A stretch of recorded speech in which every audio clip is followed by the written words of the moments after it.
Earth debate, Uncut and After Show. I'm your host Nathan Oakley, and if you are new to this channel, or you've not done so already, then be sure to subscribe. Hit the bell notification icon and join button if you'd like to become a Nathan Oakley 1980 channel member and keep up to date with the Flat Earth debate. If you would like to support the channel, there is a super chat that runs alongside each of these shows while they premiere, and there's also a coffee, Patreon, crypto and thanks button in the info box below the video. Speaking of Patreons, I'm going to do a quick shout out to all of you who do support me on Patreon. So, a massive shout of thanks and appreciation to Smith Tools and Purchase, Level Plain Poem, Amish, Vitali Z, Colton James, BG, Survive the Spin, FE Patriot, On the Level, Thomas van der Zander, Gary Hughes, Measured Flat, Chris Wouters, Sea Level Cultist, Mitch Kennedy, Rod, The Name's Burley, Twadwazzle, Jason Hornsby, Christoph Fournier, Flat Earth Travolta, JMails24, Unimento, M, Iron26, Endless, Goldie McKiernan, Retro Bill, Michael Kahn, John Case, Patrick Gunnels, Banter, Mel B. Styles, Hairy Blade, Mobile Max 777, Rob W, Del West Watson, Unbelievable Productions, Blue Ridge Ranger, Abraham Mohammed, Skeptic 936, Texas Mike, Chow Young Cat, David Wayne Foster, and Dank. So another massive thank you to all of you for supporting me on Patreon. Links to Patreon are below this video. And with that, I'll hand across to whoever is in the Flat Earth Debate Discord server and G+ panel, so you can enjoy their dulcet tones while I set up for today's live show. I don't know if all the pictures you've seen, so I can say. So you just told me it's a oblate spheroid because of all the pictures from space. But I just said, like, what? No, I didn't say that. I didn't say it's an oblate spheroid because pictures from space. I didn't say that. No, what did you say? What did you say? You said exactly that. You asked questions about the shape, and it's a sphere, but that's not so accurate. More accurate You said would be to say oblate spheroids. You said observable reality. I asked you how. You said around. I said round. You said how is it round? You said because of pictures from space. And then you said Right. oblate spheroid. So I said, like, all the cartoons, thousands of cartoons that I've seen from NASA show me a perfect sphere, a ball. But now you're telling me it's an oblate spheroid? Yes. And can I see this picture that you saw from space? The picture. Well, it's the same pictures. I think we've been looking at very much the same pictures. What was that? Oh. Good morning, Nathan and Dank. So you don't remember us having a conversation about the space and the violation of the law of nature? Ice Cube. You still there, bro?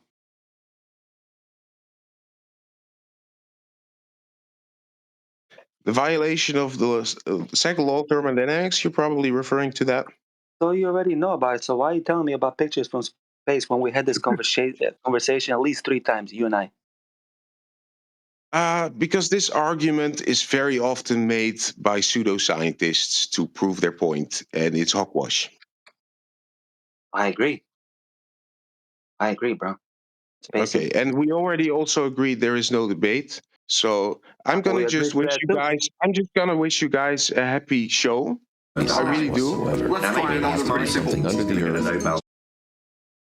I'm just gonna wish you guys a happy show, and I'm gonna back off now. I appreciate that we had a conversation. Thanks for talking to me. And see you next time. All right, and have a nice show. Really. Process. Let's just take a gas. Have a great day, man. Bye. In some volume, V, and over here is going to be vacuum of equal volume, and we're going to remove the barrier. You know what's going to happen spontaneously, right? The gas is going to fill the available volume once it becomes available, right? You know what's going to happen spontaneously, right? The gas is going to fill the available volume once it becomes available. And we're going to remove the barrier. The gas is going to fill the available volume.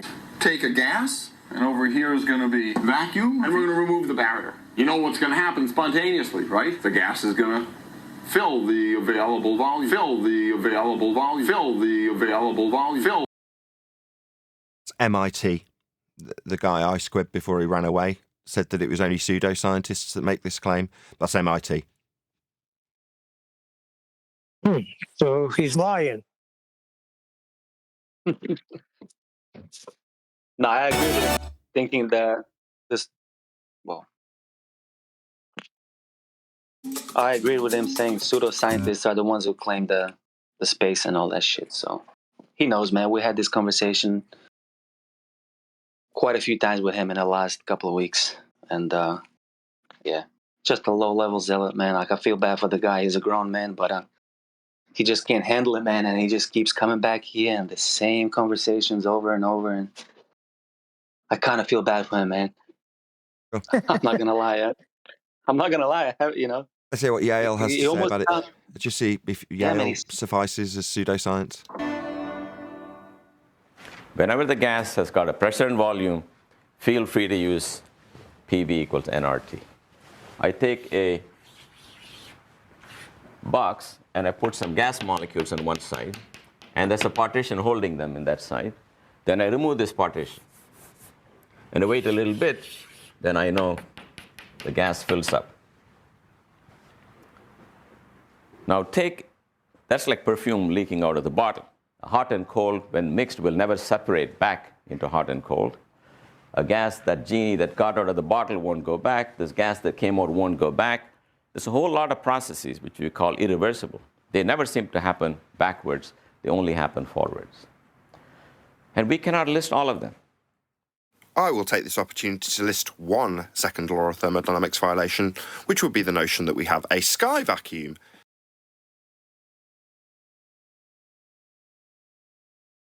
Last one. The service module exploded. The transmission came through. Bing! Houston, we have a problem. Hey, we've got a problem here. It was like that was a right. That was an incantation. In your mind, a major event that's happened in a place that doesn't exist. When the tanks blew in the area of volume that the gas we're all breathing isn't vacating and filling. You know, they're looking through the window of the module in that story of Narnia, sky vacuum. At an area of volume that the gas could be filling, but they're looking back at what, a blue marble with clouds on it that isn't expanding into the area of volume, 10 to the minus 17 torque. Then I know the gas fills up. Spontaneously, right? The gas is going to fill the available volume. If you have gas, it would expand into the vacuum, absolutely. Talking about an ideal gas expanding against a vacuum. The fact that they can look back at a high-pressure gas not filling space and suggest that on their journey they've had a gas tank explosion because beep, beep, beep, they've had a word through the radio. Houston, we have a problem. Oh, this is a Hollywood story. Oh no, we're going to lose all of our gas to space because it expands into it. Oh, look at that blue marble of Earth with gas around it not expanding into space. That's the story. They're just laughing at you. Break. That's it. I like the old Nathan. Whatever. Hey, but aren't most of the scientists today pseudoscientists? Well, none of the people describing entropic law are going to be claimed to be scientists because that's entropic law. It's just a description of that which occurs always. It's not science. They're appealing to the people who, according to iSquib, or whatever he's called, suggest the gas fills space and appeal to entropic laws of dispersion are pseudoscientists. That's what he said. No, they're not. People in universities teaching and lecturing describe this law of nature to students on a daily basis. So no, it's not pseudoscientists describing entropic dispersion debunking outer space. It's university lecturers. It doesn't matter if your grandmother was explaining it to you and teaching you it. True, right? Yeah, it doesn't make any difference who the person is, but that's their appeal, not ours.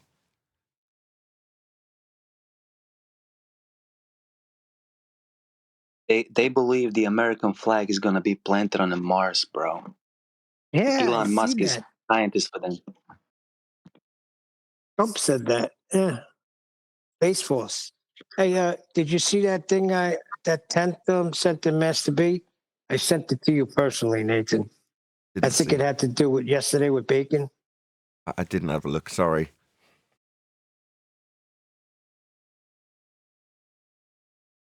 Maybe we'll cover it later. Maybe 10th will join, who knows? Just like a paragraph. Kudos yesterday making him a making him say the Earth is measured flat yesterday. I just don't know why you conceded to something that you were technically correct. Actually, what if I like circles? What if I wanted to draw all the circles on my map?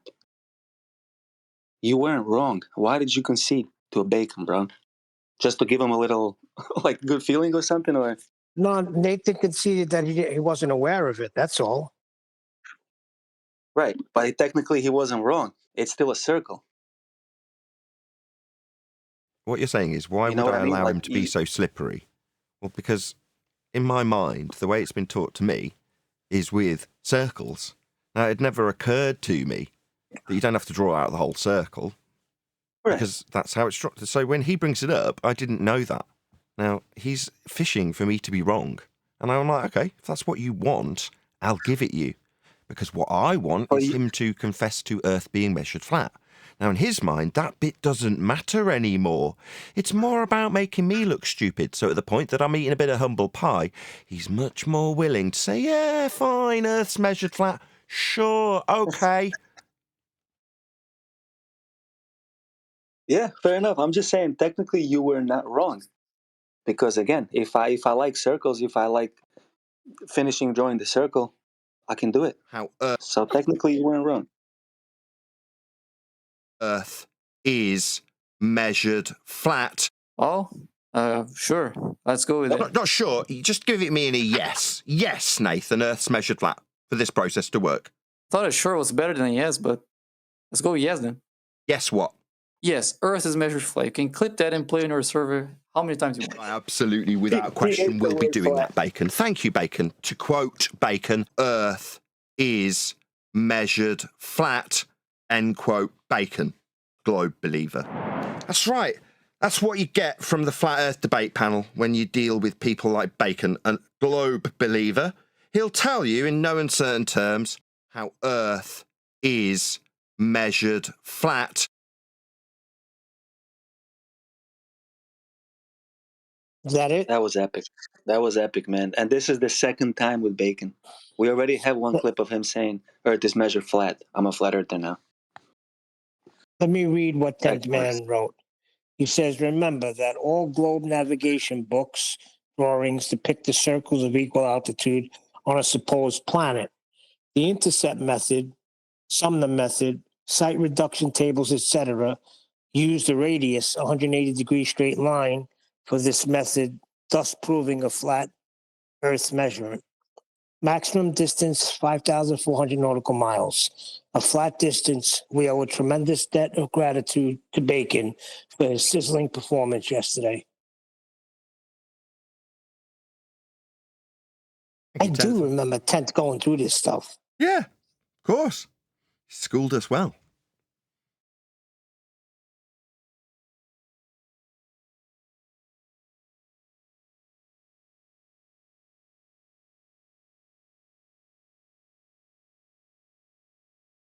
On a slightly different topic, this new desk automatically sums the line in to stereo or dual output, whatever you want to call it. So my desk sees left and right from a mono signal, which means that in Banana, I don't have to set it to mono, which means that the desk in the computer sums it to, adds one signal to itself. Well, if you do that, you actually add 6 decibels, which means that it can overload at -6 dB. Yeah, it's already at 0 when it adds itself to itself to make it a left and right signal simultaneously. So you'd get a bit of distortion at -6 dB. So to overcome that, I just put a limiter on at -6.1 dB, and then that was never a problem. Well, now I don't need that limiter anymore. So now the show will be louder. Now, what do I mean by that? I mean that the peaks, the overall volume LUFS is about the same. I've tried to manage it so that it's about the same, but the peaks can get louder now, which I like. So the show's got more dynamic range, 6 dB to be precise.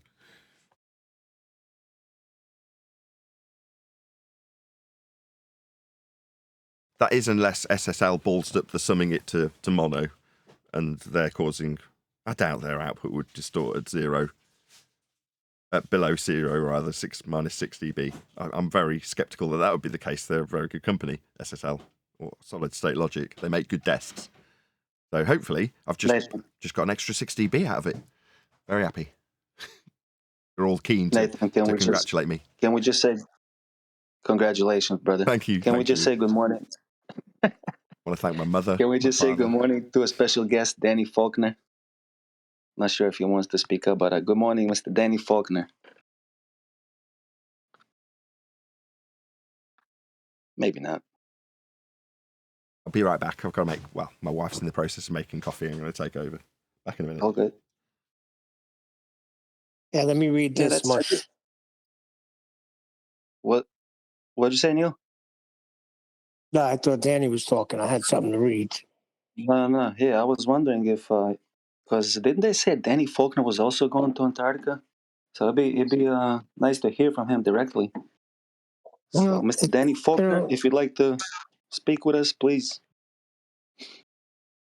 Go ahead, Neil. You can read that, man. Well, he did say last time that he had to go to lunch. That was a very long lunch.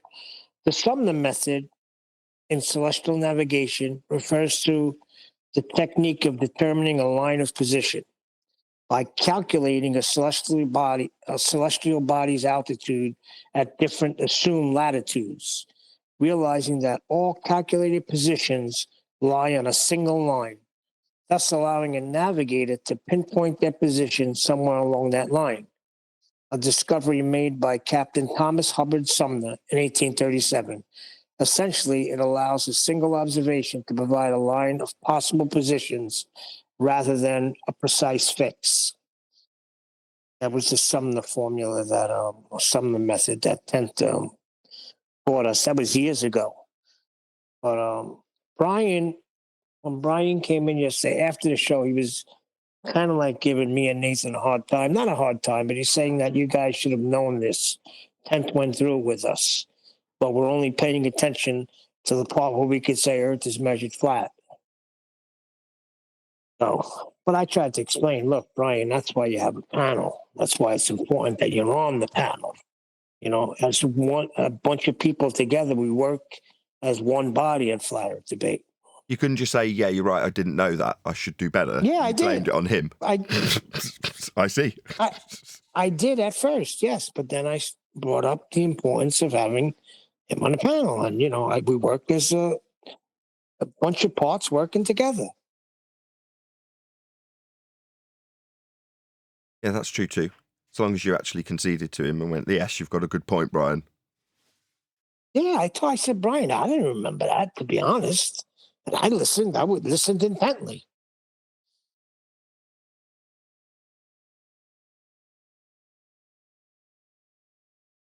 Yeah. I mean, I'm a YouTuber, jack of all trades when it comes to this subject. For the purposes of making a show, I know enough to get by. Get by I will, and then sometimes somebody's found a little chink in your knowledge, like Bacon yesterday, and I'm more than happy to admit it. Like, where's he going with this? And it's written all over me when verbally you can hear it, right? I don't know what's going on. I don't know what he's trying to drive at, where he's going, why is he doing this? Why is he having to subtly deny premises that I know to be true in order to get somewhere? And I don't know what. Well, Brian did. He joined and he's like, hang on a second. This is what he's describing. When he says a tangent, he's talking about a tangent to a tiny little cross-section of a circle that he hasn't drawn out in full. That's all he means. You're like, oh, thank you, Brian. Took about one sentence for Brian to dissolve this down to something I could comprehend. And go, oh. So that he can deny the premise of an area of equal altitude that I'm not applying correctly. In other words, a glorified bleeding ad hom. He's willing to relinquish the principle unless I absolutely make it abundantly clear that he's declaring you don't use circles of equal elevation. He's like, oh, no, I'm not saying that. Like, oh, yeah, they don't like their attempted straw man's being put back on them when they're the only one saying it. So he came on just to tell you that they don't actually draw circles on the map, but the process is being done. No, well they do. done, Bacon. No. Yes, they do. It's just in his example, there could be a circumstance where you don't have a map that's big enough, or a transverse Mercator projection, which isn't going to facilitate circles, right? They've distorted it into squares. He's got a good point in that regard. That's something I will now modify in terms of what I say. Yeah? But he's right. Your map's potentially not going to be big enough. If you're drawing it close to the horizon, if you're making an elevation measurement of a star that's close to the horizon, that circle's absolutely vast, and there's a good chance it just simply wouldn't fit on your map. So he's got a good point. And I'm more than happy to eat humble pie when something so obvious is made aware to me by anybody. I don't care who he is. That's why I ate humble pie. He wants it to be something that's like glaringly obvious and really stupid that I've said incorrectly. No. And everybody around me, including Die Slow, surprisingly enough, jumped to my defence and it's like, well, that doesn't make him wrong and you've done it now. No. He's found a very subtle chink in my armour, hasn't he? And I'll give it him. Good for you. But Earth's measured flat, right? Oh, yeah. Now that we've got to you conceding how wrong you were when you say you draw circles on these maps, he's not saying because chances are it wouldn't even fit, or chances are you don't want to destroy your nice map that it would fit on with a big massive circle. You might want to use the map again, or something to that effect. He's not saying that. He's just saying, right, so you concede that you were wrong. How you were putting it was incorrect. Yeah, I'll concede that. No worries. With all things now accepted as being flat in terms of how we measure Earth, I'll concede that. And he's like, oh, gave him a fuzzy feeling for a second. He's like, oh, yeah, well, conceding how Earth is measured flat at this point seems less important to him. And in the moment while he was saying it, he was probably thinking, it doesn't really matter that I concede how flat Earth is being measured in this moment, because Nathan's wrong. Brilliant. They hate me. They would rather relinquish their worldview. This is their Achilles heel now, isn't it? They hate me so much that they'd rather scream things like, where are the guns? Or he tried to deflect to measurements. You know, that's because they hate me. They'd rather make a whole argument look stupid or relinquish their entire premise of their argument, what are the measurements, in favour of making me look stupid. Their hatred has left them not being able to see their own woods for their own trees. Because where are they in this forest? What's the forest? It's the forest of proving a globe? Not anymore. It's the forest of make Nathan look stupid. I don't know. It doesn't matter if it's a globe anymore. Right? We're in this forest. Where's Nathan? He looks stupid. Let's make him look stupid. Where are the guns, Nathan? Hello? You're measuring Earth flat, dumbos. I don't mind standing back from this giant forest you're all lost in, wanting to make me look stupid. You think I haven't got a thick skin after 10 years of this? All right, yeah, what? I said in a comment that there would be guns stopping you. Yeah, I mean, I could spin that out if it had the slightest degree of importance. What, so you can just get on a boat and go to Antarctica? No ifs, buts, or maybes. What about the long list of things that you had to have? What about all the forms and documents they had to go through? If you didn't fill one out, you'd be allowed to go, right? They wouldn't stop you. And if you attempted to overpower them, they might shoot you. Yeah, they would. I could expand that. I haven't. It's long enough now past it for that. Oh, right, yeah, Nathan's trying to defend his position. I could have done. I didn't. I just lent into it, didn't I? Because it's unimportant. What, you want to make me look silly? For a comment 8 years ago? Fine, no worries. But you are measuring Earth flat, right? Because that's the subject. Far more important than me, one man, and how stupid I look to you, or how you can make me look stupid to a wider audience. That ain't going to give anybody any cope when Earth's being measured flat.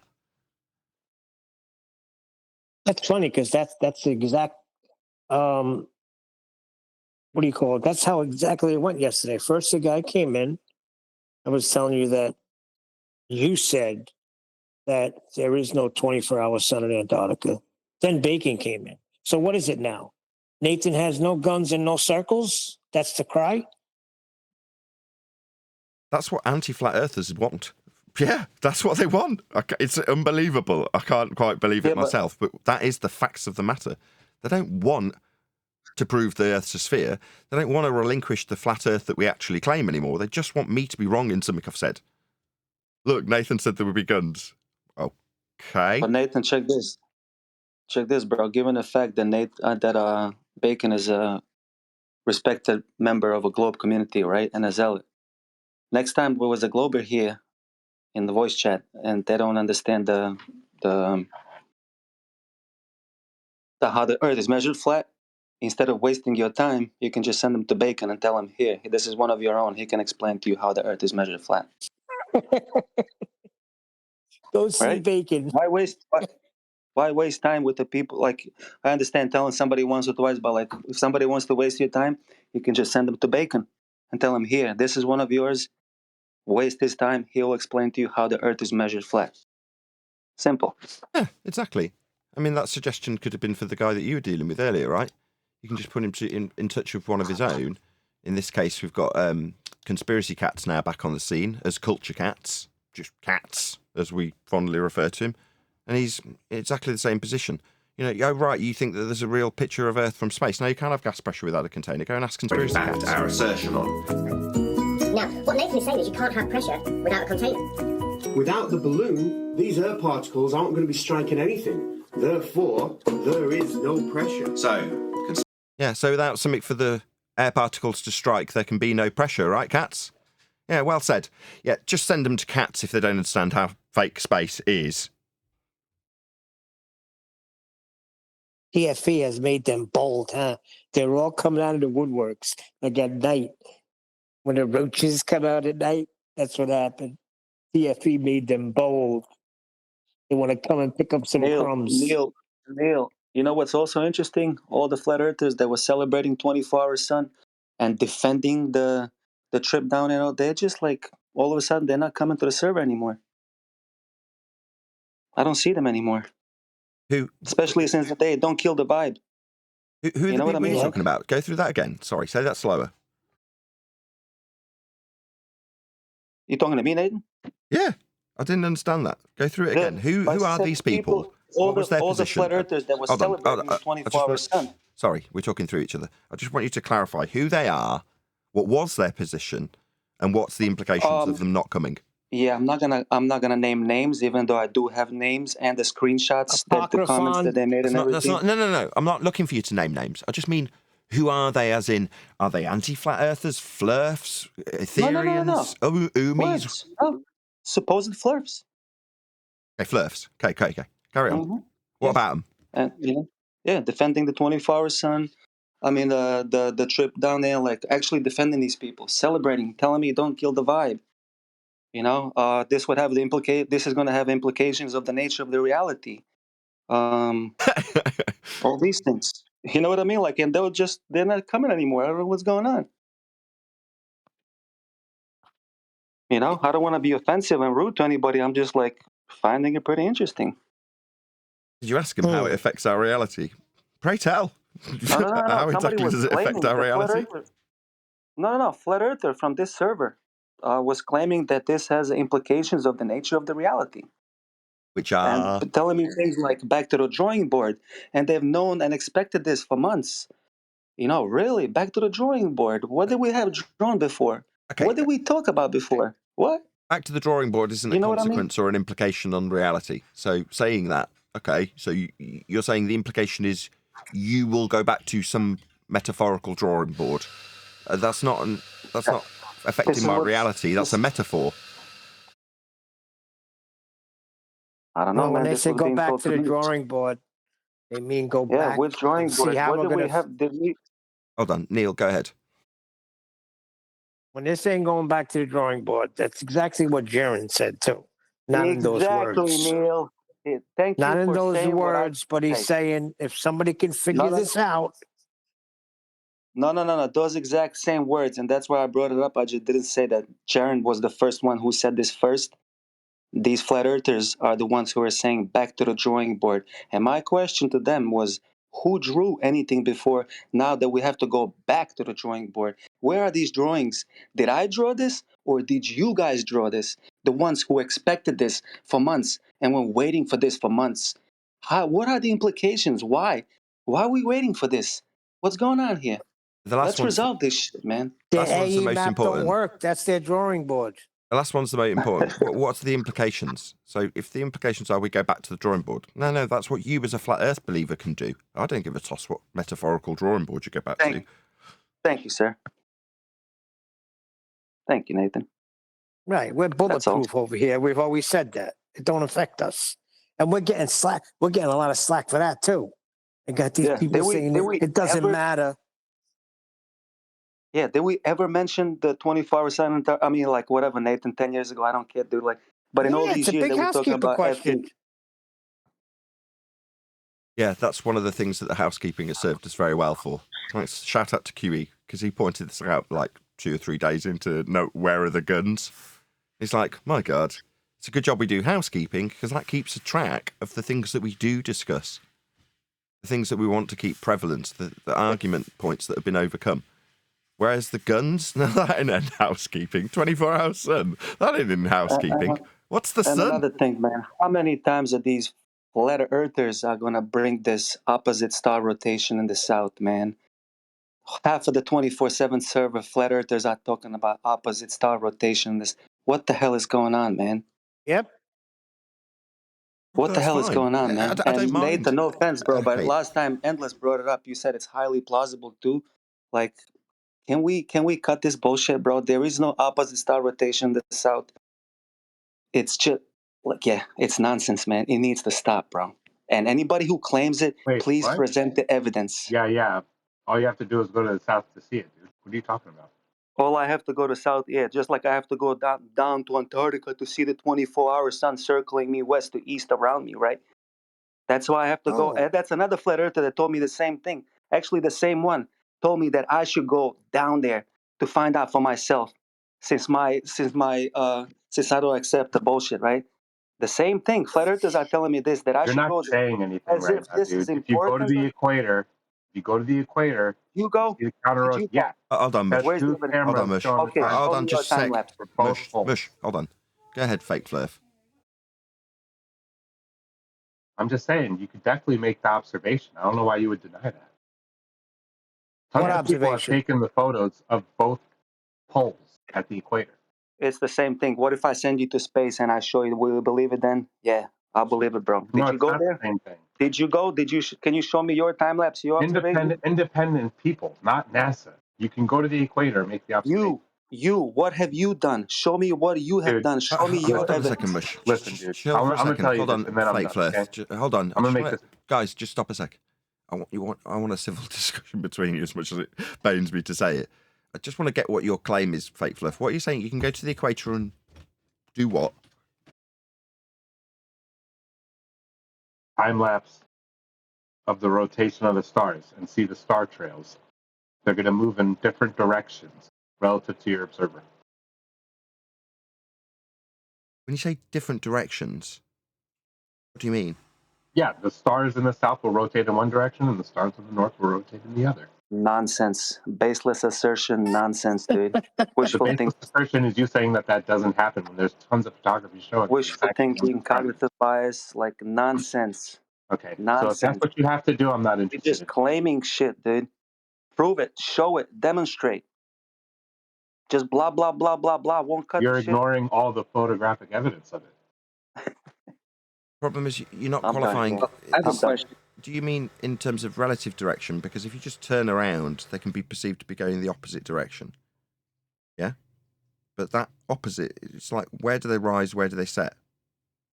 In terms of that, they're all doing the same thing. Just like the sun and moon. Why do Exactly. you pretend like you don't know it? Again?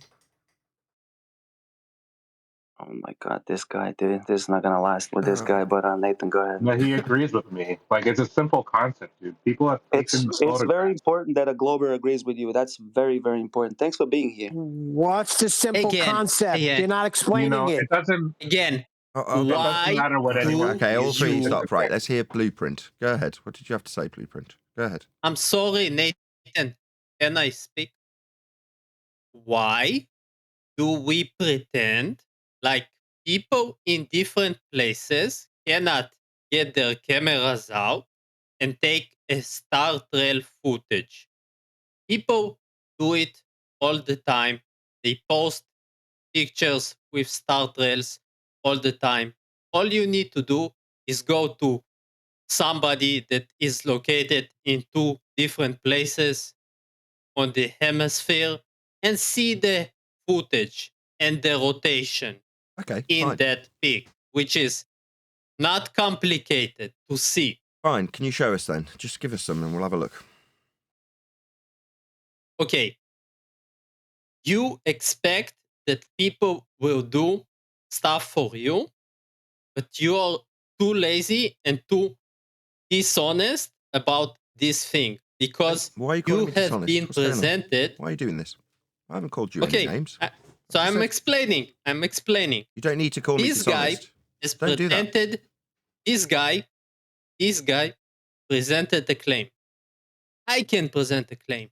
We both can bring endless pictures, okay? But what you're going to do as a fluffer, you're going to lie about it and say those pictures are fake. You haven't presented them yet. So he told you. Second attempt with your You can go. Blueprint. You can go. Please stop. Please. And do those pictures yourself. Just stop. I heard. You can go. You can get the pictures. You can Are see you other a truther? I'm now paraphrasing what I've heard from you, Blueprint. Please don't use your mute button on me. Don't have to mute him in the server. Please let him be a reasonable person. You don't have to server mute him. Blueprint, I'm trying to communicate with you. I've heard you. I'm now paraphrasing back what you've said to me. You don't have to chant through me. I got it. But at this point, you're saying, well, it's just words, and now you are dishonest. No. Neil said it as well. Well, let's just have a look. Who's got some pictures? Now, I'm not making this claim. I don't care who presents them. I don't need you to tell me about how we'll assess them either. Let's have a look. If you're saying, okay, we've got opposite directions, let's have a look and see what you mean by that. I posted it. Great. It's in the main text chat. So, thank you, Flake Flurf. If you... Hold on a second, Blueprint. If you... Blueprint, chill. Just relax. Can somebody pop that in Masterpiece so we can have a look at what's being talked about? Thank you very much. Okay, so two things. Real quick. One, you block me from actually posting evidence. Hold on, Duncan. I want to start. Go ahead, Blueprint. Hold on, Mush. And second thing, why do you pretend like you never saw this? This is a simple fact in reality, and you saw it for hundreds of times. So why do you need to lie right now inside the little chat? Stop doing that. Okay, everyone stop. Yeah, why are you? Okay, stop. I've heard you. Please, can you stop accusing me of lies? I haven't done anything yet. All I've done is try and bring order and get some evidence on the table, and I'm being accused of being a liar. Second time you've done it, please, can you stop doing that?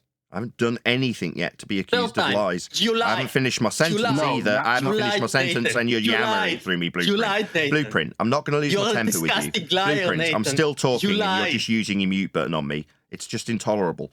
You'll know when I've finished talking because I'll stop talking. You're just using your mute button on me. Stop using your mute button on me, Blueprint. Thank you. You'll know when I'm done talking because there'll be a small pause, there'll be a small silence, and presumably a question of you. Now, I haven't lied, and I want you to acknowledge that it's again, he's opened his mic, he's an unreasonable person. Why am I having to raise my voice? Because you're talking through me, Blueprint. Why are you having to do it? It's a second attempt to get through this statement about putting stuff on the table. You need to say, I saw Star Trails, or I didn't saw Star Trails. Be honest. Going to be looking at it for an audience. It is simple. We'll be answering you. I'm answering you. Shut up. Shut the fuck up, you unreasonable prick. I'm answering you. I need to do something, you say. Now I'm going to respond. If you don't shut up, I'm just going to remove you, Blueprint. Blueprint, you're a prick.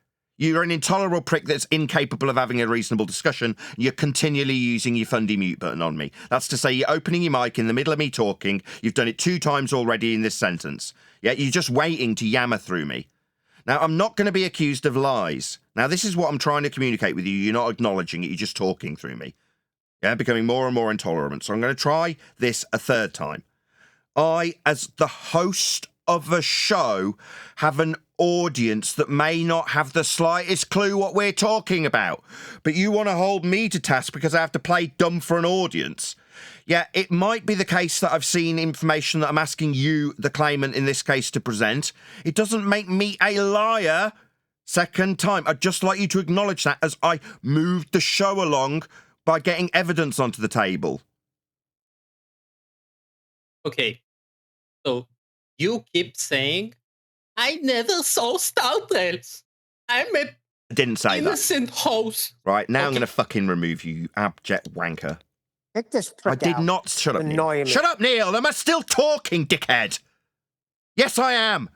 Bloody panel immediately does it. No, I did not say those words. That man is a liar. Let's just take him off mute so he can hear what I'm saying about him.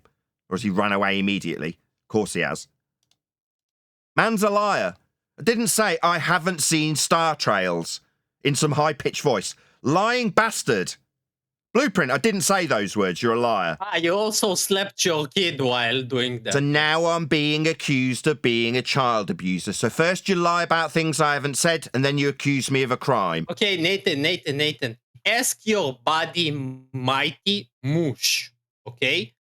Did he ever saw a pic of Strat? You've lied about me. You've just lied. You've accused me of being a liar repeatedly. I've asked you not to do it, and instead of conceding that you won't do it again, you've accused me of a crime, yammered through me non-stop using your fundamentalist zealot mute button. You're muting me right now. That's what you're doing, using your mute button, things that people accuse me of. You've accused me of a crime after accusing me of what? Lying?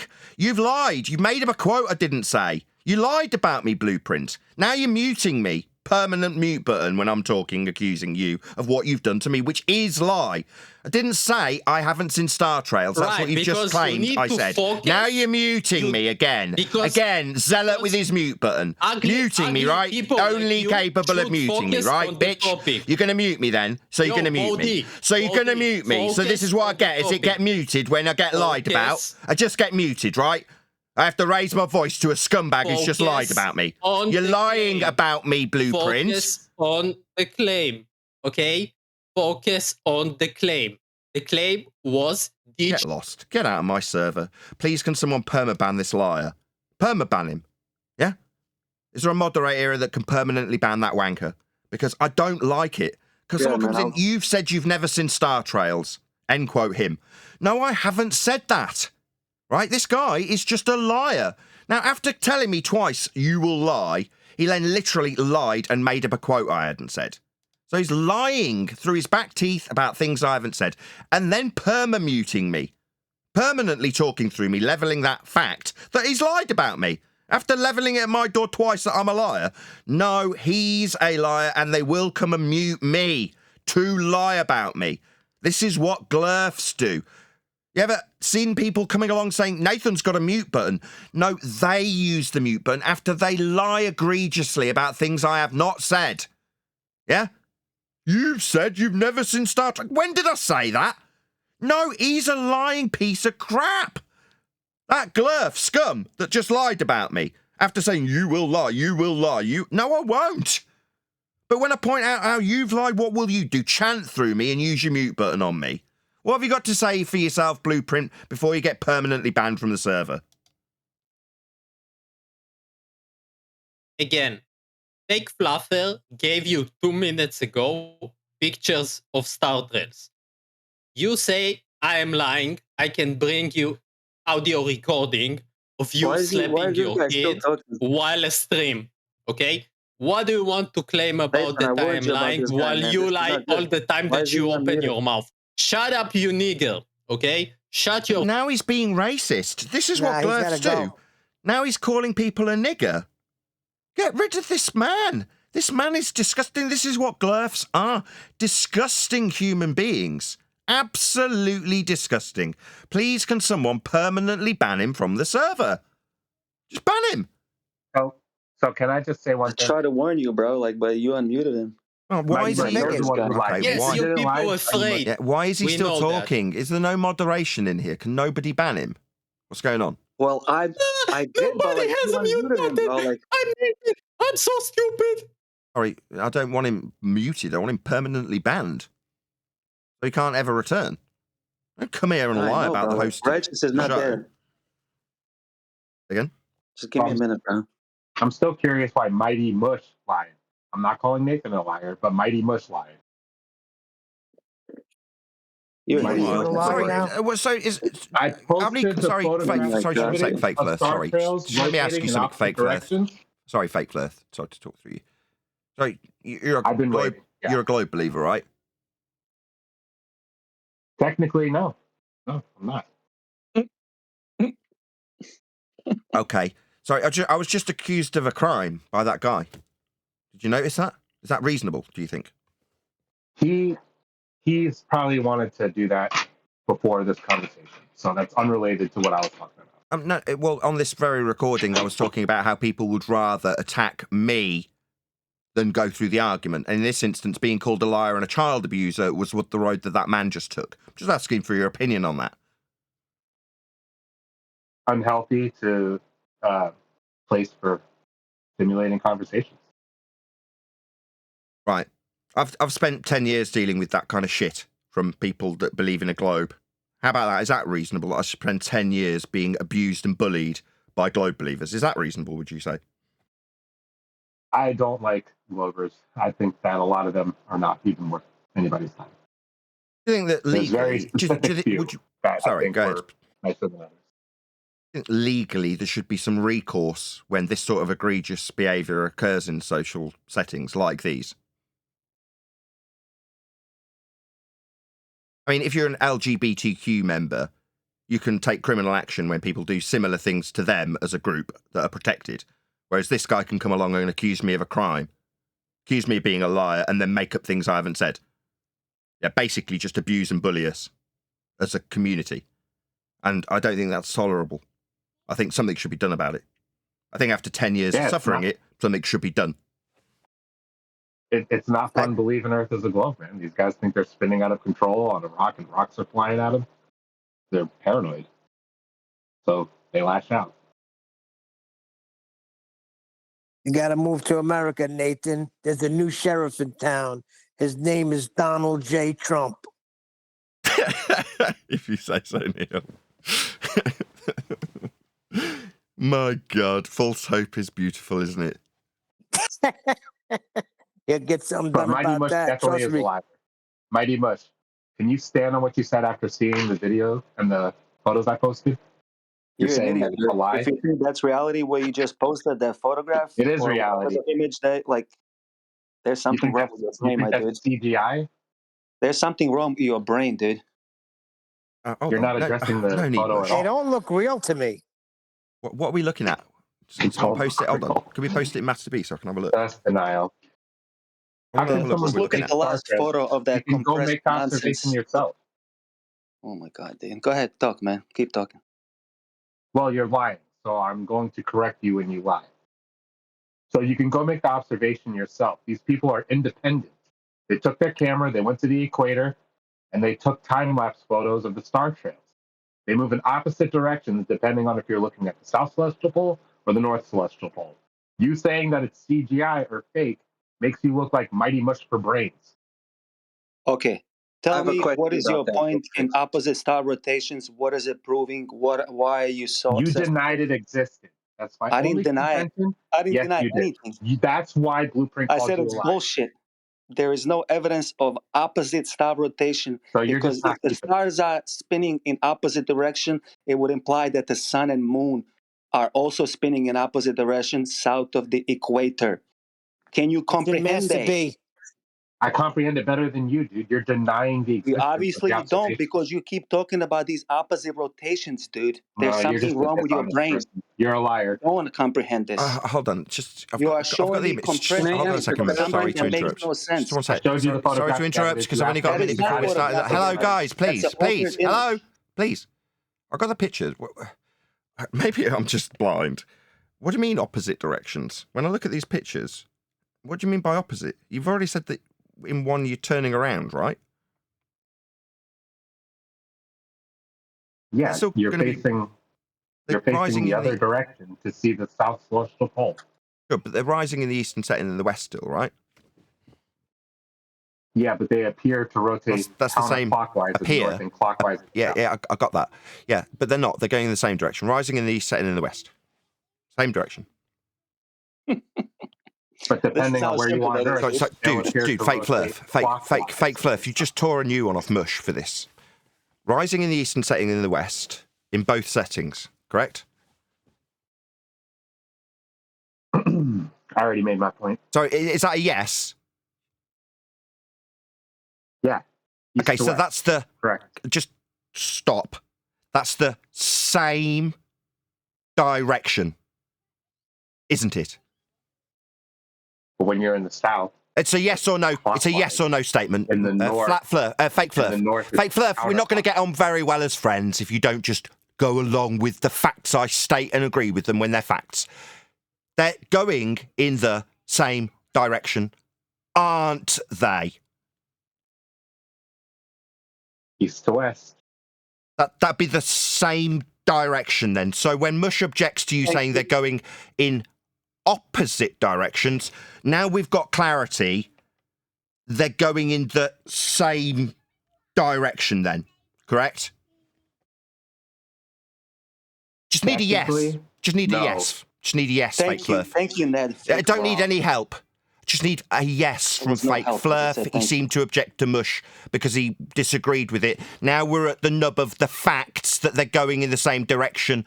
I just need a yes from Fake Flurf. Then hopefully an apology to Mush. We'll see how we get on from Fake Flurf. They're going in the same direction, aren't they, Fake Flurf? Third time. East to west. That's the same direction then. Yeah, but when you're in the north... Yes! Sit down, shut up, you stupid dick! How dare you tell Mush off, you stupid ignorant dick! You stupid ignorant man! Why do you lie, Fake Flurf? Why do you lie and berate a Flurf, a real Flurf, when he objects? Shut your mouth, Dumbo! Shut up! I'm telling you off, you stupid little man. Shut up, Fake Flurf, or you'll have you shut up. Don't mute me as I berate you and chastise you for your ignorance and stupidity when you're wrong. You are wrong, Fake Flurf. How dare you tell Mush off? Don't mute me, bitch. Do not fucking mute me while I chastise you for your ignorance, you stupid little man. You stupid Dumbo. How dare you tell Mush off? You are wrong. You are ignorant. You're stupid. How dare you interrupt me for the third time while I tear a strip off you for being stupid? Shut up, you stupid little man. No? Oh, belligerence in the face of me pointing out your ignorance and stupidity, is it? Total belligerence. No shit for brains. You were wrong, Fake Flurf. Yeah, it took us a while. Yeah, and you can chant through how wrong you fucking were. Yeah? Bitch with a mute button can chant through me, can't you? Fake Flurf. Yeah, I've dealt with scum who cannot tolerate being fucking wrong for 10 years. You're the type of wanker that we need to take action again. The kind of cunt that can't shut up. I'm telling you off, you dumb shit. That's not my invitation for you to start talking through me with your fucking mute button that you're going to use. You were wrong, you stupid man. Now you're getting told off for how fucking wrong you were. And every time I tell you off, you talk through me like the bitch glurf with a mute button that you are. Shut up! You're getting told off, Fake Flurf, for being wrong. Don't start talking when I point out how wrong. That's 4 times. 4 times. You belligerent glurf bitch. You were wrong. You were wrong, you stupid little man. In the north, they rotate counterclockwise. In the south, they rotate clockwise. Yeah, if you turn around! That's just a fact. You can make. No, that's just relative to you turning around, you stupid shit for brains dumb fuck. You were wrong. You were wrong. Now shut up. No, he's right. One more picture of Master B. Yeah, why are you fighting with reality? Because you're a dumb shit. Who was wrong? You dumb shit. Shut your dumb shit mouth. Shut your dumb shit mouth. You're a Dumbo. You were wrong. Rising in the east. Shut up, Dumbo. I'm clarifying how fucking wrong you were. Rising in the east and setting in the west. Shut up! Shut up! You were wrong. You're not getting the fucking mic. Oh, it's perma-mute button. 5 times a charm. Me telling this dumb shit how wrong he was is going to get interrupted. It's the 5th time. Maybe bitches on the glurf side can tell me I've got a fucking mute button. This bitch who is wrong has interrupted the clarity that I have brought to this discussion 5 times! Shut up!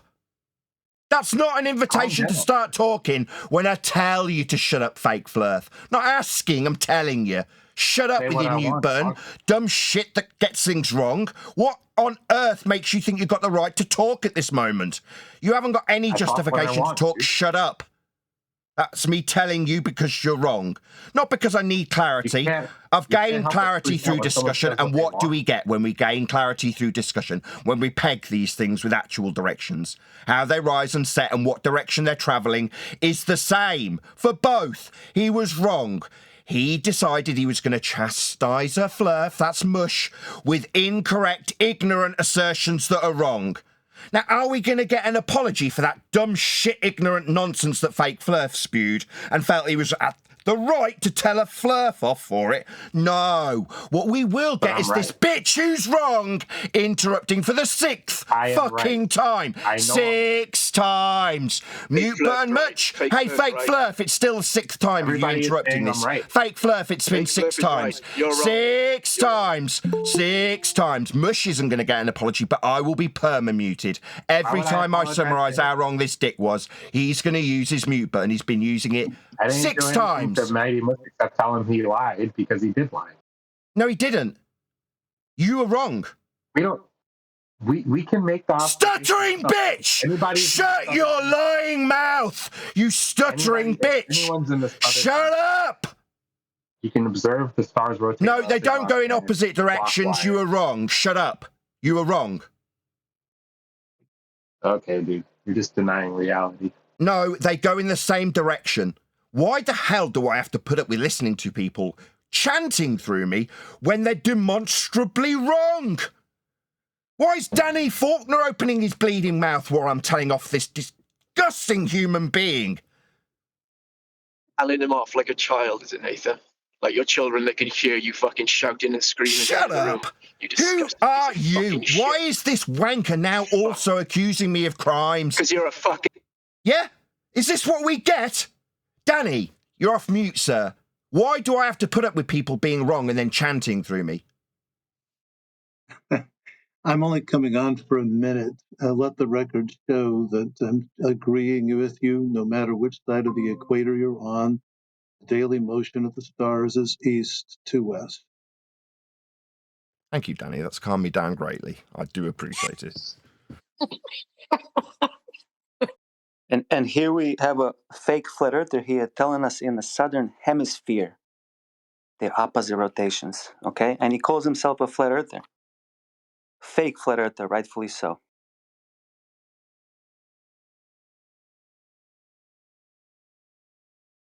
Refracted is opposite of me on the panel. Good morning. Good morning, everyone. Good morning. Good afternoon. Fortunately for me, I can't believe I'm going to say this is the opener to the show. My blood pressure has been hugely reduced by Danny Faulkner. Who would have thunk it? So, me absolutely losing my mind in the pre-show with some fundamentalist zealot claiming to be a fake Flurf, lying about what the stars do, and then attempting to tell Mush off when he fundamentally disagrees with something that's incorrect.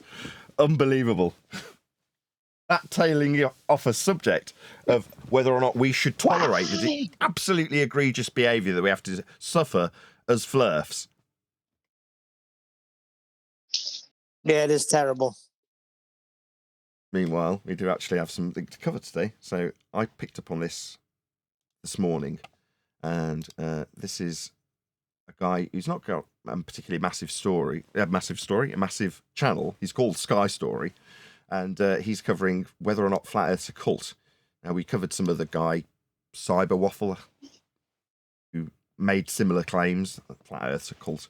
So, in this regard, it's done from a completely different perspective, if you will, in terms of how he's approaching it. A lot more upfront about his feelings on it. I've watched about half of it already. But we're going to get into this, so we'll get straight into it after a couple of housekeeping questions. So, any evidence that you can have gas pressure without a container? Without the container, there could be no pressure. I believe we have people from Yale, professors, doing demonstrations. Yeah, we'll get to that in due course, but you're quoting conspiracy cats, right? That's correct. You seem to be embarking on a personal attack mission against myself rather than simply answering a question, which you have already backed our assertion on. No. what Nathan is saying is you can't have pressure without a container. Without the balloon, these air particles aren't going to be striking anything. Therefore, there is no pressure. So we've got Conspiracy Cats' summary. Now he's back on the scene.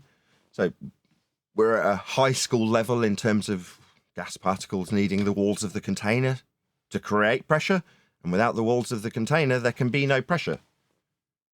Quote Conspiracy Cats. So yeah, that's high school level, though. We'll get on to the more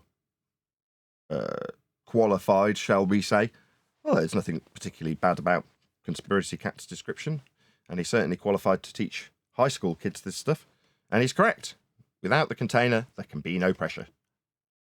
Anyway, the guy that we're actually covering is this dude, if I can find him again. Where was it? No. We'll get there eventually. This one, right. So this guy's called Sky Story. There was one of the housekeeping questions I don't want to ask. Any single viable hypothesis from any of the fields of astronomy, cosmology, or astrophysics?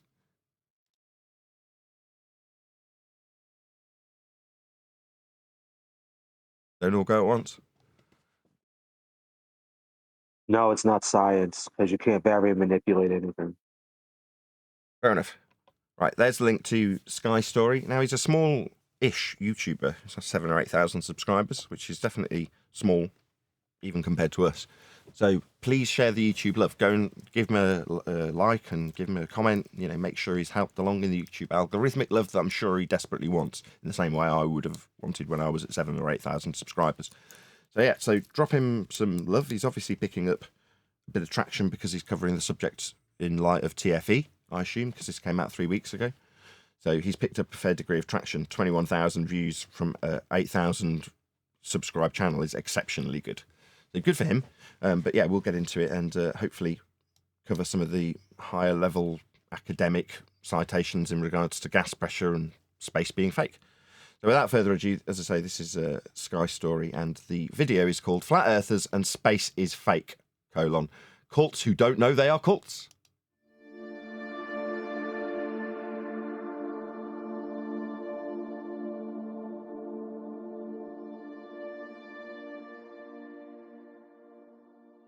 Lately, in the comments on this channel, I have begun to receive messages like this.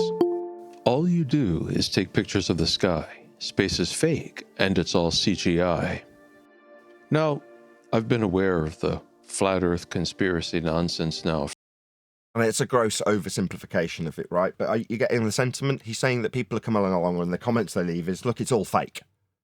Now, from his perspective, he's looking through telescopes. And he's like, well, how can you possibly say that? It'll make sense. For years, I may live in the Canadian backwoods, but I don't live in a bubble. But this whole space is fake thing, this was a bit new to me, so I had to look it up. And I learned that it seems to be part and parcel of the flat earth conspiracy nonsense. And I'm not... I like when people moan about flat earth and then start looking at statistics about how many flat earthers there are or what flat earthers say. It's like, if you're going to talk about whether or not the sky is what it's claimed to be, surely your first port of call would be the sky. But it seems like his first port of call is to look at conspiracy theorists and what they believe. That's his first port of call from what he's just said. I'm not going to mince words. I don't care who this offends. I'm just going to call it what it is. Nonsense. Really? Nonsense? Okay, let's deal with what we've got on screen here. Number one, this is CGI. Now, I only know that because you've played out the rest of this video and it expands out into a spherical Earth in a sky vacuum. This is definitely CGI, first and foremost.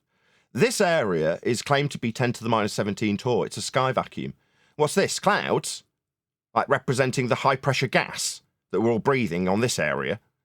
All right, well, there's dispersion laws, entropic dispersion. Gas fills space. It's a law of nature. So when you talk about what flat earthers say, no, we'll give you some slightly better citations then, if that's what you want to appeal to, right? This is Yale. Gas has got a pressure and volume. Feel free to use PV equals nRT. I take a box and I put some gas molecules on one side. Notice the first thing he requires to form gas pressure is a box to have the pressure be formed in. So you take a box. So first thing, before you do anything, you need containment to have the pressure to make this example. Yeah, straight away, we've 5 seconds into what this Yale professor's talking about, and it completely is violated by what this guy's got on screen. Where's the container for all this gas pressure? What's it contained by? Nothing. Like rockets can leave this area and go to this area for moon travel and such like. Travelling to Mars, maybe. So there's no containment between this and this. Yeah, this is a 10 to the minus 17 torr vacuum, and this is claimed to be high pressure right next to it. In your rhetoric, that's nonsense. I'm not going to care who I offend when I say, you, sir, Sky Story, you're just stupid. I don't care if I offend you by that. You're not recognising laws of nature.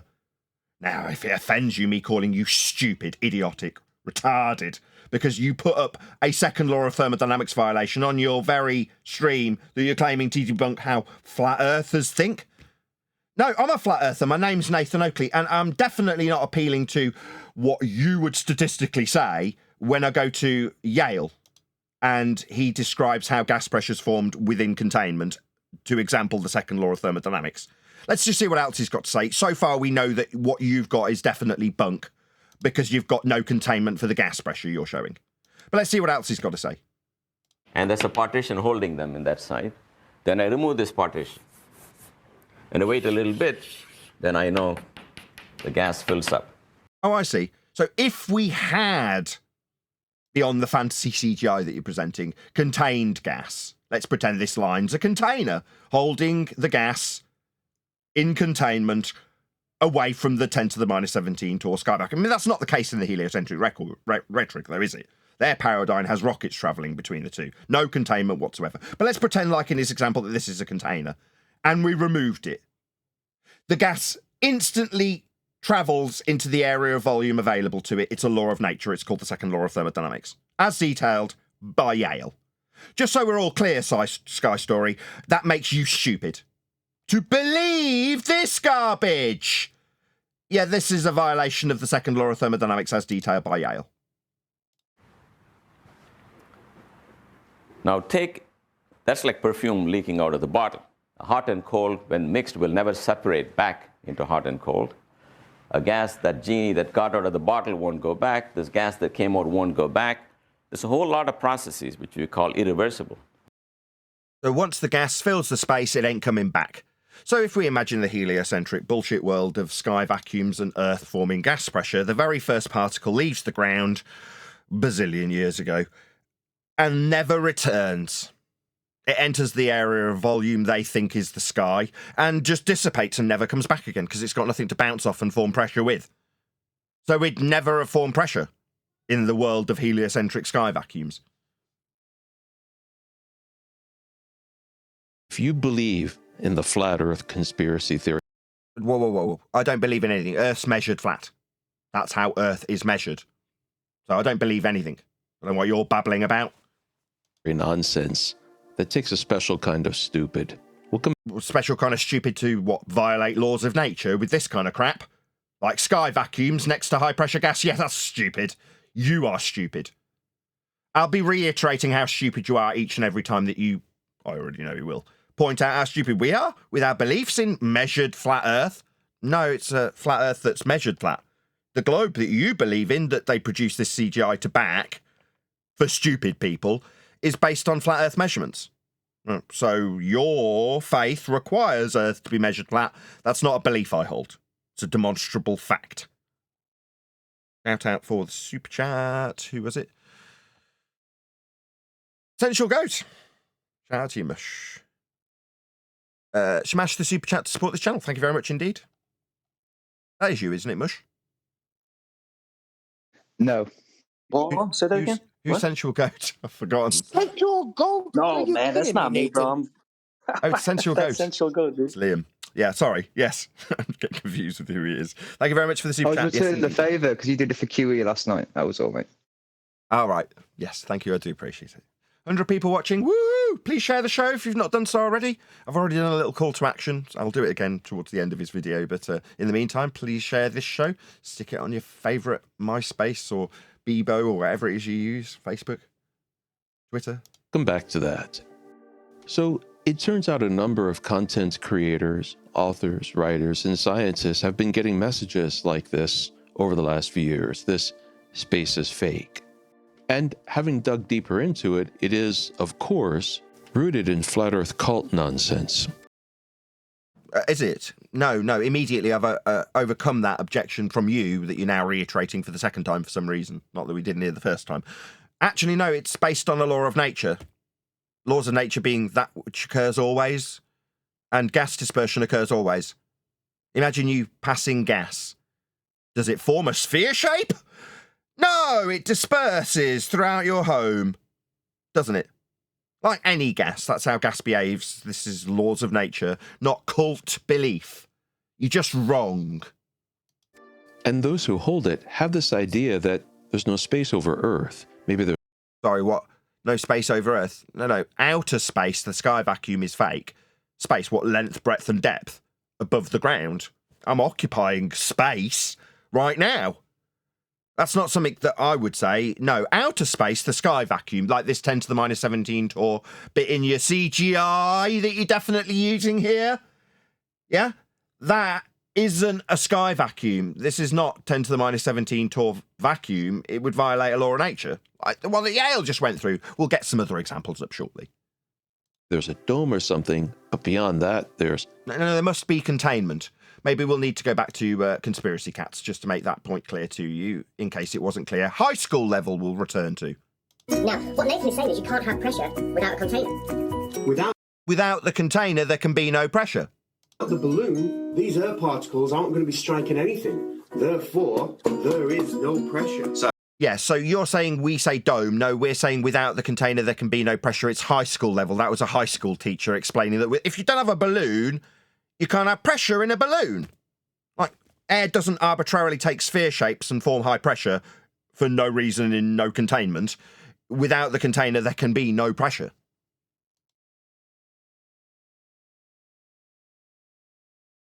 Nothing or ice. And those who propose it also seem to be married to the idea that those who take pictures of what is in space, whether they're asked... No.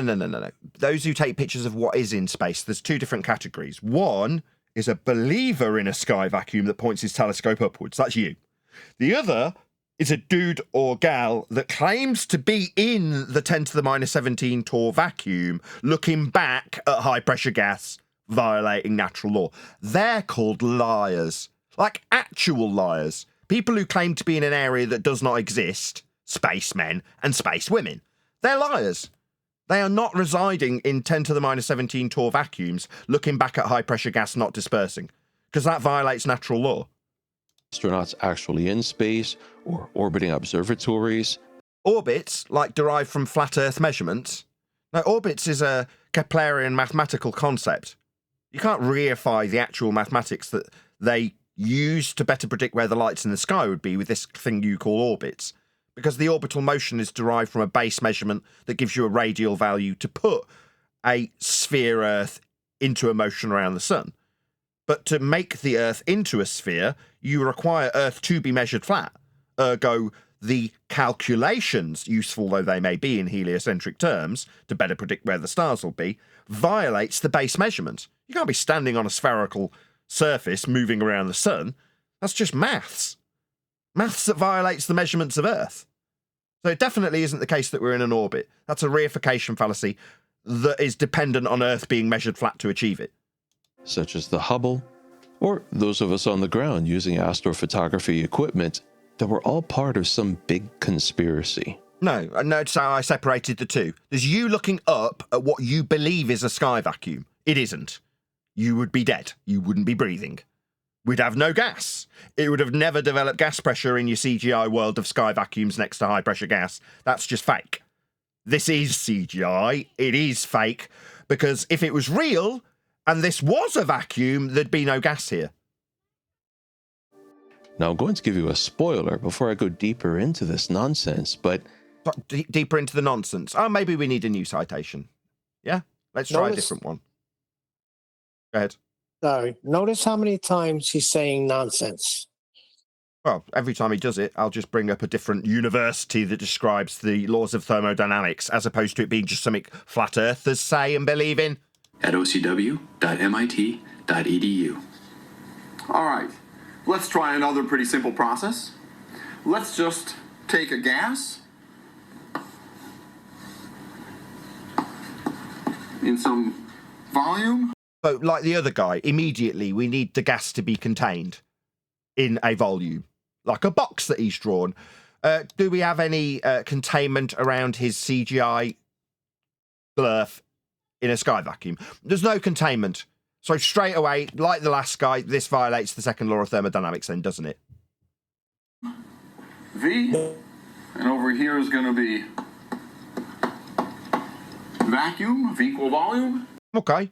So we've got kind of like an amount of gas in a contained volume with a vacuum in an equal volume. Kind of like this. This is kind of roughly the same size as this. This is claimed to be high pressure gas, and this is claimed to be a vacuum. In this CGI bullshit representation, this complete Muppet idiot, I don't mind if I offend him, believes in. Yeah? Okay, let's see where this guy goes from here. And we're going to remove the barrier. Barrier? Oh, no, yeah, before we get to any barrier to achieve gas pressure, the glurf in a sky vacuum immediately violates the second law. There's no containment for the gas to form pressure. So we've already violated the description of entropic dispersion because we've not got containment for the gas in the first place. But nevertheless, let's see if we take it to be, maybe he'll get there, like there isn't a barrier. Let's just see what would happen if it was actually like this.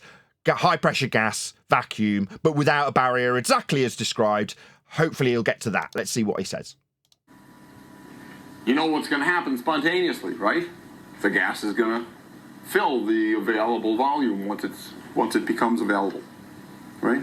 You know what's going to happen spontaneously, right? The gas is going to fill the available volume once it becomes available. And we're going to remove the barrier. The gas is going to fill the available volume. Take a gas, and over here is going to be vacuum, and we're going to remove the barrier. You know what's going to happen spontaneously, right? The gas is going to fill the available volume, fill the available volume, fill the available volume, fill. I'm pretty sure we're all clear what's going to happen in your second law of thermodynamics violation sky vacuum belief. That, let's be honest, I don't care if I offend you. You are idiotic and believe this crap. Because you've got a telescope and you can look up at black. And therefore the sky is a vacuum, even though MIT and Yale make it explicitly clear that you take a gas with some volume and you put it next to a vacuum and the gas fills the volume. Yeah, so this is not real because this is fake. Yeah, like CGI fake, like the people were telling you. You were just too stupid to understand what they actually meant. When they said it's CGI, you went and got some CGI. When they said it was fake, it was because you couldn't develop gas pressure to be breathing. So it is fake, and this is CGI. Like I said, it takes a special kind of stupid to believe this nonsense because... Yeah, I agree. You are a special kind of stupid. You believe this nonsense that violates natural law, as described by MIT and Yale. The reality is, anybody, anywhere, can go out and buy a telescope and hook a camera onto it and point it at the sky. And prove that there's a vacuum in violation of the second law of thermodynamics. I'm thinking, no. I don't think you're going to overcome natural law with a telescope, sir. That's fundamentally idiotic. Now, I don't care if I cause any offence here, but you're stupid. Yeah? Now, you didn't seem to care if you caused offence, you said. So I don't mind if my audience causes offence. I mean, originally I was telling them to go and be really nice to you. But don't stand on ceremony, audience, when you go to this channel and let him know at Nathan Oakley 1980 sent me with a comment that makes it explicitly clear just how stupid he is. So you're really stupid. You believe that gas doesn't fill space. That's a violation of natural law, you stupid Dumbo. Don't worry about offending him. He didn't care. Go ahead, whoever that is from Discord. Nathan, did he say he points his telescope up to the sky? Yeah. Uh-oh. Oh, dear. Go ahead. I think every single astronomer, regardless of where they are on Earth, is going to point their telescope up to the sky. And doesn't up require horizontal plane of reference? Yeah, he'll level his telescope to the equatorial flat plane. That's correct. He'll need a flat Earth for his telescope to function correctly. Interesting. Interesting that he'd be, referencing a flat plane, the equatorial plane with his equatorial mount, for his telescope. Yeah, he'll need a flat Earth for that. When he describes pointing it up, you don't have up on a ball. Where's up? Is this up? Because that kind of looks like out to me. And balls don't have frames of reference that are with respect to horizontal. Where's horizontal on a ball? You don't have it. So you've only got out, not up. To point your telescope up, you'd need a horizontal plane of reference to describe it in that manner. Stop using flat Earth to describe how your telescope works. Yeah, try and describe it with your nonsensical bullshittery that violates the second law of thermodynamics when there is no up. Only out. In a bullshit world that doesn't exist, that idiots believe in. Stupid idiots. We don't have to send on ceremony with you, do we, when we tell you how idiotic you are, believing in violations of the second law? You stupid man. How stupid are you? My name's Nathan Oakley. Hopefully, like I'm doing for you, like getting people to go to your channel, when you reply, you'll do the same for me, right? You'll put a link to my channel, yeah? Send people to my show when I point out just how stupid you are with this violation of laws of nature that you obviously don't know about. My God, how dumb. And shoot pictures of what's in space. For crying out loud, with technology where it is in this era, you can take pictures of space with nothing but a cell phone camera. And it is... What, space? Like the second law of thermodynamics violation, outer space 10 to the minus 17 Torr sky vacuum that you think the black area is. No, definitely not. We'd be dead. No gas to breathe. It's fair to say that tens of millions, if not hundreds of millions of people have done so. Not everybody really devotes themselves to the art and science of it the way I... Science? I mean, this isn't science. You're in a category error. Clearly, you don't know what science is. Pointing a telescope up with respect to a plane, that would be the equatorial plane that you use. Stop using a flat Earth to say that Earth's not flat. Very irritating. Meanwhile, we'll just get a little bit of a... Oh, no, is this going to be an ad? Let's just see. Yes, it is. We'll get a nice little summary of the positions from the actual academic position.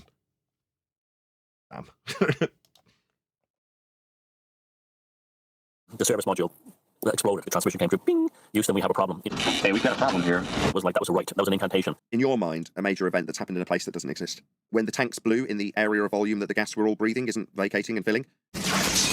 You know, they're looking through the window of the module in that story of Narnia, Sky Vacuum.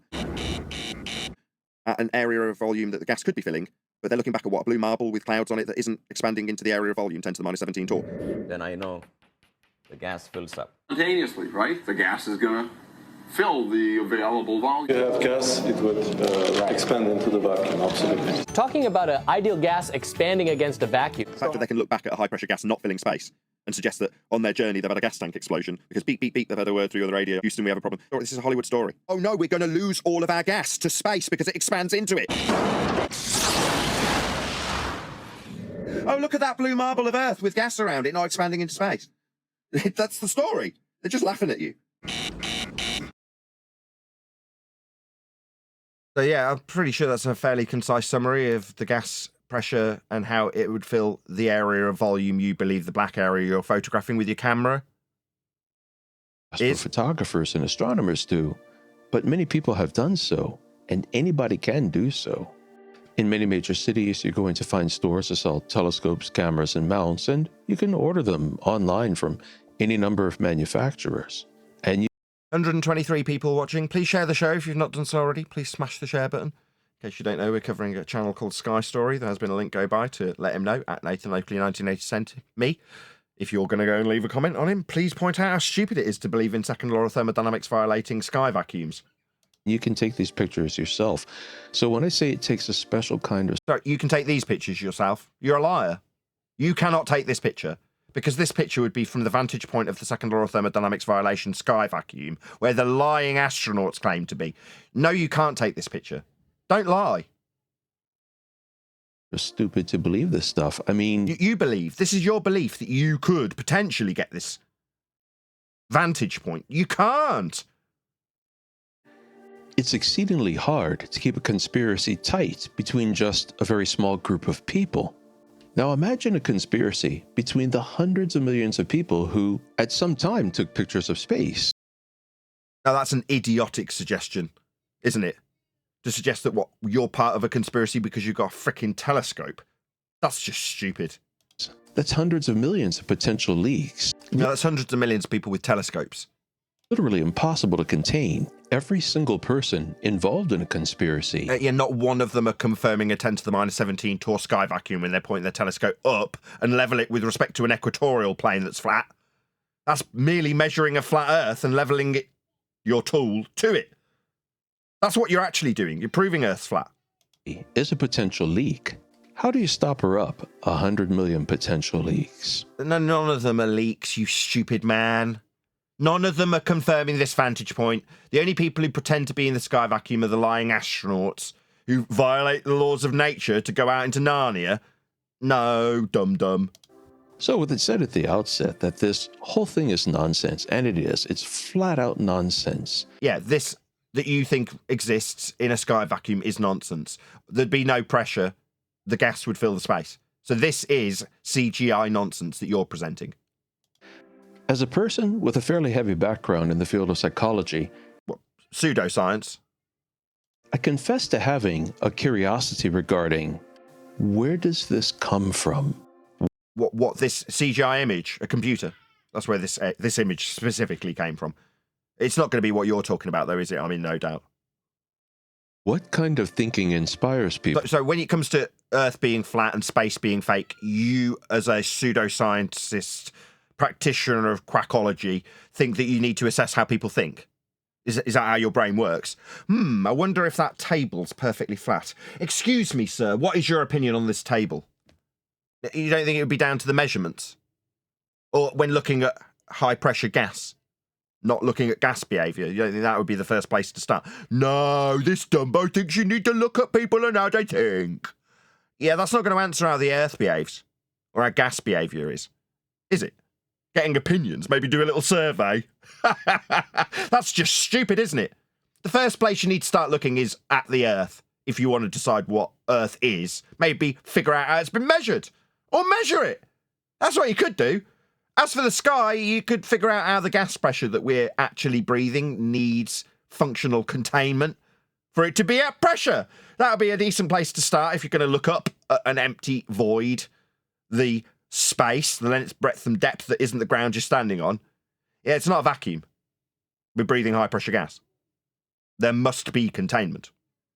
People to buy into nonsense such as the Earth is flat. No, that's how it's measured. Your orbits that you appealed to earlier, you obviously haven't looked into the origin of your blind faith in this religion of heliocentrism, have you?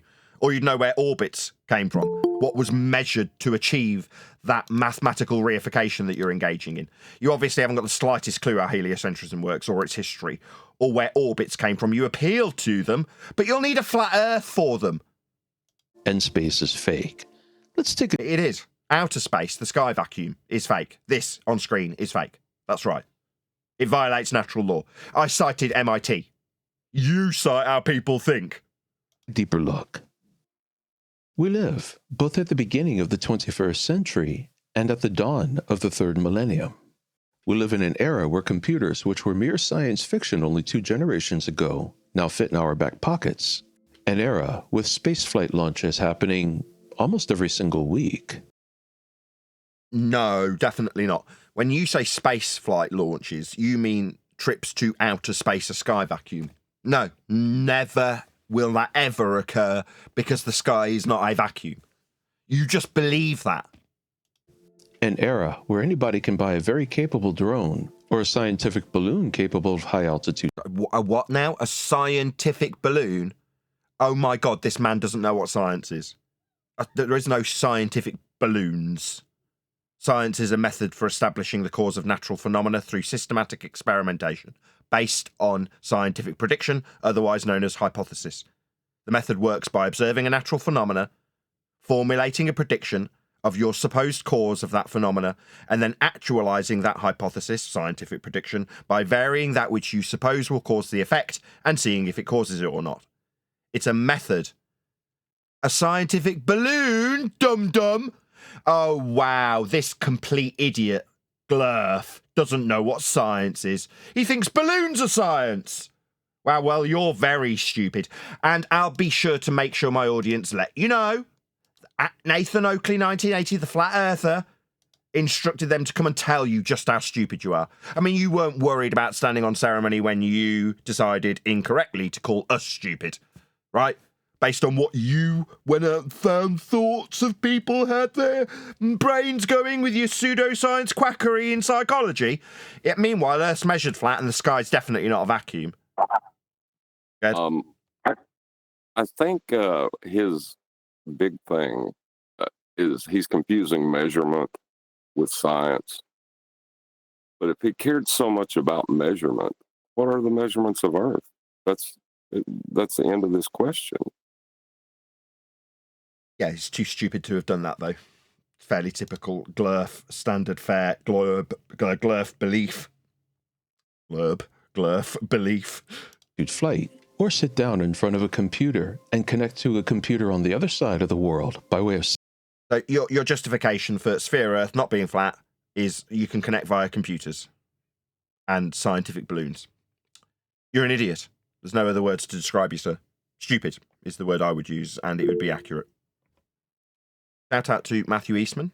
He says, is there a tentative data where all roads lead to... Oh, tentative date where all roads lead to a flat Earth is available? Soon, very soon. We're 99% done, I would say. Now, when I put that to my compadres who are helping me edit the book currently, they're like, oh, no, it's going to take a long time. But it's very close. You know, we've re-edited all of the chapters that were already written. They've all been gone through with a fine-tooth comb by several different people. It's had QE-isms inserted where necessary. All of the data has been double-checked and triple-checked. The grammatical nature of the book and how it flows into each chapter has been done. There's one new chapter about flights that wasn't written because it didn't exist as a housekeeping question, therefore couldn't have existed at the start of the editing process. That needs to be written from scratch, but that is actually going to be easier because there's no, you know, this is how the chapter currently looks, let's jig it around and replace it in the order. None of that's got to happen with this flights chapter. That's the only one that's unwritten. Once that's done, Flatsy's going to go through it again. That is to say, she's much more grammatically inclined than the rest of us, and go through that again with a full fine-tooth comb once it's actually complete. Then it goes off to the publisher. He will check it again, and then it gets published. So that's the timeline from here. I hope within a month. All roads lead to a flat Earth being the book I'm writing, in case anybody hasn't figured that out. It's a year in the... It took a year. So I wrote it, it then got rewritten, and then rewritten again, and now we're on the 4th draft. So it's gone from being a light-hearted book that was just intended to be a description of housekeeping and a rough summary of what happens on the show, to being the most comprehensive flat Earth reference book you will be able to buy at the point of publication. That's a bold statement, and it's true. I'll say it again. At the point of publication, All Roads Lead to a Flat Earth will be the best flat Earth reference book available. Satellites, and talk instantly to persons on the other side of the planet. So how is it that in an era when we have so much knowledge and so much technological prowess, that anarchisms like the Flat Earth movement and... Right, are we anarchists? What is he babbling about? Quite regularly on this show, I will tell my audience, once you know Earth is measured flat, get on with your day, you don't need me anymore. Now, if you want to engage in debate with fundamentalist religious globe-believing zealots who insist that Earth is a sphere because, like you, they've got a base knowledge and have looked up with respect to a plane of reference they levelled their telescope to believe in a sky vacuum, those sort of insistent idiots. If you want to debate those, then yeah, hang around Flat Earth Debate and you'll learn how to overcome numpty idiots like this guy Sky Story. But you don't have to. There's no anarchy. I'm not saying relinquish your faith in government, am I? I'm saying Earth's measured flat, here's demonstrable proof of that fact. And pointing out to people like yourself, Sky Story, how your globe Earth belief is based on flat Earth measurements. That's what I do. But you don't have to give me anything, and I'm not telling you to relinquish control of government or anything of that nature. That's utterly nonsensical. Stupid assertion from an idiot. Go ahead from G. I think an anarchism is anything that opposes an established authority. So in that way, we are an anarchism. I'm not opposing the established authority when I say the globe Earth comes from flat Earth measurements. If you want to believe in the established authority when it comes to globe Earth, and I point out how that creation came to pass, that's not actually me opposing it, is it? No. It's when you say that space is fake. I think that comes into opposition. Bloody hellfire, and I have to concede. So I'm an anarchist. Nonsensical ideas such as space is fake still exist. Not nonsensical. It's in line with entropic dispersion laws. There are numerous answers, but they're all rooted in how cults... Go ahead. Neil? No, it's the verbiage. You keep saying space. We don't say space. We say outer space or the vacuum of space. Getting tired of space is fake. That's just silly, isn't it? If length, breadth, and depth, that's really silly. But we know what he means. He means outer space. And when he's saying people say space is fake, I do it. I often use it in titles and thumbnails. Space, as an overarching description, when clarified by us, is outer space, the sky vacuum, Neil. Yeah, you're right.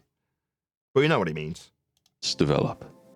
Now, typically when a person hears the word cult, they think of some type of predatory but religious-based organization. But what a cult really is a group of people that have become very good at preying on others, especially those who suffer some form of isolation, and getting them to give up their capacity to think freely, while tricking them into believing they are thinking for themselves. They're kind of like people who can't visit a sky vacuum pointing their telescopes up with respect to the level plane of reference that is the equatorial plane and saying that they are amongst the millions of people who affirm that there is a sky vacuum. That kind of cult-like belief that isn't really very sensible, but you as an isolated individual are repeating on behalf of your sky vacuum overlords.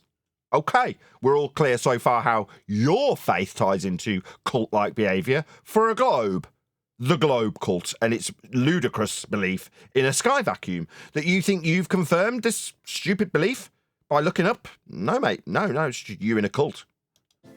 Every cult functions by way of similar dynamics. In a year, he's produced 174 videos. So he's a very dedicated cult member. Who, this Sky Story guy? Aye. Ironically, Sky stories aren't necessarily true. The cult presents an idea that is plausible, offers a group of people that are united in that plausibility, creating mutual social support, and sets themselves up as the elite bunch in the know, often in contrast to everybody else. So, in contrast to MIT and Yale, NASA say they visit a sky vacuum, which is ludicrous, but you think you're part of a group that can confirm that by looking up with your telescope. You are in a cult Sky Story. Okay? Yep. NASA's your cult leader. Okay? Just so we're clear who's in the cult, not me. Who, depending on the nature of the cult, may be framed as simply persons outside the bounds of the cult, or possibly even enemies of the cult. So is Yale and MIT enemies of the cult when they describe dispersions of gas? Because NASA are in contrast to that, and you believe them. Maybe they're enemies, maybe MIT are just the evil cult of MIT and Yale. In this way, cults set themselves up as mutually supportive. They reach out to people who hold views or have behaviors or for some other reason find themselves outside a social network. They're kind of like Katy Perry when she says, what do I have this flat earth thing? And then, like a flash, Neil deGrasse Tyson was there to tell her how wrong she was. That kind of cult-like behaviour from the leaders of the cult of heliocentrism. Yeah, we've got plenty of examples of where your cult-like leaders will swoop in and tell people how they need to readjust their thinking because they definitely shouldn't be thinking about Earth being flat and space being fake. Yeah? Then they'll give them some magical words like gravity. In other words, they feel somewhat isolated, and the cult offers them a place of social acceptance and even support at the expense that the individual adopts the cult's way of thinking and its selected behaviors. But there is another... But you have to adopt the thinking that even though you're not going to a sky vacuum, the men in the spacesuits that they need to stop their gas that they breathe filling the sky vacuum as they look back on an uncontained Earth with high pressure. You have to believe that nonsense. Yeah? That's you. You're describing you and your cult. Another crucial element to the way cult dynamics work.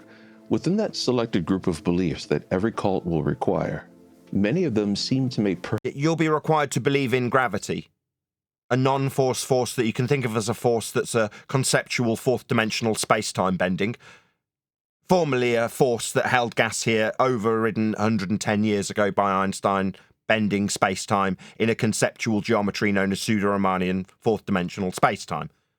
Yes, so you've got to believe in that to overcome the other ludicrous notion that gas won't fill sky vacuums. So you'll have to fall in line with that belief. Yeah, because it is just conceptually described by Einstein in mathematics. It's not something physical. It's not something experimentally validated. It's not something you can observe in nature.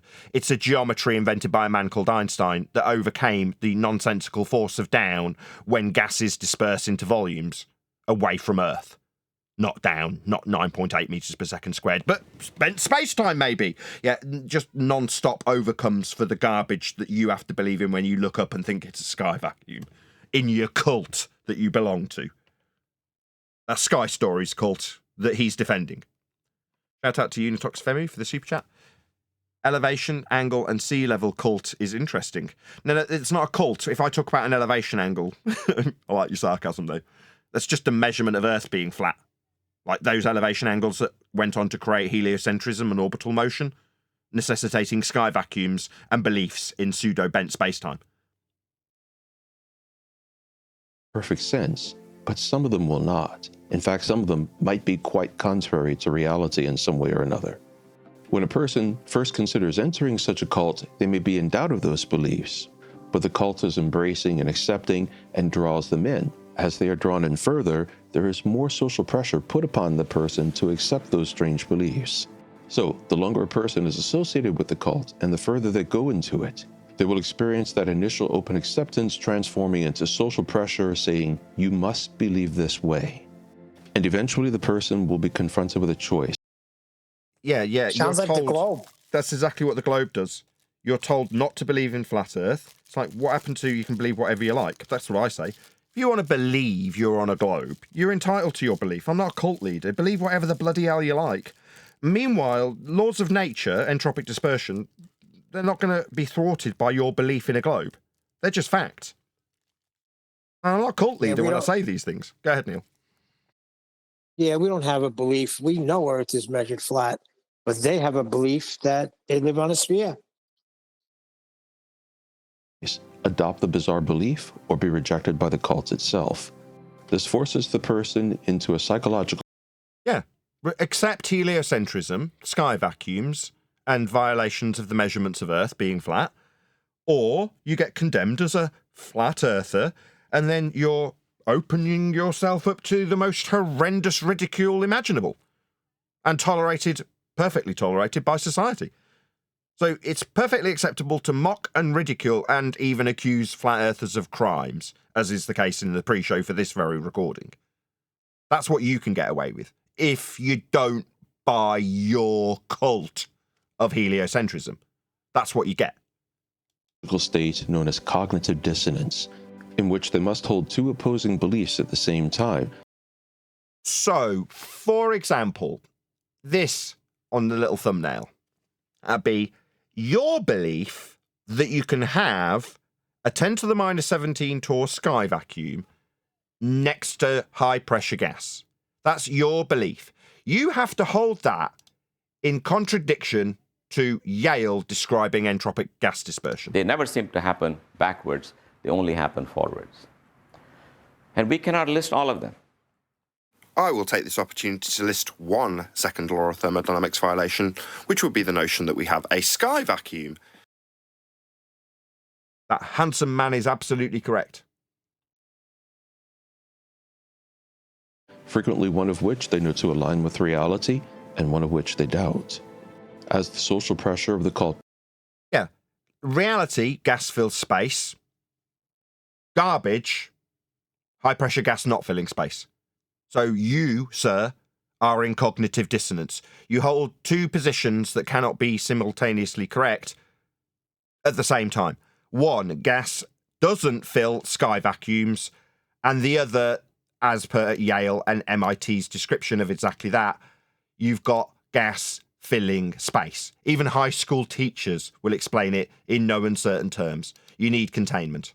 You can't have pressure without Nathan, hold on. Without Hold on, Neil. the balloon, these air particles aren't going to be striking anything. Therefore, there is no pressure. So go ahead, Neil. This is the perfect example of projection. This is all projection. Yes, it is. Okay, shout out to Unitox Femu. So speaking of beliefs, how about... Hold on. Speaking of beliefs, how water behave? Yeah, flat. Builds toward acceptance, they sacrifice their own critical thinking, accepting more and more without question those beliefs of which they were in doubt. So are you not in doubt of the second law? It's a law of nature. That which occurs always, just taught in universities. What? But you will choose to believe that gas won't fill space.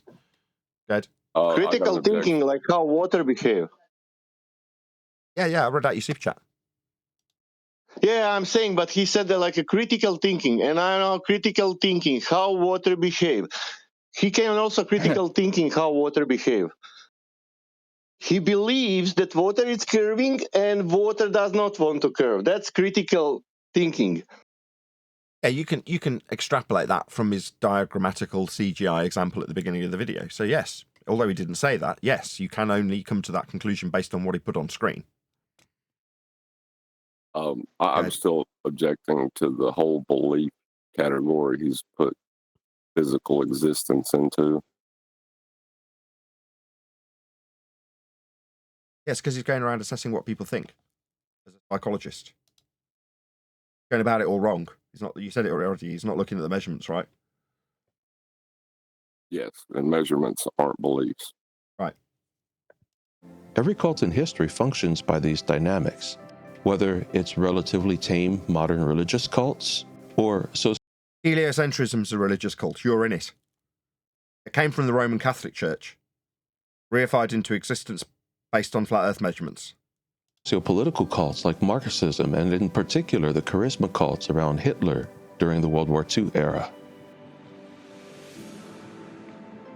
This map takes the form of an azimuthal equidistant projection of a globe. So you project the points into the latitude grid after measuring those angles off a flat plane, and then wrap a tube around. No, you don't. You wrap a conical, like weeble-shaped cone from the globe to project it into this. So the south gets wrapped up round the edges, and it's North Pole centric. But it's a globe projection.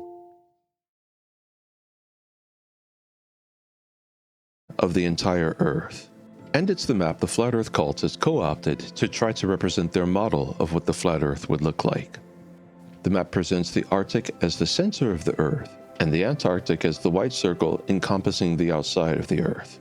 And, in fact, Flat Earthers often believe that the Antarctic forms this wall of ice around the entire world that holds back the oceans and keeps them from falling off the planet. No, we debunked that in 2016. Lots of idiot numpties chose to ignore us after debunking it.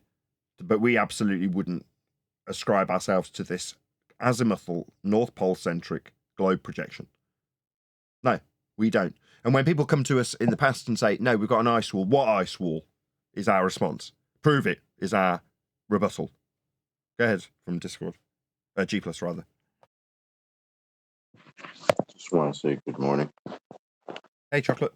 Good morning. Morning. How's everybody doing? Very, very well. Can you guys hear me? Yeah. Loud and clear. Can you not hear me? Yeah, I can hear you. Well, then we're all good. Met some flat earthers who also argued that the world is on an infinite plane and the Antarctic is essentially a wall of ice designed to keep us from going beyond the bounds of our own world. And I'm sure there are other beliefs too, because, frankly, when you're just making stuff up as you go along, you can imagine any nonsense you want to. But, by and large, flat earthers believe that the sun is a small sphere that floats around and over the earth in complicated... No, that's a stereotyping fallacy. I mean, idiots who use these fallacious reasonings suggests that, well, if one flat earther has said it once, then they must all believe it. No, I've just pointed out before you made that baseless assertion, that stereotyping fallacy, that no, we debunked it. We looked at this map and how it functioned with respect to the positions of the sun, and it didn't match. When comparing it to time and date, people who are actually standing on the ground looking at the sun and the map, they didn't tally. It didn't work. We knew it didn't work in 2016. So I don't ascribe myself to that. So I looked at what created it. Now we are, 8 years later. So, this is a globe projection. But the globe itself and the latitude system that's being depicted on these projections might be accurate, but the landmass isn't. It's distorted by globe projection. So you can't call it an accurate map of the world. We don't. We stopped in 2016 after checking if it was right or not, and it is not. Patterns that makes the season. None of it makes any sense whatsoever. There would have to be something under the earth to present a sunset. They believe that when it's winter in the northern hemisphere, the sun is orbiting over the outer areas of the map. The hemisphere begs the question that you've got a planet to reify based on the flat earth measurements that you're taking, that you're implying with orbit. You haven't looked into where these things originate, have you? Orbit. Okay, where'd that come from? What was measured in the first place to derive this paradigm mathematically? Do you know? Yeah, I've already told you. You need a flat earth for it. Map, and when it's summer in the northern hemisphere, the sun is orbiting over the inner areas of the map. Now, orbiting is just describing the position of the sun with respect to a plane. Keplerian orbital motion when putting a spherical Earth derived from minimum elevation angles to Polaris for a radial value that could be turned into a spherical value. When measuring it flat, definitely not going to be capable of reification. You're bending the ground that's been measured flat to reify that into orbital motion. It's just not possible. It's kind of crazy that I've only heard like 40 seconds of this video, and I've had like 4 straw men laid at my feet as a flat earther. This is a cute video. And very amusingly, they don't think. Good plug. So this is a guy called Sky Story. The video is called Flat Earthers and Space is Fake, cults who don't know they are cults. Irony of irony, he's in one. But please let him know at Nathan Oakley 1980 sent me. And although joking aside, I said go and give as much vitriol as you choose, I will take that back. Please leave a polite comment that won't immediately get removed by the videographer or the YouTube algorithmic bot when you let him know at Nathan Oakley 1980 sent me. And as is always the case, the only reason I'm sending my audience to him is in the vain hope that he'd do the same for me if he was to respond. He'd put a link to my video. Think that there are 24 hours of day and 24 hours of night in the Antarctic. The concept doesn't fit their anti-factual model regarding how the sun moves over the Earth. And looking at this, we see a great illustration in how cult-like and controlled flat Earth thinking is. Many people live on islands relatively near the Antarctic where they experience the lengthened days in the summer and the lengthened nights in the winter. And any civilian can live in the Antarctic just by getting a job at one of the outposts. And those persons will see the 24 hours of day and 24 hours of night. They will they? Well, where are their videos? I mean, if it's so easy because you're employed, surely we'd have some evidence from them. But I haven't seen any. Now, I'm not saying that there isn't one. Go ahead, John. He also appealed to a model that he laid at our door. Do you ascribe to reality having a model? It's reification fallacy. Night. I'm from the far north myself, and I've seen the 24 hours of day and night many times, and so have tens of millions of other people. Days and nights that last 24 hours and more might seem weird if you live outside the Arctic or Antarctic circles, but for the rest of us, it's just life. Now, No, we've taken the latitude. I've also observed it in the north, tracked it, and figured out how wrong this map was. So when I observed it, and admittedly with my own eyes, I've come pretty close because I've been pretty far north, but just never in person experienced the 24-hour sun. I've got to the point where I'm convinced before I saw it and tracked it and had people actually show it me on live streams that it did occur. So I've never altered my opinion of that. Same goes for the south. I've had contradictory first-hand testimony from people who've, one particular individual, Robert Shortman, who spent 18 months down there and said he didn't see a 24-hour sun. So that's the contradictory testimony that we have. But you're now appealing to people who can be down there because they work down there. Fine, I'll accept that. But where's their evidence that they're presenting to affirm that which you suggest they would see? We're not getting that. Again, for us... Wait, where's this? For us, sorry, Nathan. For us, What's that the whole point of this little TFE thing? Why? How couldn't he sit there nonchalantly and say millions of people have seen this thing when supposedly this thing was just evidenced like a few weeks ago? Are you serious? What about his evidence? He says he lives there. Does he have anything on his channel with the 24-hour sun? He says he's got a telescope and space is real, but he lives there and has no video of this 24-hour sun? Wow. I would like for someone to logically formulate the 24-hour sun into being a sphere. You can't. You have to affirm the consequent. You have to suggest that you will travel antipodal to the bottom of a ball. That is to say, if P, I assume my journey to Antarctica is down, and I will arrive antipodal from whence I started. Then I will observe a 24-hour sun. I observe a 24-hour sun, therefore my antipodal assumption stands true? Absolutely not. You can't turn it into a globe proof unless you assume by pure fiat that you are antipodal when you arrive in Antarctica. But that's literally the okie doke they're trying to pull off right now. Like, again, this was supposedly a heavy quotes experiment that was just supposedly done. And now you're going to sit here and say millions of people have witnessed and evidenced this? Like, it didn't just happen 2 weeks ago? Like, y'all didn't make a whole fiasco about this? Like, you weren't calling people from Antarctica asking for guns and all this type of nonsense? Like, you can't be serious right now. So the elevation angle with respect to a flat plane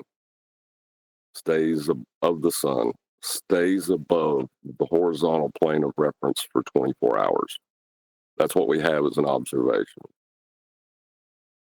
Yeah, just think of that flat plane as a ball and Bob's your uncle.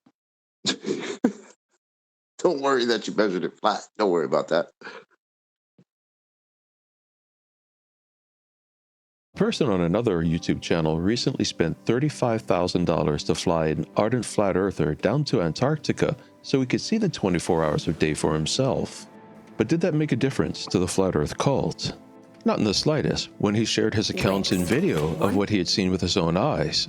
Other flat earthers promptly accused him of now being part of the conspiracy. And then they did what they always do. Because the evidence did not fit the required bizarre belief, they just wrote it off, claimed it was done with green screens or some other nonsense.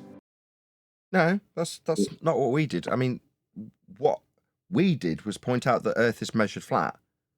Now, I did it to a guy who was actually there. He called me up, to seek cope. And I said, "You measure Earth flat, dude." And he put the phone down on me, screamed about guns, and told his audience into the lens of the camera, quote, he tried to deflect with measurements. What measurements would they be? There'd be these measurements that Toon is holding up in this diagram here. They're flat Earth measurements, elevation angles, the ones that John just went through. Let's just have a listen to what Toon did when confronted by it by Brian. Modern day debates, and Toon presented flat Earth elevation angle measurements for proof of his globe. Absolutely epic. Check it out. You just showed flat Earth there. Brian, your what elevation model is used to produce this, Brian? Is a prediction of what will be seen as the sun circles over a flat plane. Because what you're showing there is flat plane measurements, and it is a measurement. Brian, your elevation model is used to... Sorry, could I address what you just said there, please? No. Do you think there's a 24-hour circling sun in the north? I will address that. You're after just making claims there now that need to be addressed. So if you're going to make claims that need to be addressed, expect them to be addressed. All right, I'll hold this up so everybody can see. If you wanted to just ask me a question, what I'm talking about. Then you should just ask me a question. Not a model. There is no globe model. It doesn't exist, right? Sorry, is there some reason why you're ignoring me? Is there some reason why you're making stupid claims? Why you're ignoring me? I used the globe model. Come and debate you.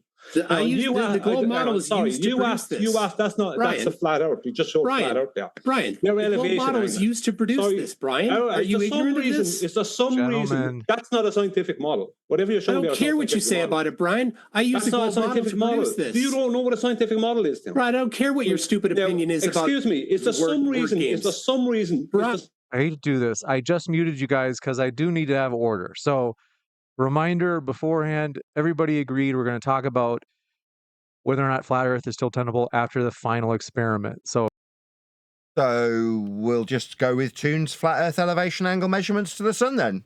And no, it's been confirmed by this dude. He's holding them up on screen now. These are flat Earth elevation angle measurements. That's why they're being represented on a 2D piece of paper with angles with numbers next to them. There'd be degrees. Yeah, angles. Two straight lines meeting at a vertex with respect to the flat plane of reference used to gather the measurements. So they're flat Earth measurements. The Earth's measured flat. I don't think there's any contention here. Sorry, John, were you cult-like in your representation of the flat Earth measurements that were absolutely acquired in Antarctica? Or did you talk about how Jaron was a shill? Which one was it? Just the measurements. Just the flat Earth measurements and what they acquired down there when they measured Earth flat. I see. So this is another stereotype straw man fallacy with a generalization, stereotyping us like we all attack Jaron as being a shill. No, on the contrary. No, what Jaron did was attack people like me when we point out science proves things, so we could go down and perform a experiment that was just an observation, and then gather up some flat Earth measurements. We pointed all that out. So what happened was this flat Earth believer, now confronted with the evidence of his own eyes. Ed? Hold on, that's the first thing he said that was true. This flat Earth believer. He's right about that. Jaron? Yeah, Jaron believed Earth was flat, unlike us. Well, if you put in context everything that he said about people who believe the Earth is flat, it could almost like hold true, you know? Yeah. I'm not critiquing him in terms of his critique of Jaron, but now he's talking about an individual rather than the stereotype like, this is me. It isn't. Who brought that up to his compatriots suddenly found himself classed with everyone else and suddenly found himself facing social pressure and ostracization by his cult members. Sorry, you think that he suddenly felt ostracized after TFE? No, Jaron, like any flat earther believer or somebody like us that knows Earth's flat, we're at the hands and mercy of the belligerent globe-believing cult members like yourself who feel it's perfectly legitimate and justifiable to call us stupid, not stand on ceremony, right? Even when you're wrong and in cognitive dissonance and violating natural law, you still think it's perfectly okay to demean us, yeah? And stereotype us, like use fallacious reasoning. Like, just scummy behaviour by people like you. Now, Jaron faced that long before his own side of believers turned on him, yeah? Making his group look very cult-like. Yeah, I'll agree with that.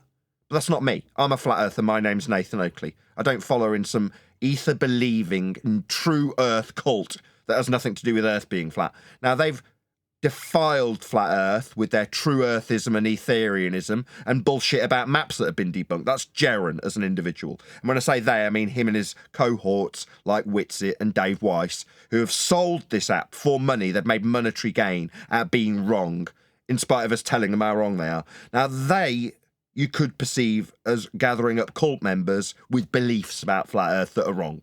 Yeah, I'll grant you, it's just not us. Yeah? You and your behaviour that you've exhibited here is the same kind of behaviour that Jaron allowed to have put up with for 10 years. It's just now flipped from egregious, scummy globe believers doing it to egregious, scummy flurfs doing it. Now, they're flat earth believers who are very disappointed that Jaron is incorrect map that he was pretending to believe in, even though he knew it was wrong, and is now defiled, and having decried them all as idiots, yeah, they're annoyed with him. Shocking, innit? Members. Because when a person subscribes to any kind of... Ed? I'm sorry. You got to give them credit, right? Because this little social experiment, like what we're listening to, I feel like is going to be, for a little while, it's going to be the norm. It's really just oh, we've shown these guys this evidence, so-called, and now they've completely fallen apart. It just sounds like it's going to be like a psychological attack. I've heard people say this is like a spiritual attack, whatever. But yeah, that's what that's the tactic they've gone to. And you got to give them a little bit of credit. It's a decent tactic if you don't have any actual evidence. Well, what's the actual evidence? The actual evidence is this, isn't it? Tomb with his flat Earth measurement. Oh, just to be sure we're on track on that topic. And then... Thank you, James. Right, he's claiming a scientific model, which his globe is not. He doesn't have a globe model. There is no way for him to insert natural science into what he's claiming. And what he's showing there is on his page is not natural science. That would be measurements. So. Yeah, this isn't measurements. This is predictions based on the globe models. So you just showed something there and you said it was a globe model and predictions off a globe model.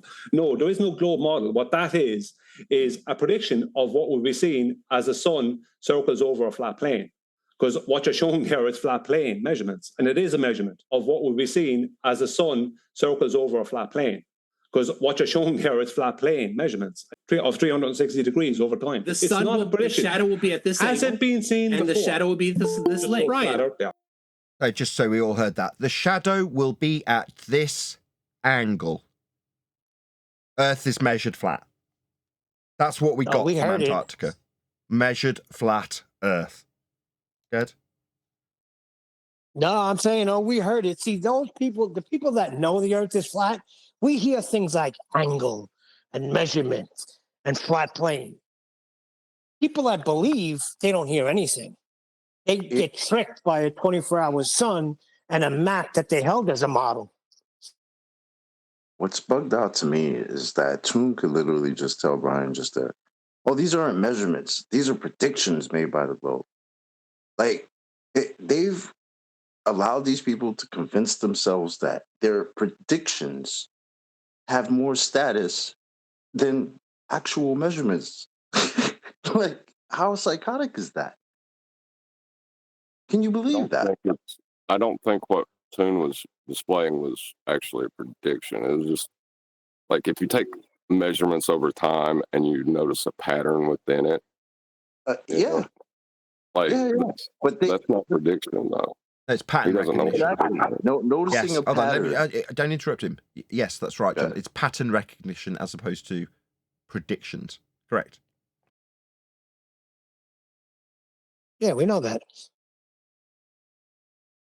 Yo, but check this, guys. If there was only an algorithm to fish out all the comments of the Globers over the years who said if the Earth was flat and the sun was small and circling above the Earth, you would see the 24-hour sun. They used to say that a lot. Listen, you don't kill the vibe here.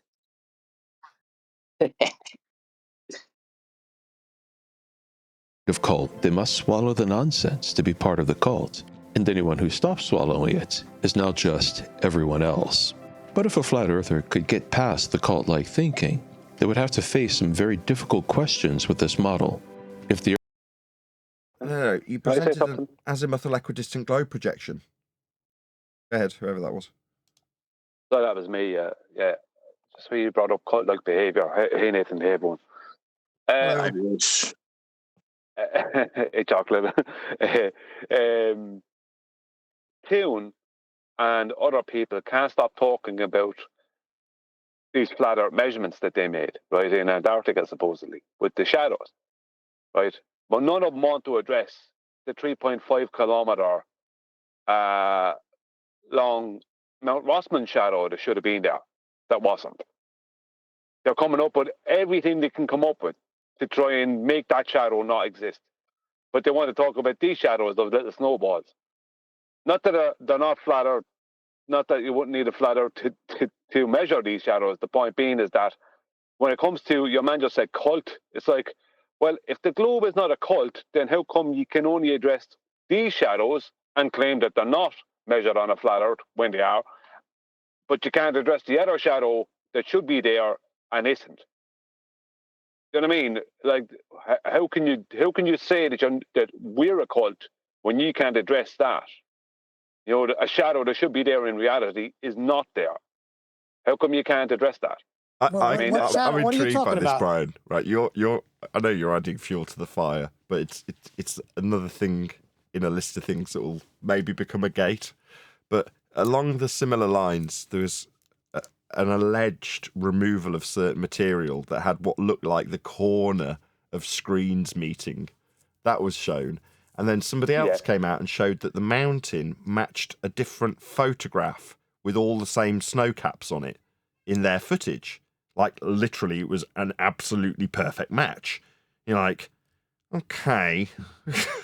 So, as much as I don't necessarily, like a moth to a flame, want to get into this dust cloud, sometimes the people presenting the anti-evidence to say that it's been staged and faked really do have some compelling stuff. It really is intriguing. Wouldn't you agree? Your shadow thing is just the same. It's just intriguing. Well, yeah, I would, because what I would say, I'm not trying to promote me, right, by bringing it up. But the point is that if there's a sun shining at the angle they claim it was shining at, because this is the angle that they measure off a flat plane, right? What they're trying to call a globe proof, right? Flat plane measurement. Then if it's casting that shadow with a snowball, right, because it's at that amount of that elevation above a flat plane, then there has to be the shadow from the mountain it's behind must also be there. And that would have to be geometrically 3.5 kilometers, right, in length. Now, where their camp was, that means that the shadow should have cast straight across where they were, and it never happened. So all these other things are brilliant, because I'm just saying, like, there's constantly new stuff coming out that's problematic with it. And I don't want to go out and say it's not real, but it's a bit like when you ask, if the sky was a vacuum, then when you state, sorry, Nathan, if the sky was a vacuum, then all the air we breathe would fill it, right? It's like that.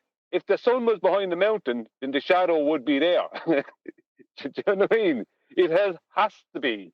There's nothing to stop it being there. There's nothing. I've heard all the excuses. There was a crevasse, then that was shown that there wasn't a crevasse.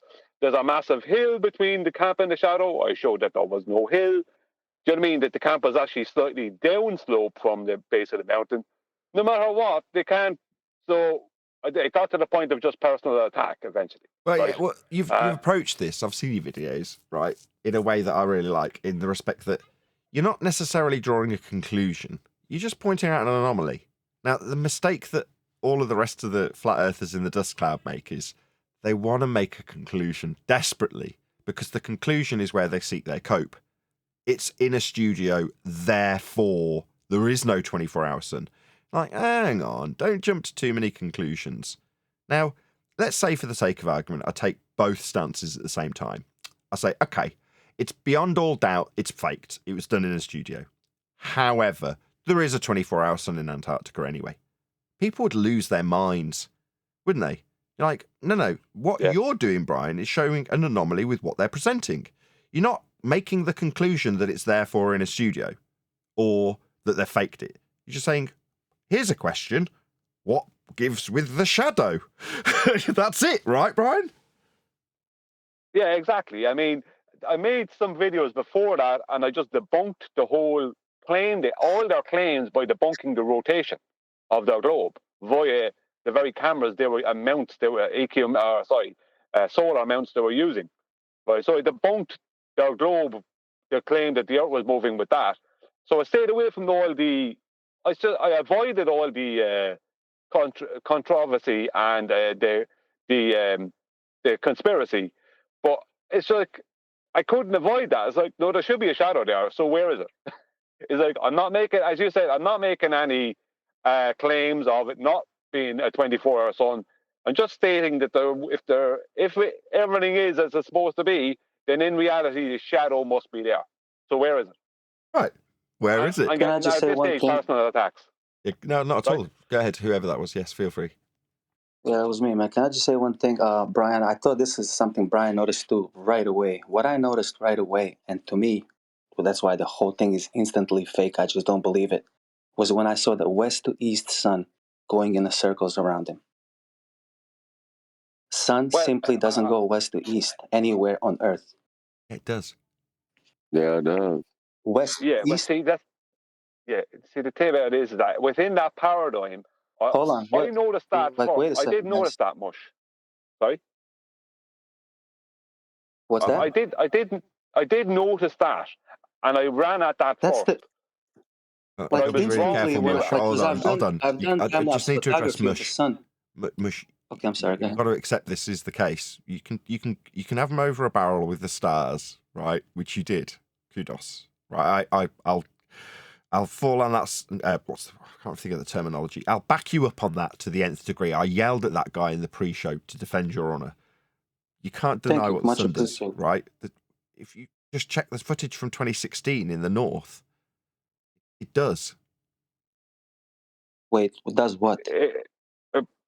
What it is, Mush, is it's an optical thing. Wait, I want to hear this clearly from Nathan. Brian, just 1 second. Nathan, you're telling me that somewhere on Earth, sun goes west to east. Yes, I've got it documented in the 24-hour sun footage when we tracked the sun on a flat Earth live in 2016. Yes. Holy shit! This is. I mean, I don't know what to say. I'll just go on mute for now, man. Were you unaware that there's a 24-hour sun in the north, Mush? I'm absolutely aware of that, but it's going east to west. Well, hold on. Well, then you must appreciate that must be the case then, right? How can it not be? Going east to west? Yeah. Yeah. Sun if it's is going east to all the west. way around you, not rising and setting, right? That's not what I said. But in terms of a full 24-hour period, it must go the other direction for it to make a full rotation around your position. It can't not. No. The direction is the same, east to west. The direction of the sun doesn't change. It does. Yeah, you're confusing with rising I'll just go on and mute for setting. now. Think about this. Exactly. Talk it out The with stars rise in the east and they set in the west. When the sun does not set, you will observe west to east movement. Yes. Not only that, I can observe it from here in the height of summer.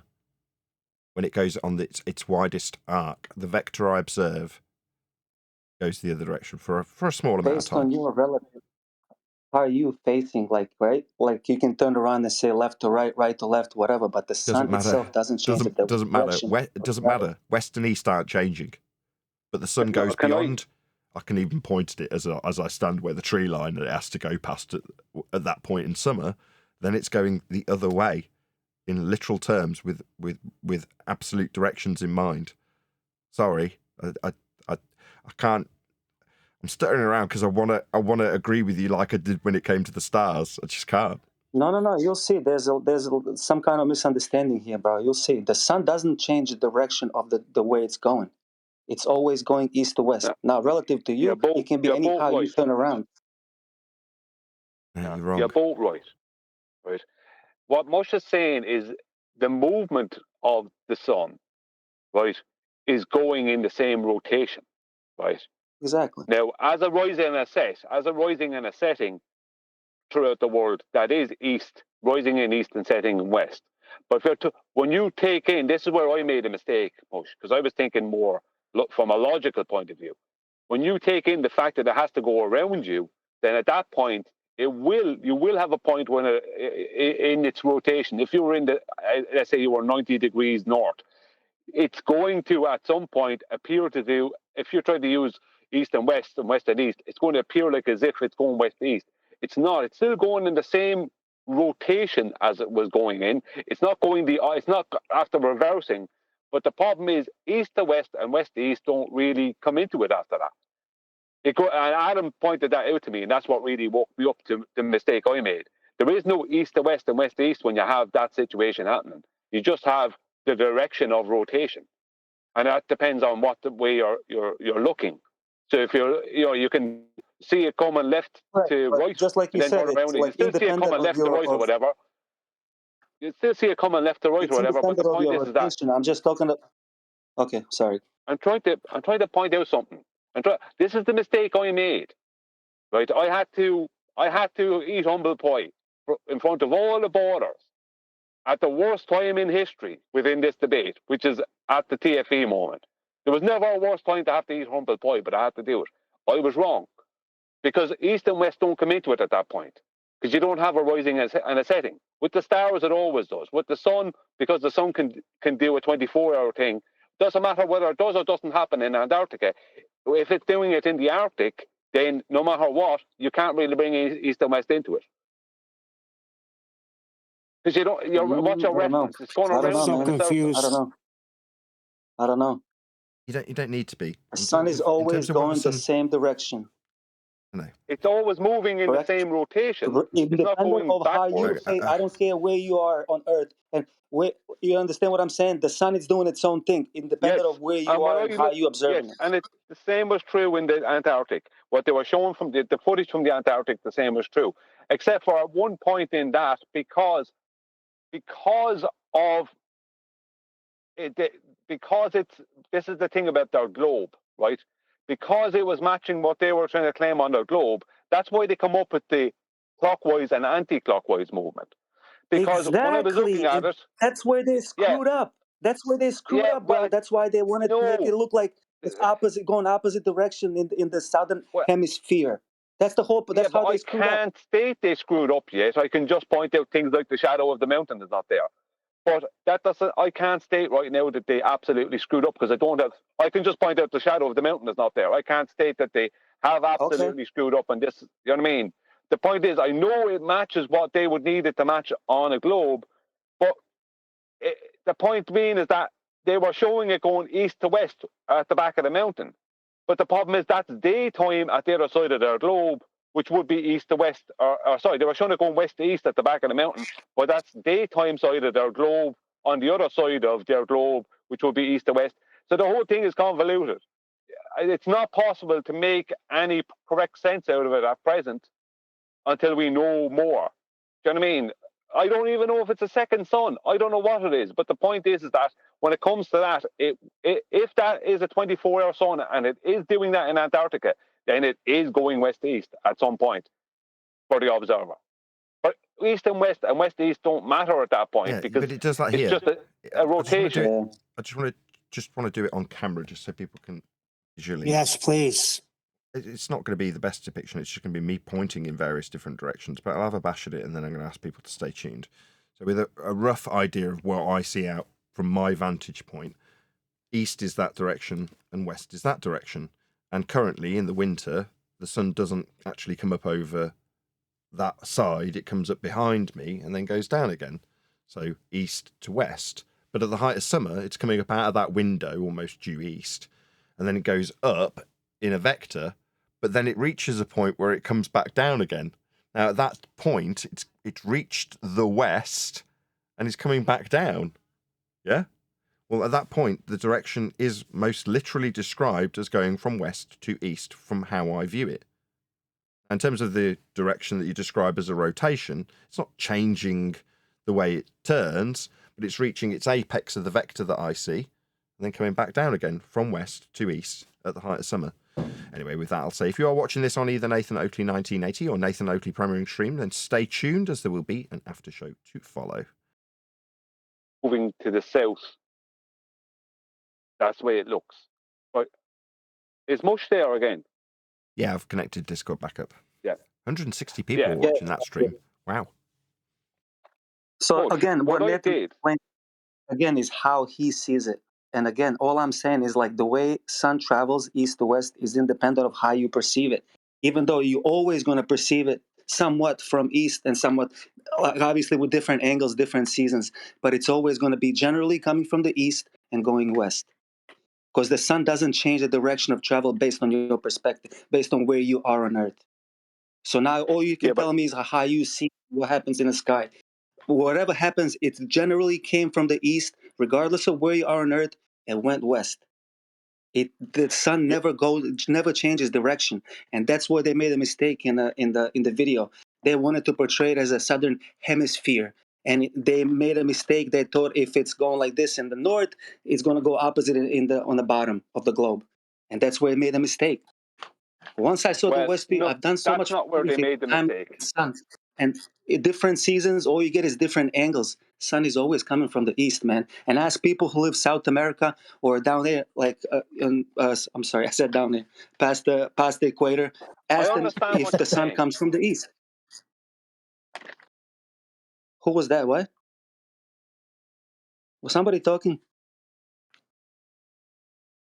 Brian's trying to talk.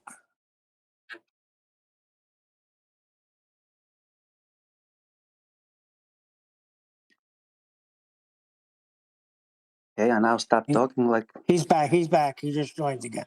Sorry, I got a phone call there. Right. I thought that was their Achilles heel in all this. Now, the problem is, if there is a 24-hour sun in Antarctica, then it's not their Achilles heel. It's something that's actually happening in the sky there. Why it's happening or how it's happening, I don't know, right? But I thought that was their Achilles heel because the sun does go west-east while looking south within that exact scenario that they have set up there, right? Their Achilles heel was whether or not the Earth was rotating. And when I accepted that I had messed up with that first claim and I couldn't disprove it, I couldn't prove that the sun was not doing what it was doing, I moved on to disproving the rotation because that's what I was focused on in the first place. I just focused on the wrong thing. I focused on the sun as opposed to the Earth. Then I debunked their rotation with the mounts that they were using with the cameras, showing that the Earth was absolutely stationary. Because I had information concerning the Mount EQ mounts and these kind of things from years ago, and I understood them, and I debunked it with that. That in the shadow thing I pointed out. That's the best you're going to point out with that situation, unless you can absolutely prove that the sun is not doing that. Then you have to accept that the sun might be, or some kind of a sun thing is doing this thing in Antarctica where they are. So I debunked their. I don't have to So once I took away that rotation, that was the end of that. Sorry? Yeah. Honestly, when it comes to 24-hour sun in Antarctica, I don't have to accept anything. It's literally irrelevant and inconsequential to me. But the only thing I'm going to say, if I'm going to have to accept a belief, which I never will from anyone, I don't accept any beliefs. But if I had to, I would believe Robert Shortman, the man with no agenda, who's not involved in a topic, has no agenda behind him or anything, and the man who spent 18 months in Antarctica. If I had to believe, instead of liars, known liars, people who we call out every day and make videos about them, how much they lied and how much they deceive, we're going to accept what they say on face value. Asking for proof is like all of a sudden being a it's not about conspiracy accepting theorist. what they say. Yeah, you've taken the wrong route there. It's not about accepting what No, they I'm not say. talking about you, bro. I'm not like don't take this. Yeah. This is a response to you or anything. I'm just saying, like, as a conclusion for this conversation. Well, they might be all liars, but wasn't. that doesn't mean that they're all lying about seeing a 24-hour sun in Antarctica. It doesn't. Well, but do I have to believe it? The Why do lie I have would to be, accept the value and start breaking it down as it happened? The lie would be that the Earth is rotating.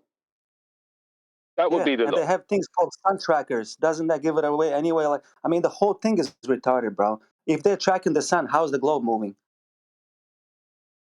Exactly. This is the point. The mounts But the whole thing is actually retarded. move. Like, you can break the whole thing They're down. powered to move left and it's right. irrelevant. This is but see the mounts that the cameras are on are powered to move left and right.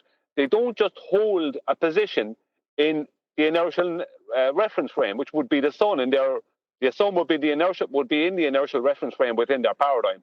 The mounts don't just hold that position; they actually move left and right. They actually do that, which means if they're powered to move and follow, and sometimes they'll stop and then catch up with the sun depending on if there's clouds in the way and what kind of sensors they have. So it depends on the particular one you use. But these mounts are powered to actually move left and right. They're powered to actually turn, not to just hold a position in the sky. Consequently, as was proven by McKeegan's video, when the mounts are going the wrong way, it was going at 15 degrees per hour west-east. The sun was moving east to west, that was going west-east, and the Earth was completely stationary. Because the Earth is not moving, taking away all of their claims concerning the 24-hour sun. Everything they claim doesn't matter now because they don't have a rotating Earth. So whatever the sun is doing in Antarctica means nothing because the Earth is not moving. Nothing for them, if you understand what I mean.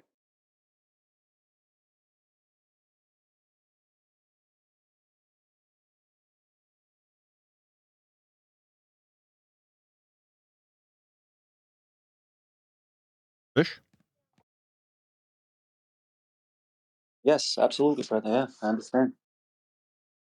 That's why this That's why this social experiment, when I think about it, actually worked, man. Look how much confusion and how much division it caused, and you know, I don't know, man. I agree with that. I agree. Like this was the perfect all of that. Not to evidence anything, but to come out with videos and say how flat earthers are a cult. Because now look at them infighting at the civil war between themselves, which is funny because the Globers always have that kind of quiet civil war between themselves. That's why there are anti-flat earthers and Globers, because they can't even actually stand up to the very claims that they make. Therefore, they have to change the claims in order to try to prove the claims that they just changed. Yeah. Now they've done it to flat Earth, and they've used supposedly the biggest flat earthers to do this. This is a very cute tactic that they've done, because it boggles my mind that we could listen to a video with a guy who was just saying, "Oh, millions of people have seen this. This has been evidence to death," but yet we forgot that some wealthy guy, some wealthy Glober, just 2 weeks ago, 3 weeks ago, set up this whole thing in order to evidence this thing.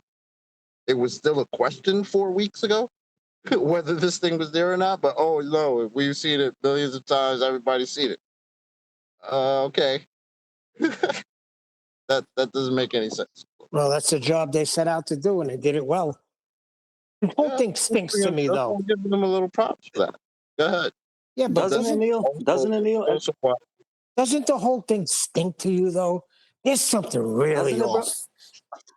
Like I said again, bro. I'm more concerned of like these flat earthers, actually, who I thought were real flat earthers.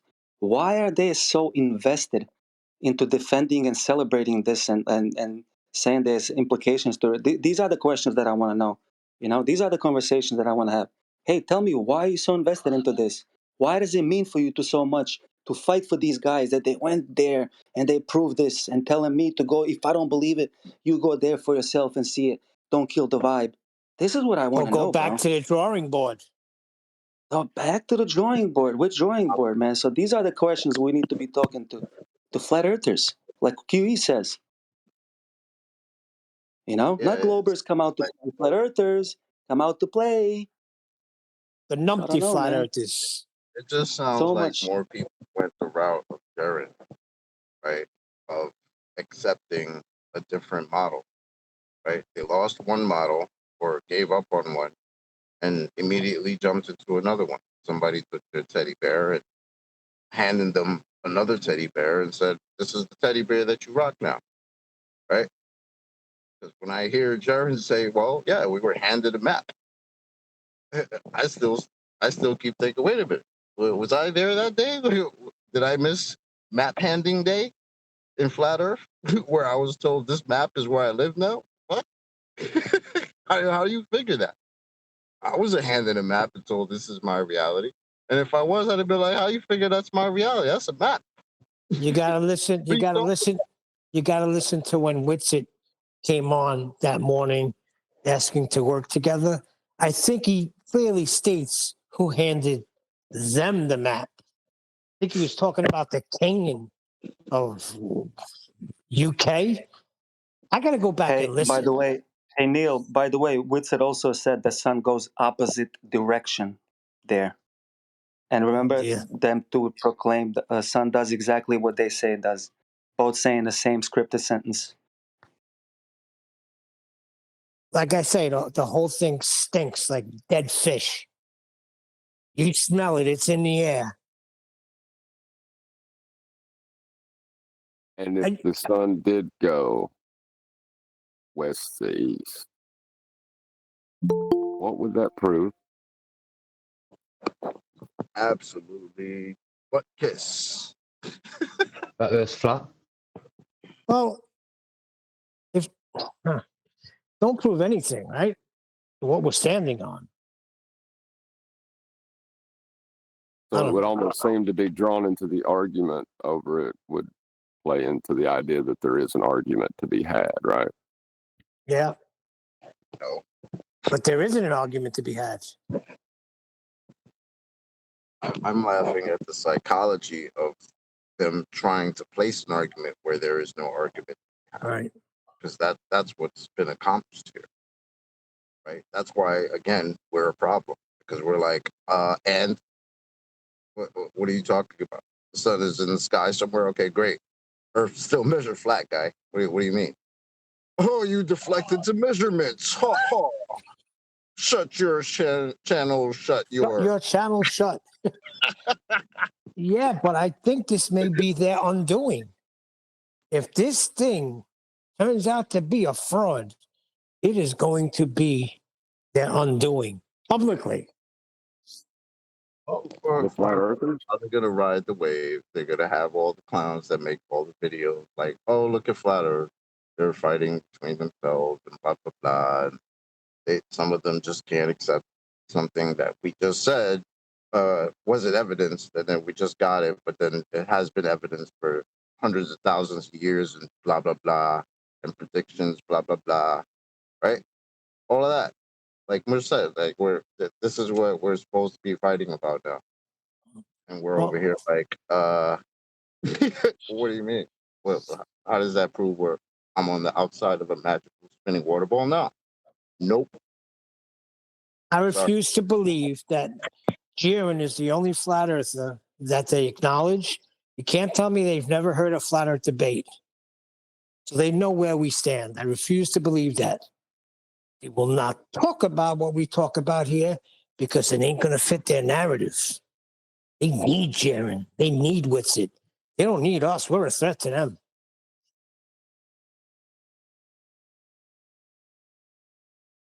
I don't think they understand what we talk about here. No, I don't. They know fully well what's being said here. They know. Who are they? And people that put this whole plan together. The A-team. Right. The the people who put together the FTAE non-experiment. Same people that work together with Thanks Bob. Remember Thanks Bob? Now it's Thanks Jiren. And who's it going to be next time?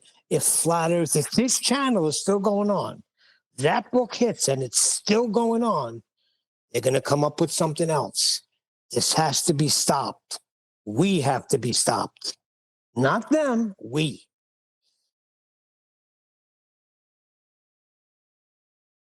Oh, I'm still confused on who they are. And so am I.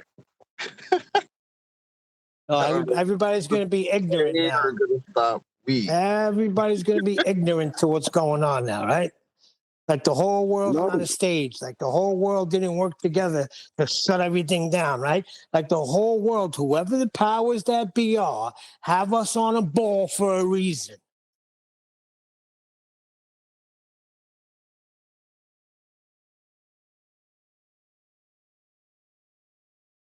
Nah, I think people are just dumb.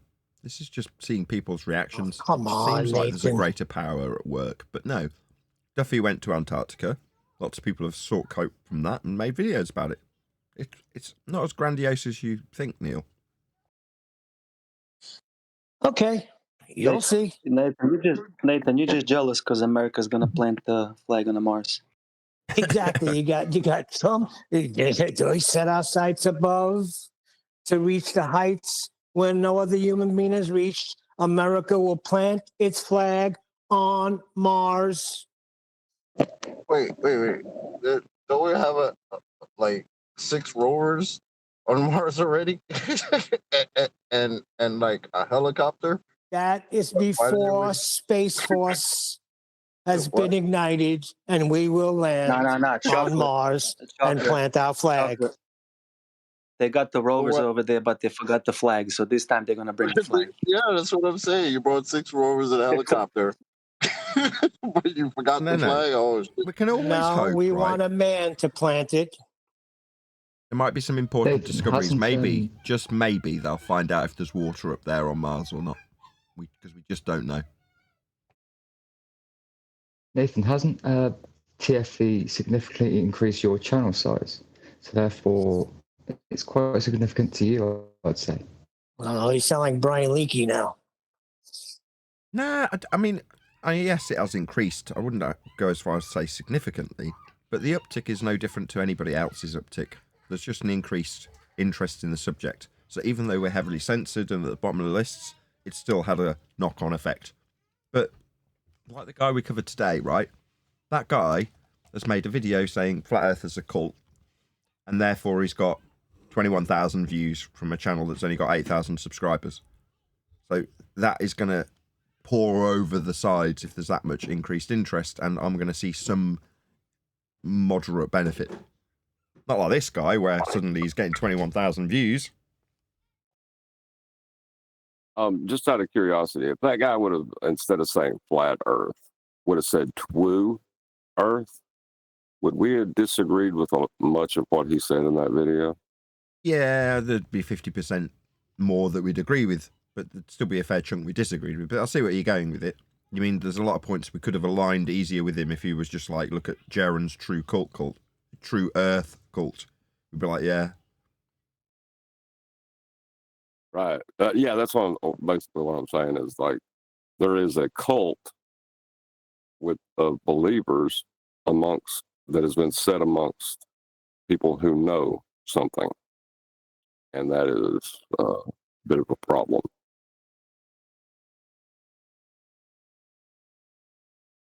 Yeah. And for the gentleman today, I know you went in hard on him, but he's wasted a year of his life talking about nonsense. Now, he has got a good speaking voice, and he's only wasted 1 year, and he's got many more to come. So, mate, just use your good voice and put stories that are true instead of nonsense, and you'll be fine. A nonsense word again. Hey, Adam. Did he come and go? Nah, I'm here, but... Evening. Your mate, Danny Faulkner, defended my virtue just before the live show started. That's right. I forgot about that. Wow. Danny calmed you down. You were hot.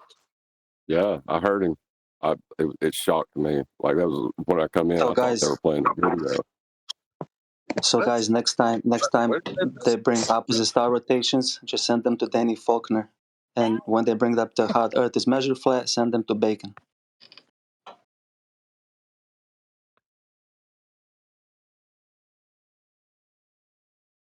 What did he actually say, Nathan? I think he thought he was going to get yelled at because you said, why is Danny Faulkner opening up his mic? Yeah, and then he calmed me right down by going, yeah, you're right. Because there's qualifying terms like rise and set with the stars.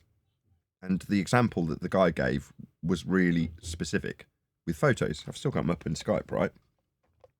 So when I tried to peg him on, well, they go in the same direction. He just dodged and dodged and dodged and dodged and dodged until I was absolutely furious with the guy. And then Danny just stepped in and went, actually, no, I agree, you're right. Because the terminology had been really clearly laid down. And I'm getting him to describe which direction are they rising in, which direction are they setting in. They're the same, right? Yeah, they're the same. No, he wouldn't say that. So I just kept on getting more and more angry with him. Until Danny stepped in. What was his exact words, though? He said all celestials rise in the east and set in the west? Yeah. I mean, he could have put the caveat in about Polaris. He didn't even need to. But he just went, yeah, they all rise in the east and set in the west. As a rhetorical device, though, what does rise and set actually describe? Oh, dear. Here we go. The apparent motion they take. Well, their elevation angle. Elevation? Well, their elevation angle throughout the day and night. Yeah, that too.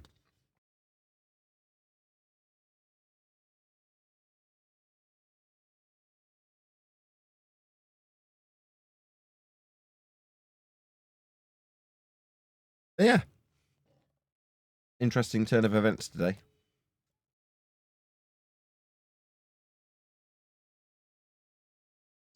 So this thing with Danny happened in the pre-show? Yeah, right before the live show started. Oh, wow. Nathan, can I ask, how many pages is your book likely to be? Is it going to be a monster 600 page? I think it's more than 5. At least 5, I'm going to go with. Oh, that was a long lunch break Danny had, right, Adam? Adam's at work. No, I'm not. I'm at home. I've come out.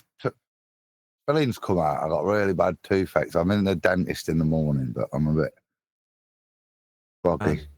I feel your pain, like quite literally. Yeah. Well, yeah, you do, don't you? Yeah, but you could just go grab some perks. I still have toothache to this day. Yeah, it's a lot better since people like Adam cared about me. So I feel really bad that you've now got toothache.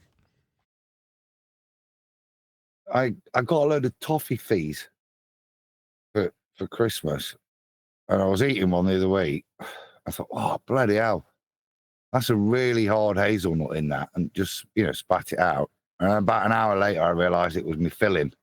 No! Oh shoot! So then I went going to Italy, and I kind of forgot about it. But it's obviously got infected, so I'm in tomorrow to get it sorted and filled. So bummer. What a bummer. Yeah, that's exactly the same with me. Something occurs, I bit my cheek, and then you're like, oh, bloody hell. And then you end up doing the grand tour, going here, there, and everywhere, setting up for Christmas, seeing your parents, and you're like, I must book appointments to see, and it just gets worse and worse, and you're like, oh no, I must do something about this. And then you just keep putting it off, and then eventually you're like, yeah, you're going to lose that tooth. Yeah. But I haven't, thanks to, lots and lots and lots of dental trips. People gave me money. They took pity on me, and it meant that I could afford to keep going back to the dentist. Because your advice, right, was go back, right? Don't just let it go. And I did. But it obviously all cost money every single time I was walking through the door. But I had the money to do it. I was so grateful. So there's typically, don't get me wrong, I'm getting contributions. People send me PayPals and stuff, right? And I'm always replying with my gratitude. Thank you very much for supporting me. It means a lot. Or whatever I say as a thank you when someone sends me money, as you'd expect, right? That's the minimum I can do. But at that particular moment in time, the people who were sending me PayPals at that particular time, they got like, I'm so grateful to you. Thank you so much. Because when their money directly resulted in, even if it was minor, a bit of an alleviation of actual pain, your gratitude just extends that much further, doesn't it? Like, I'm so grateful you gave me this money. I could go to the dentist with it. Thank you, thank you, thank you. Just so we can tie it back to dentistry, you have an upper and lower teeth, right? You have your upper teeth and lower teeth. Shouldn't it be outer and inner teeth? Yeah. You'll need a flat earth for those references.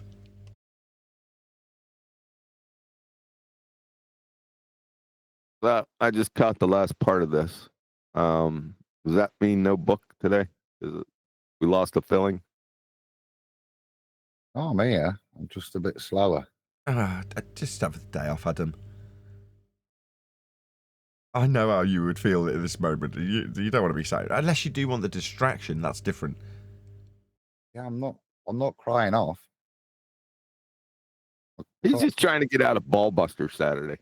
Adam or me? Or both of us? Both. Yeah, we're the naughty kid scrounging off the job site, are we? Yeah, you both are trying to do it.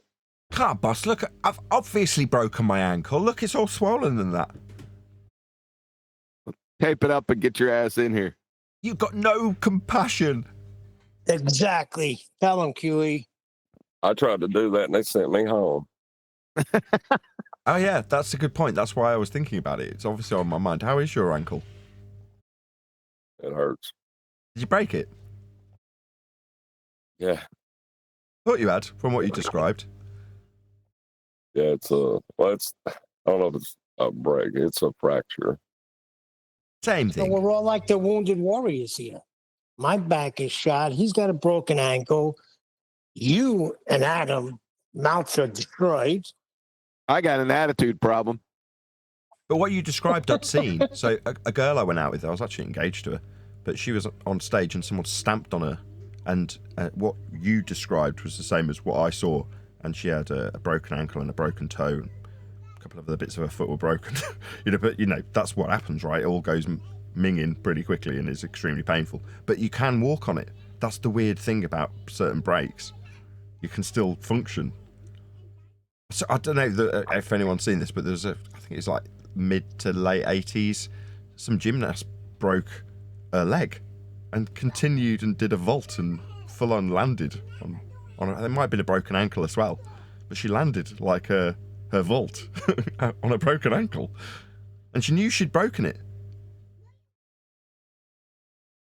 That depends on where the break is. Yeah. Don't get me wrong. You can't do it. I'm not oversimplifying it to the point where, some breaks you ain't moving anywhere. You know what I mean? Exactly.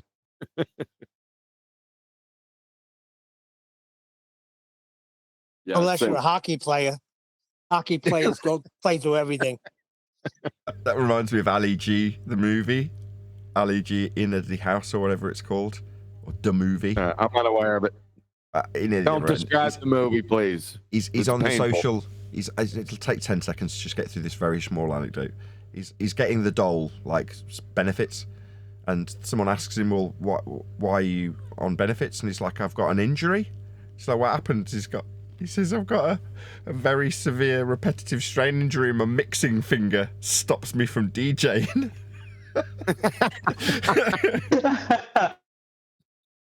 Same with he gets a cannabis prescription, or no, he's trying to get it legalized in the country in England, and he's listing off the reasons why he should be allowed to get legalized medical cannabis, and he's saying itchy scrot is one of the reasons.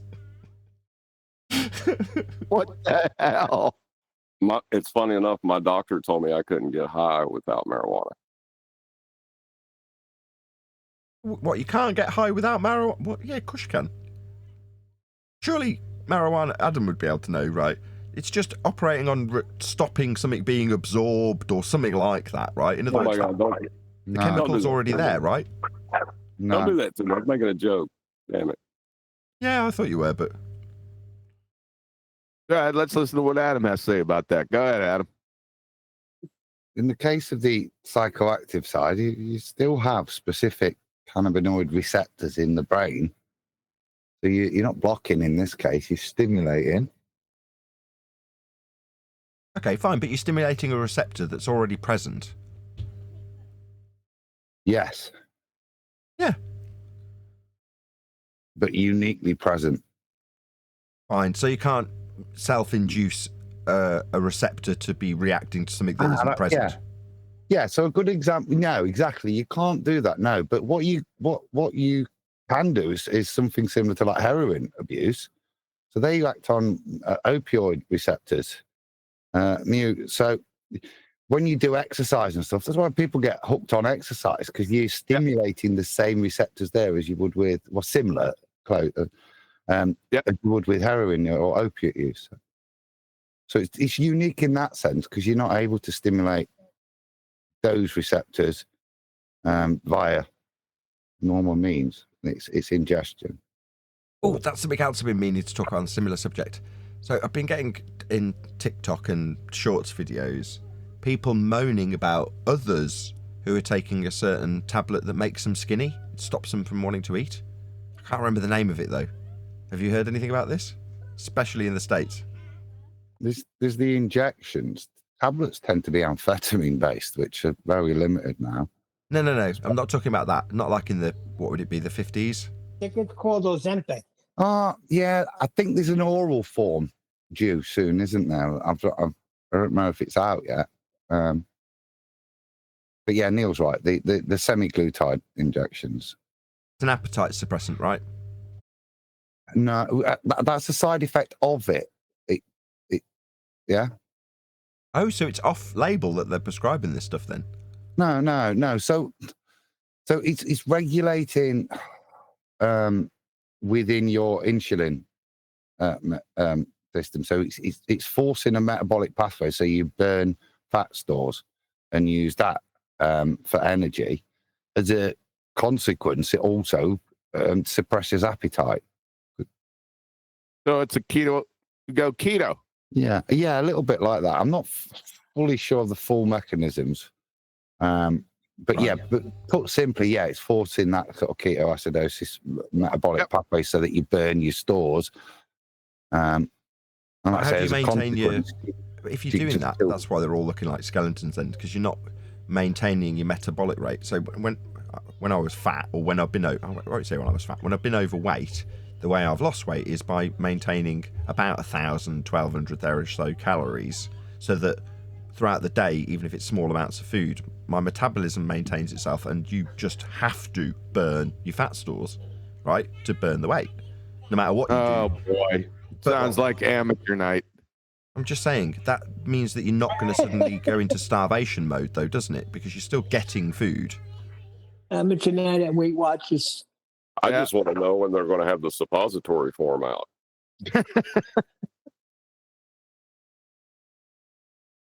Anyway.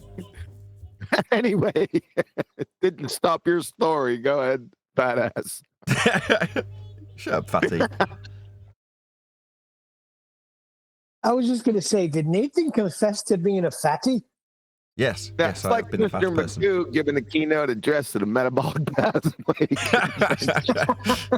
Did you just call me Alma Fudd? No, Mr. McHugh. Chicky sod. I didn't want a correction on the character. It was the insult. Yeah, you walk around smelling like fingernail polish. I was thinking of something else. That's healthy. So either way, Adam, what do you want to do as you're the one who's poorly?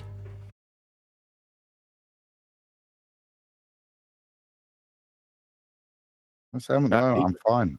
I'm in a bit of pain, but it's not going to stop it, is it? If I don't do something, so. Well, are you up for Can I play tennis? Can I play tennis now, or is Adam going to get pissed?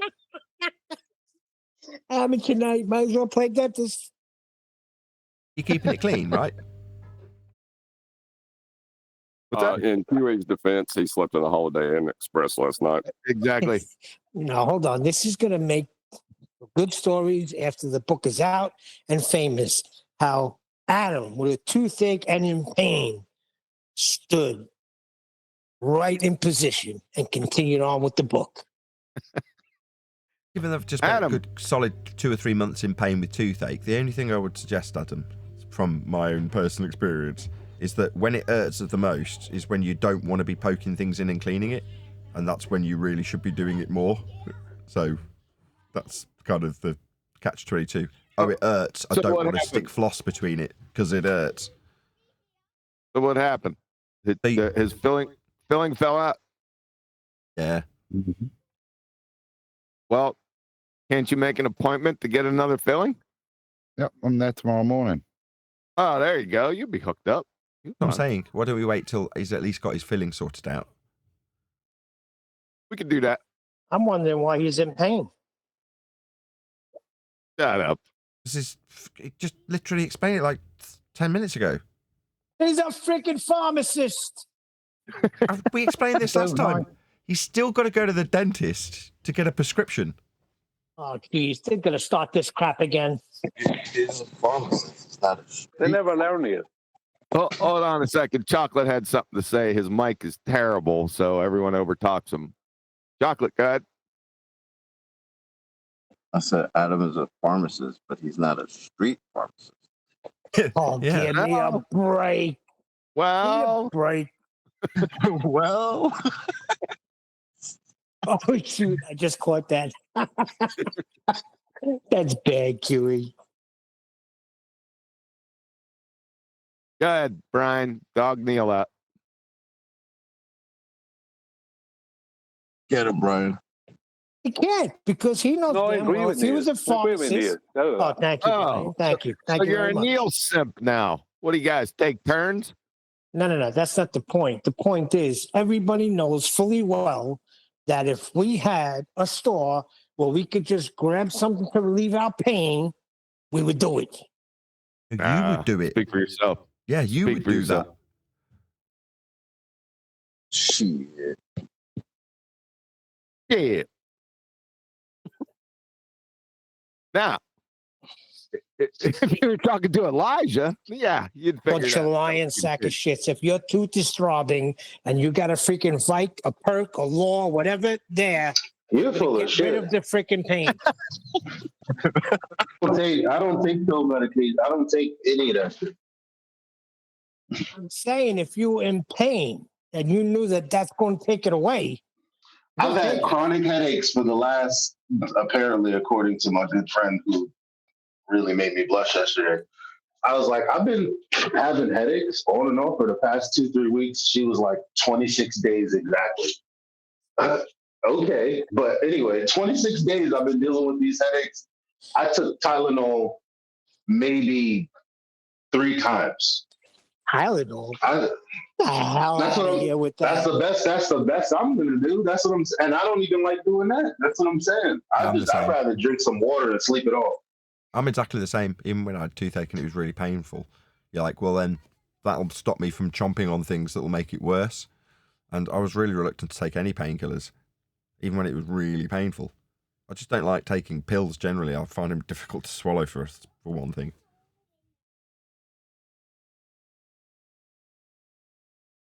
Anyway. A bunch of pain heroes here. They were all babies. We're men. Synthetic. Did you say because we're men? Yeah, we're all babies. That's what I said. Yeah, when it comes to synthetics pain, offer a wide variety of issues. So, Adam, what's your diet like today? My diet? Yeah. I've had a cheese and onion sandwich, or half. I don't really feel like chewing. Yeah, that's where I was going. Okay. You sound terrible. I'm not going to mess with you. Let's go back to Elijah. Why don't you smoke some more of those weeds? That'll surely help the headaches. Yeah, you'll never live that down. You hit a bong once, that's it. You're the drug addict of the show now. No, it's I don't know why I don't know why I live in a weed-laden state. Who cares?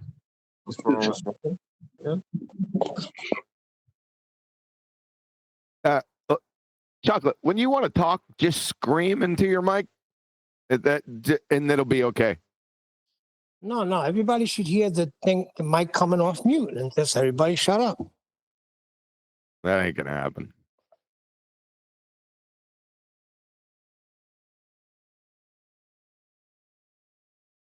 Okay, then. You guys want to hear a crackhead story? About headaches? Oh, that's a low blow. No, it's about these meth heads that live in my area where the rent is $4,000, and I can't believe it because I live in the heart of Midtown, and I'm like, where are all these meth heads coming from? Where can they afford to live at? I don't know.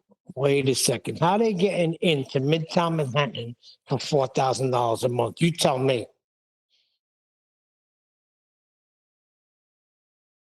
That reminds me. How's your I guess boy? Go on. It doesn't matter. No, see, because remember I told you about this bike situation. So I had assumed it was another distinguished gentleman because, well, the bike was kind of expensive. And for whatever reason, they tied a lock to my bike with their bike. And I was like, what the kind of weird shit is this? So my bike is chained up to a post.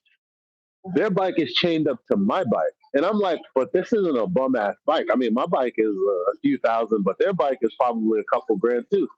So I was like, this isn't just a normal, this is weird. Yeah, that is weird. So I'm assuming it's some dude with money. So I have the fire department clip their lock, and I put one of my Rock Bros locks on it so that nobody can steal it. I left my number on there so that they could call me when they're ready for it. So he calls me. I go to unlock his bike, which I really didn't have to do. I could have just sold that mother effer because what you doing stupid stuff like that for? But when I got there, it was like a meth head looking dude, and I'm like, I'm not sure he wasn't trying to steal both our bikes. This random bike that he got, it doesn't look like he can afford Am I profiling? I don't know. Not at all. He don't look like he can afford that No, you're kind not of bike. profiling. That sounds perfectly legit. As in, it looks like a method that's nicked someone else's bike and then so stupid that he's padlocked it to your bike. That makes a lot more sense. Okay, yeah, basically. Yep, that is some meth head activity. Yeah. What he's doing, Eli, is he's locking his bike to yours, so you can't use your bike, and then he'll come back with a lock cutter, take your bike and his bike away. Exactly, Brian. That's what I thought. That's what I thought was going to happen. What you need to do is get in touch with Craig, Fight the Flat Earth, and see how he deals with such situations. Well, he'll get a stick and start beating a woman. We know that. So what's the end of the story here? Elijah, you got us on pins and needles. What the hell? What happened? They've been dating ever since. She was a lovely girl, other than the meth problem. Well, you know, that was sort of it.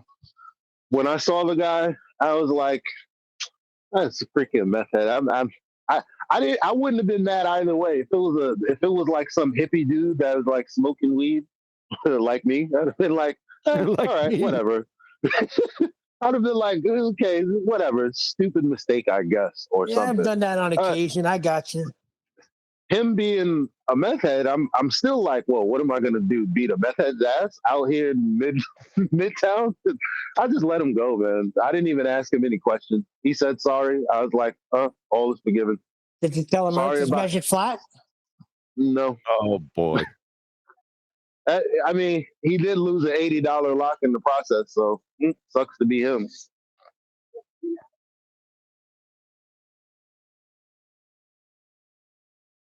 Adam, you still with us? Yeah, kind of, though. I'm kind of thinking I might take you up on the offer. Yeah. Yeah. Don't worry about today. Yep. Take it easy, man.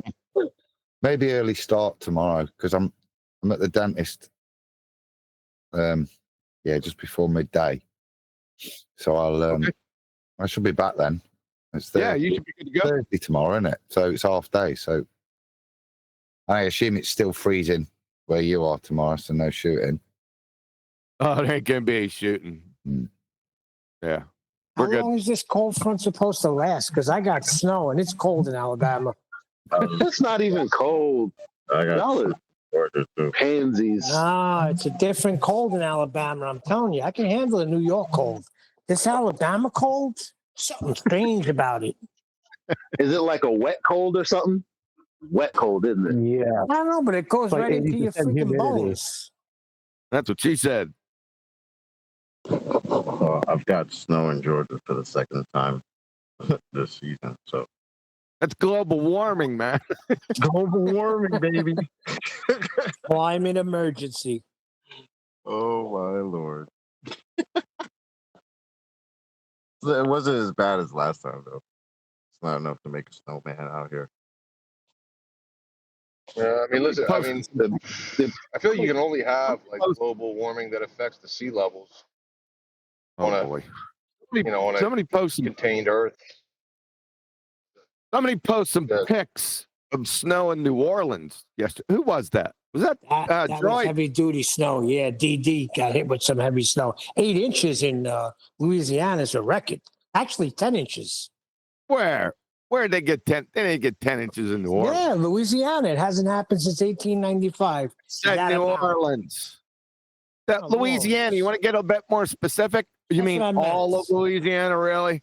No, just by the French Quarter. So, New Orleans. All right. I mean, can we have rising sea levels if Antarctica's not an ice wall? Oh boy. Doesn't it have to be an ice wall if the sea levels are rising?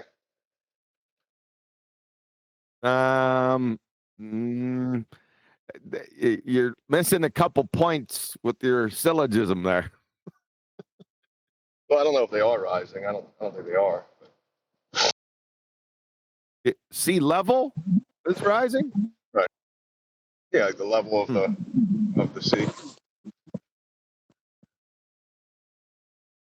Well, we got to figure it out because we only got like 12 years left, according to like. Well, you got an exoteric warrior. He'll tell you all about the upward rising Earth. Earth has been here for, according to them, 4.5 billion years or some crazy crap. But we got 12 years left, guys, because cows are farting and stuff. Who hasn't what? So wait, so that's why Trump is setting his sights for Mars. Hold on a second. What's up with this 12 years? Where'd you get that from? I've heard politicians say, bro, we got like 12 years left before like the seas. Oh. Gotcha. The end of Earth because, climate stuff, the weather. And that's why Trump is setting his sights for Mars, because we got to get out of here. We got to get out of here. We got to join the 6 rovers and the helicopter on Mars to advance. We got to get out of this place. Oh, brother. What did Isaac Newton had after all of his studies of Revelation? He came up, maybe not Revelation, but other books. He came up with a date too, didn't he? Isaac Newton, end of the world. Isn't it 2060 or something like that? End of the world. I can't remember. They said it'd be Tuesday. On a peaceful Tuesday, the world will end. The new end of the world is like in 2030 something. Not according to Isaac Newton. According to his private writings, Isaac Newton predicted that the world would end no earlier than 2060. Based on his interpretation of biblical prophecies and attempts to extract scientific information from the Bible, he believed this would mark a transformative era rather than a destructive one. What? Really? I've never heard that before. Really? Yeah, I ran across that many years ago, but I didn't know it was stated like that. Isaac Newton predicted the end of the world by 2060? No, I've never heard that. We did extract the science from the Bible after all. Say again? He did extract the science from the Bible after all. Yeah.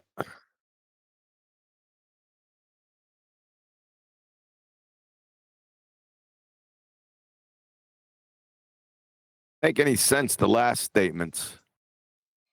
Unless he was a post-millennialist and the transformative. Uh-oh. Well, the transformative bit is the new Earth. So. That's what I'm thinking. Is he talking about the reconstruction of Earth, the rolling up of the old? You say true Earth? New. What is that something? Has anybody else extracted this from the Bible? Has anyone else come to this conclusion from the Bible? Or is it like that Revelation type? But listen people to the still last to this statement. day, they claim that the validity of the Bible is found through like geological dating, architecture of the time to then put together like an accurate timeline. But his last geology being statement. a science. But his last statement is a little bit strange. So let me listen to this one more time. This is from Adams Wench. According to his private writings, Isaac Newton predicted that the world would end no earlier than 2060 based on his interpretation of biblical prophecies and attempts to extract scientific information from the Bible. This last statement is troubling. He believed this would mark, what would mark? A transformative era rather than a destructive one. That statement makes no sense with the previous statement. Right? He believed this would mark a transformative era rather than a destructive one. What would mark, number one, transformative era? What transformative era? Rather than a destructive one, but predicted that the world would end. I'm not getting it. It reads stupid. Because it's not going to end with destruction. It's going to end with Christ recreating it, right? Is that what he's talking about? No. That's what I see. It would make more sense if they got the 2060 wrong and it was 2016 and the transformative era. The transformative era being what we're in right now. So let's go to a university. They said that Newton predicted the world would end in 2060. So that's different from Which Adam word? Smith's AI. So Which word? The one that's in their minds. That one. okay. Well, the Apostle Paul says world without end. It sounds like what he said was that, according to the Bible and whatever science he's claiming, that he believes the Earth will undergo a transformation no earlier than 2060. Yeah, that's baloney. Why don't you go to Revelation? That's baloney from AI, because it was a hard date that I remember, and some of these universities are giving us a hard date. So I'm just telling you what the man said. Okay, he wrote it. So Didn't he also say something about gravity? yeah, that don't describe that nonsense fairy tale to me. That's what he said. Yeah, we had somebody in chat. They were shocked when DD posted that.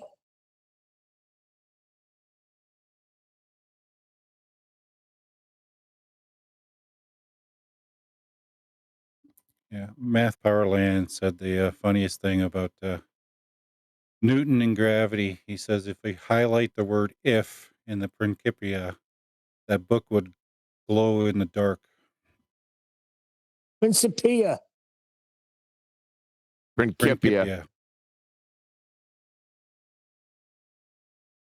Italian. Principia.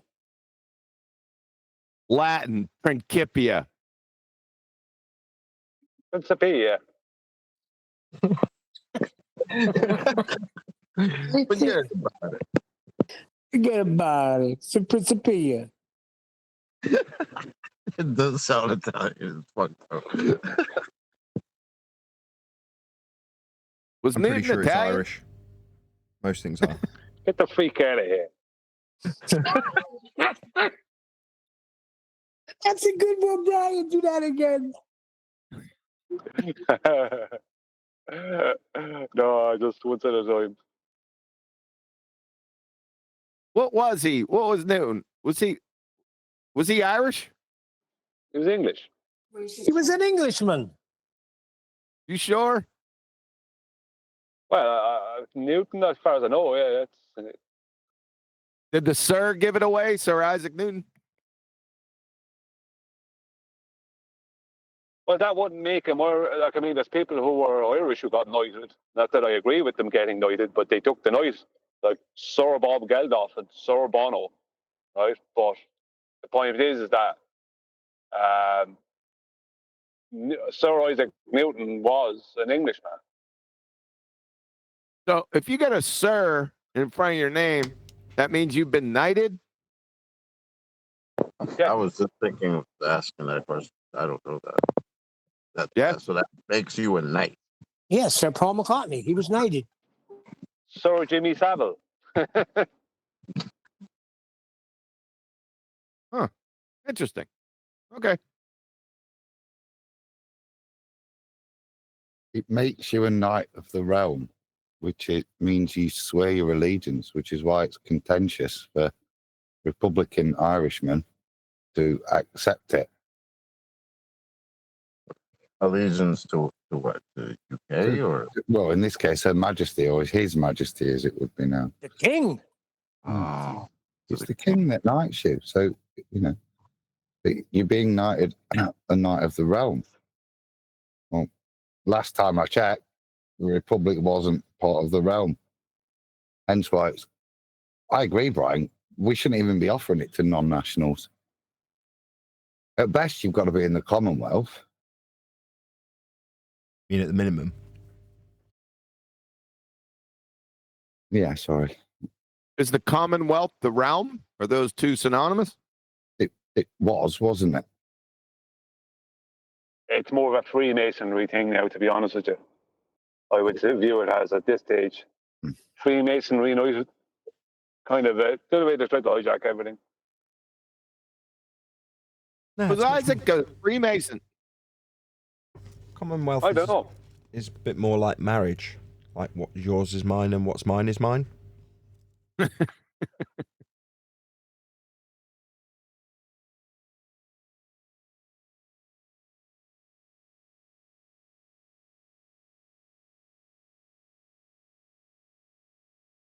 I can alleviate that, but it tells us that there's no evidence that Newton was a Freemason. So that means he was. There you go. Isn't that an argument from silence fallacy? I got no definitive evidence that he was a Freemason, and then a list of the places that are linked to. However, he was a member of the Royal Society, which is often associated with Masonic members. So,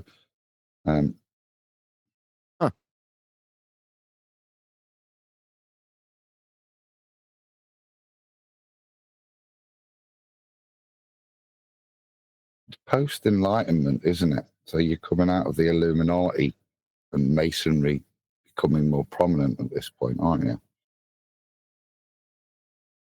I can't remember.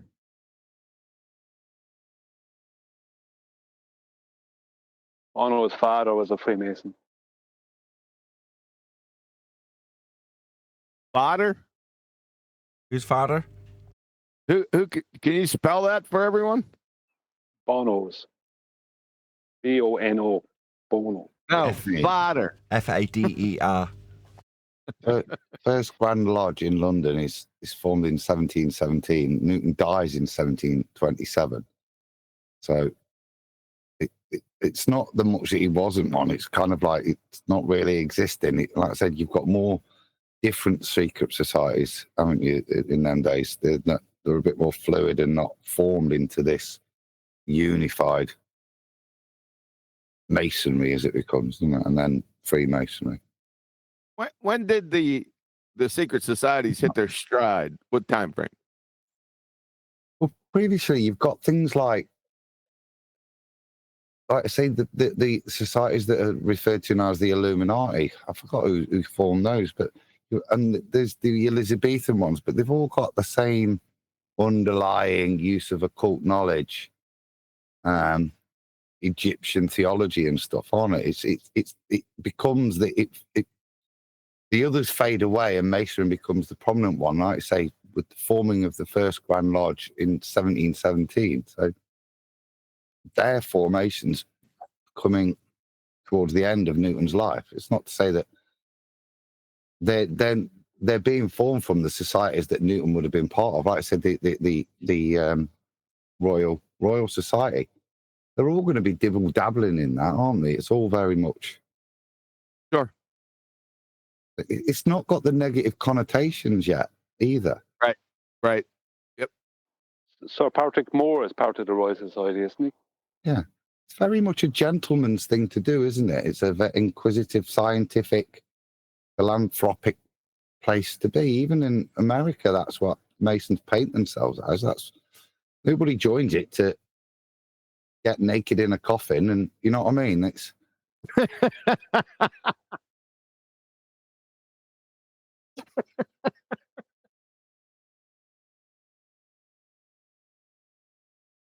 Can you explain that reference or what? The League of Extraordinary Gentlemen who get naked in a coffin.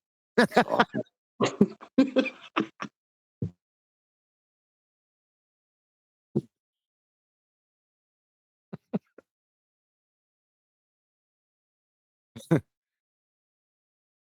Wait. The best is that he drops that and then goes silent. Yeah, right. Because it ain't getting any better than that, right? So he figures, what the heck? You leave that and then you just leave. Like George Costanza. Exit stage left. Yeah.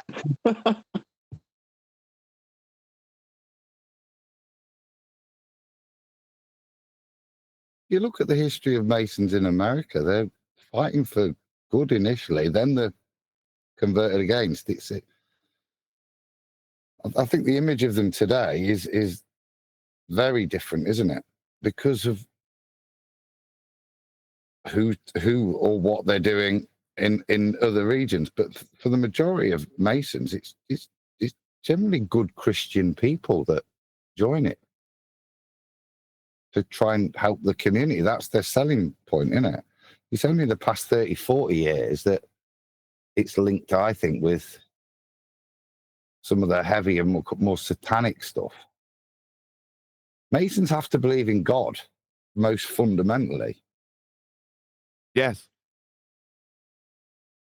Well, they know there's a God, but it's been many years since I went down that trail, man. I can hardly remember it.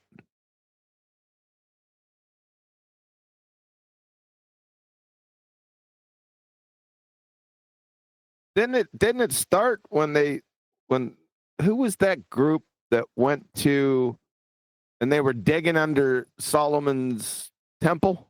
Who was that group? Probably the Templars. The what? The Templars. Templars, that's what it was. What year was that? 1983. 1983. What, in time, team? With both. So I think I came to the conclusion that that's when the whole nonsense started. I think I came to that conclusion. Like I said, it's hard for me to remember that. Yes. Oh, I think that's where it reemerges from the claim. So they would claim this is some of the stuff, the wisdom of Solomon, isn't it? The first ever Mason. It wasn't the wisdom of Solomon. They got a hold of something in that temple, and they scooted. And ever since that point in time, everything went sideways. So that's what I think. That's the conclusion I came up with. Is it now? What did they find? Holy Grail? Yeah, everyone said it's a Holy Grail. I don't think so. It was something else. They found something else. Ark of the Covenant? No. No, the Nazis got that, and now it's in a warehouse. Yes, exactly. You would know, Sir Adam Deacon. Right. Yeah. We always have Sir Chocolate saying. Sir Adam Meakin without filling. Yeah. Sir Nathan Oakley. Yeah. Sir Eli Freeman. Don't do Sir it. Neil Costantino. What are we, the Knights of FED or something? Yeah. Yeah, I'm with it. I mean, low key, man. Low key. Like, we live in a world where, people try to remove citations off the internet. So, you're still on this thing? What the heck, man? Yeah, because they really coming for us, man. The only thing we're missing is swords and shit. Like, come at me, bro. They've been doing that for a while. Remember M. Scott Veach? He went to the University of Rochester because I had that one citation, and he went there and he had a conversation with him. The secretary told me about it. He had a conversation with Professor Wolfs, and after that conversation, he removed his citation off the university's website. I was like, what the fuck? Yeah, that's wild. I remember liking Beach too. I was like, that's my favorite global. Yeah, I've been terrorist sympathizer for a while, I guess. But Professor Wolfs, in all his wisdom, didn't realize that his little blurb on his website has been cited by academia many hundreds of times. That's the first thing I thought of. I said, wait, he can't do that. I said, there's other people that publish that literature, right? What was the citation? Just wait a second. Then a couple of weeks passed by because I'm searching every day. I remember putting it in every day. No go. And about 2 weeks later, it popped back up again right on his website. I said, yeah, you crackhead. I mean, this isn't rocket science.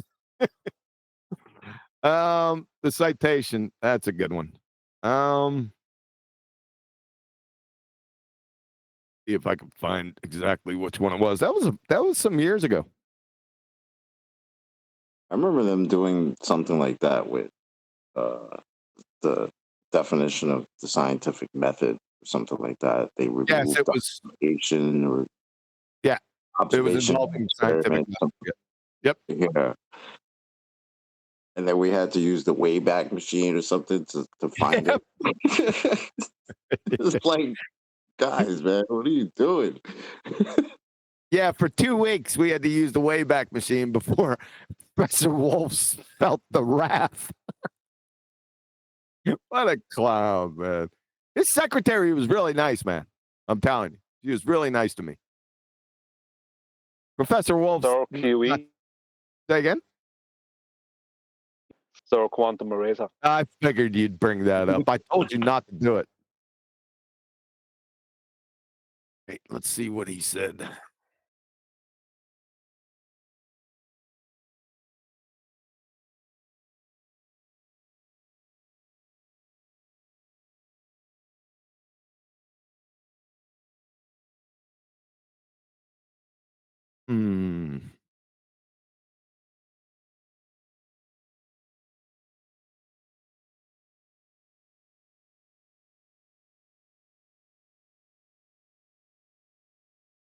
Let's check his site, see if it's still there. I haven't checked for a while.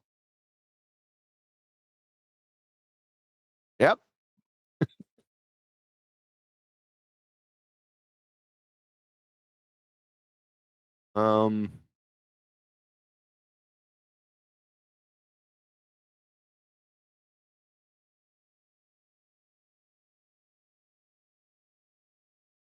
You know, I first got in touch with, I wanted to talk to Professor Wolfs because I wanted him to fix his site because a lot of things in here are right on point, but there's a lot of stupid, nonsensical shit.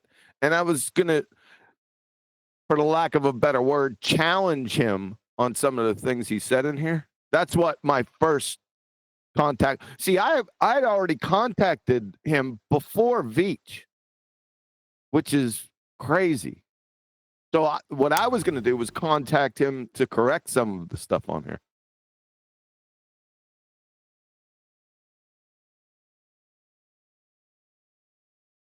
Did you mention that you were going to contact him? Then maybe Veach heard him try to cut you off at the pass, as they say. I think I might have mentioned it. Yeah, I think I did. It's too long ago.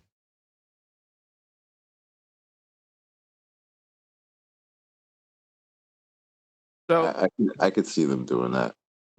If the experiments bear out the hypothesis, nature.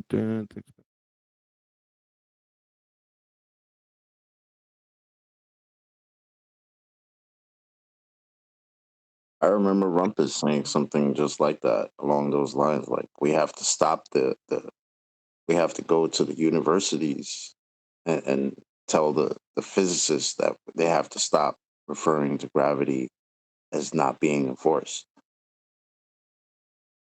I distinctly remember Rumpus saying that on one of his little panels, little Globers talking amongst themselves.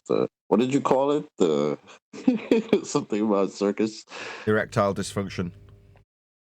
No. It was after that. Fuck, I can't remember what he called it. Called what?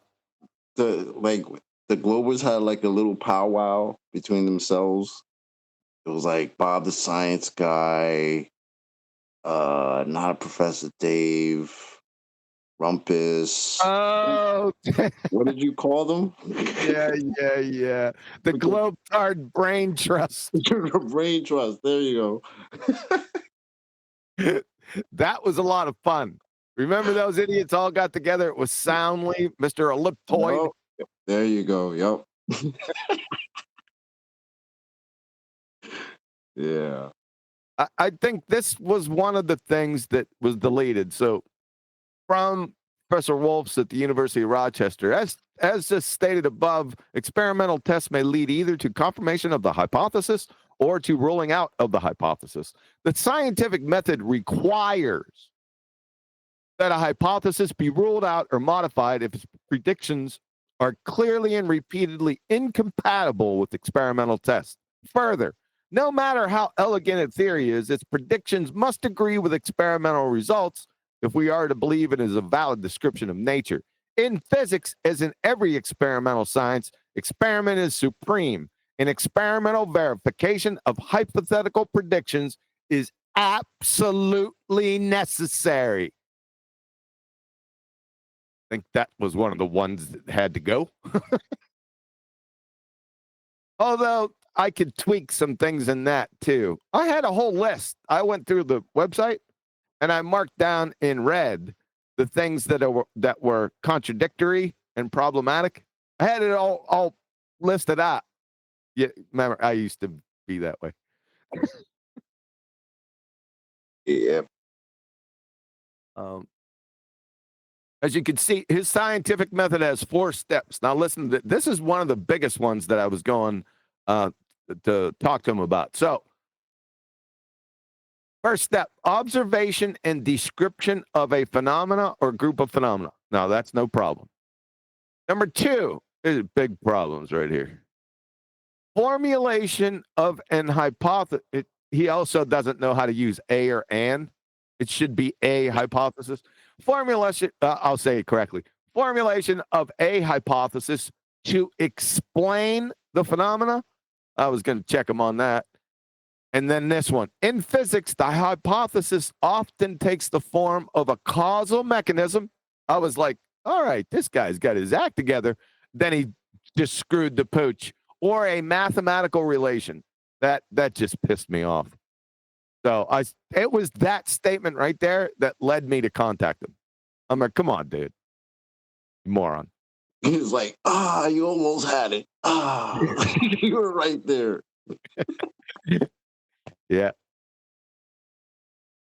So, number 3, use of the hypothesis to predict the existence of other phenomena or to predict quantitatively the results of new observations. I was going to take his ass to the woodshed with that. And number 4, performance of experimental tests of the predictions by several independent experimenters and properly performed experiments. That one, I let that go. I mean, it's not critical, but it was the number 2 and number 3 I was going to take him to the woodshed with.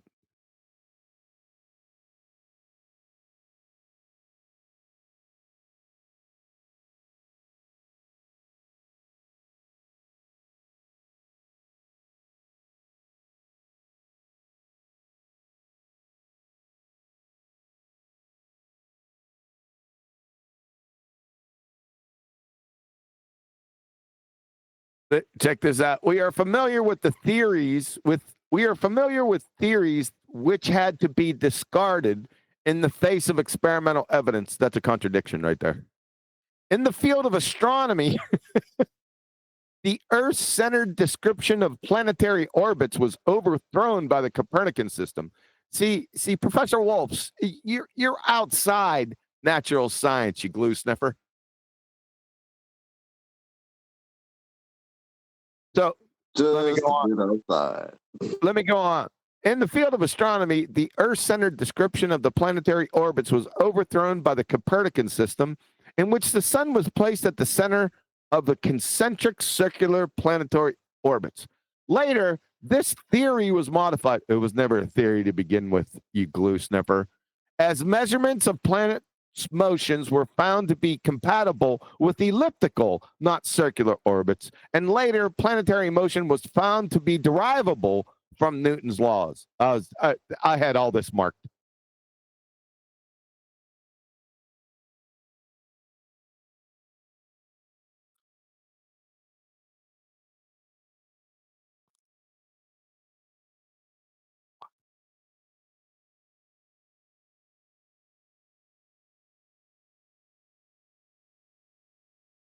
As stated earlier, the scientific method attempts to minimize the influence of the scientist's bias on the outcome of an experiment. That is, when testing a hypothesis or theory, the scientist may have a preference for one outcome or another, and it is important that this preference not bias the results or the interpretation. The most fundamental error, here's another one that sent the glue sniffers into a frenzy. The most fundamental error is to make the hypothesis an explanation of a phenomena without performing experimental tests. That's the most fundamental error. So You got people making a lot of fundamental errors today. Sometimes common sense and logic tempt us into believing that no test is needed. There are numerous examples of this dating from Greek philosophers to present day. So that was good. See, like I said, there's bits of truth all through this. Can you repeat that part again? Most fundamental error is to mistake the hypothesis for an explanation of a phenomena without performing experimental tests. Sometimes common sense and logic tempt us into believing that no test is needed. There are numerous examples of this dating from the Greek philosophers to the present day.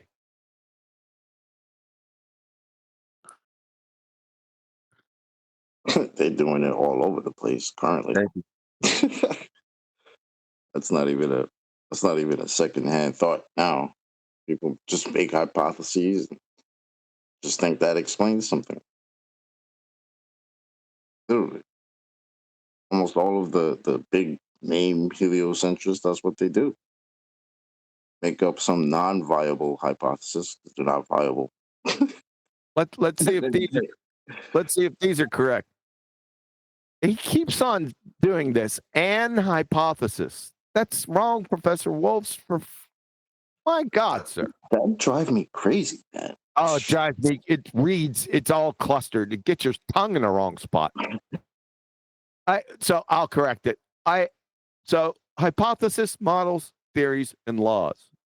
I think the whole thing was red here for me when I first wrote this up. In physics and other science disciplines, the word hypotheses, model, theory, and law have different connotations in relations to the stage of acceptance of knowledge about a group of phenomena. An hypothesis, my God. A hypothesis is a limited statement regarding cause and effect in specific situations. It also refers to our state of knowledge before experimental work has been performed and perhaps even before new phenomena have been predicted. That's all kind of cluster. That's wrong. To take an example from daily life, you glue sniffer. Suppose you discovered that your car will not start. Give me a break, Wolves. I'm not even reading the rest of that, you idiot. Let's go to model. The word model is reserved for situation when it is known that the hypothesis has at least limited validity. That's another one I was taking to the woodshed. That's like being a little pregnant. This stupid statement right here, Wolves. What a moron you are. Yeah, but it says a lot, though. That statement itself, I mean, to me, when I hear that, it says a lot. It's like, yeah, that's got to be schooling. You're the ones running around claiming you have a model. So you're literally claiming the limited ability to your own paradigm by claiming you have a model. Academia had to do that. They did that. They did that. Like when you're trying to think correctly and, some crackpot professor goes, no, somebody did that to him one day.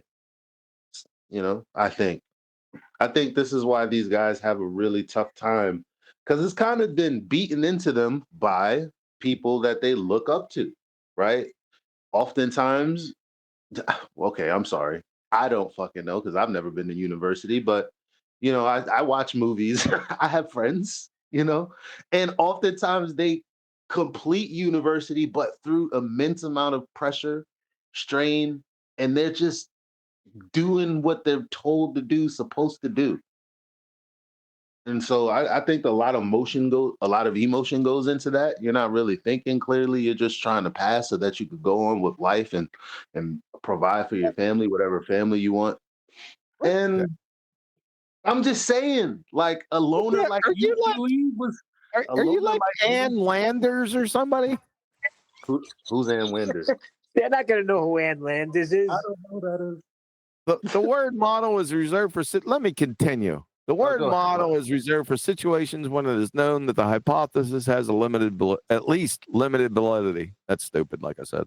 I often cited often cited. He uses that should be an often cited, not a often cited. Wow.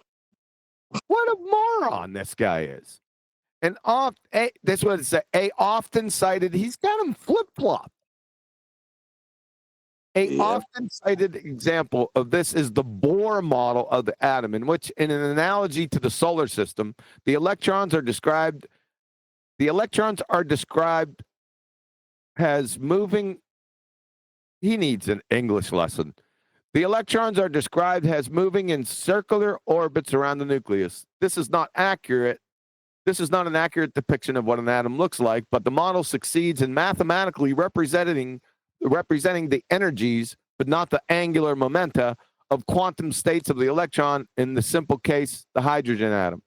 Another example is Hooke's law, which should be called Hooke's principle or Hooke's model, which states that the force exerted by a mass attached to a spring, really, Professor Wolfs, is proportional to the amount of the spring is stretched.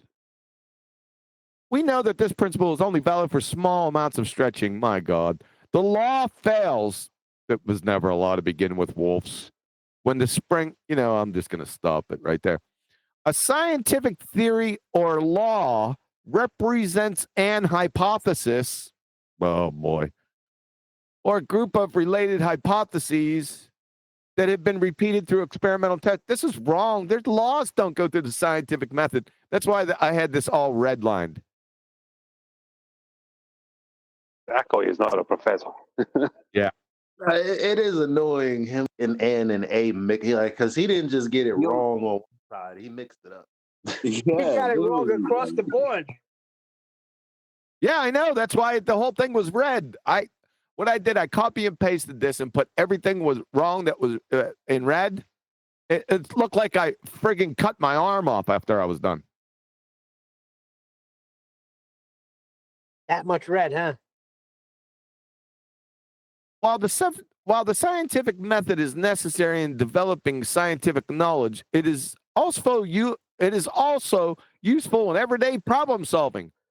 What do you do when your telephone doesn't work? He's a good glue sniffer. He's conflating scientific method with troubleshooting. I was just about to say exactly the same thing, Chocolate.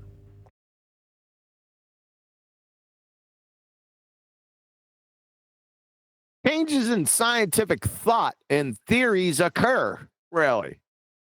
What's scientific thought? What is that? Like I don't know. You think of it's when you think scientifically. Changes in theories occur? Really, Professor? Just one. Let's see it. And then we'll go through it and make sure it's an actual scientific theory to begin with, you glue sniffer. Some of this is just inane horse shit.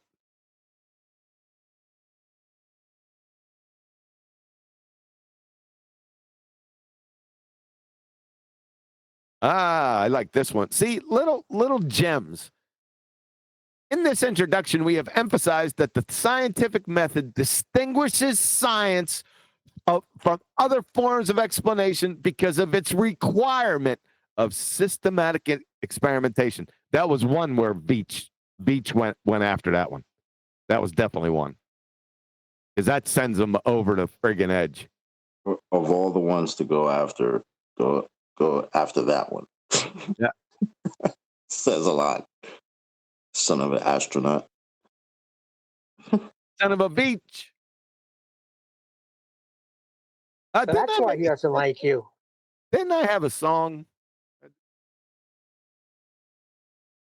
Scotty, is it okay? Is it okay? Is it okay, Scotty? So that's why he didn't like you when I went to 24/7 years ago. He said to me, that's QE science.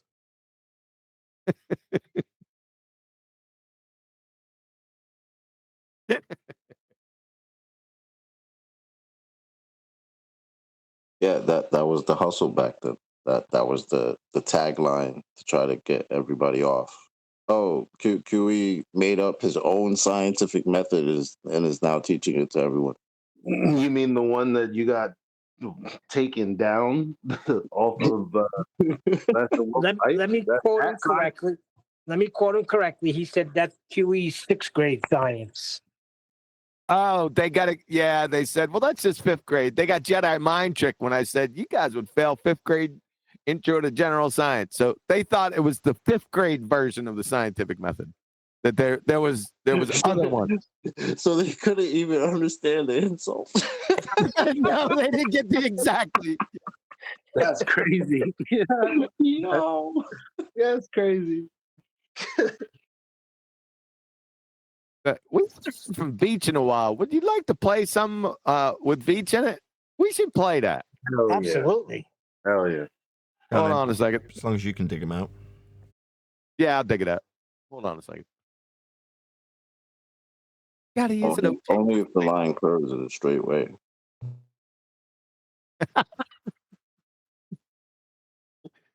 Yeah, I don't think that one's in this one, though. Hold on. I even got him in here. I can always go to the numpty clips.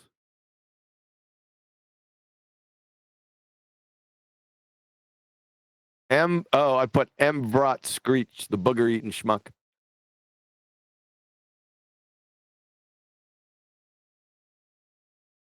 I got one called M. Scott Veach, the polyamorous booger lover. Whoa.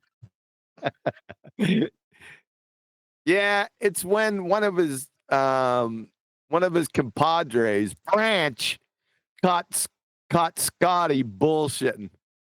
It's pretty funny, but we won't listen to that one. Got beach gibberish. All right, looks like I can't identify it. Let's go to numpty clips. That'll do it. He's in the signature numpty clips. I know that for an absolute fact.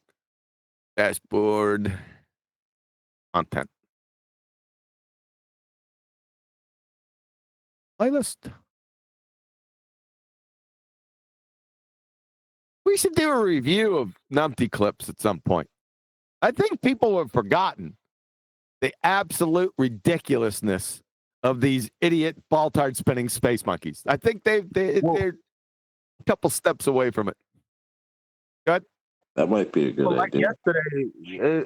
Like yesterday, whoever we were reviewing Wolfie, no, Roofy, and hearing the basically what was it the globe earther make Witsits arguments. I'm sure we're gonna hear Scott Beach and all of them. I'm sure it's gonna expose the flat earthers too. I'd love to listen to all that. They just the flat earthers became ballers. We know that.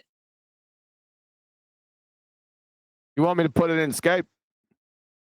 Yeah, just play it. I don't think you can hear it over mine.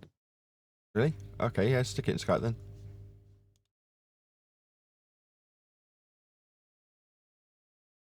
Turn it up.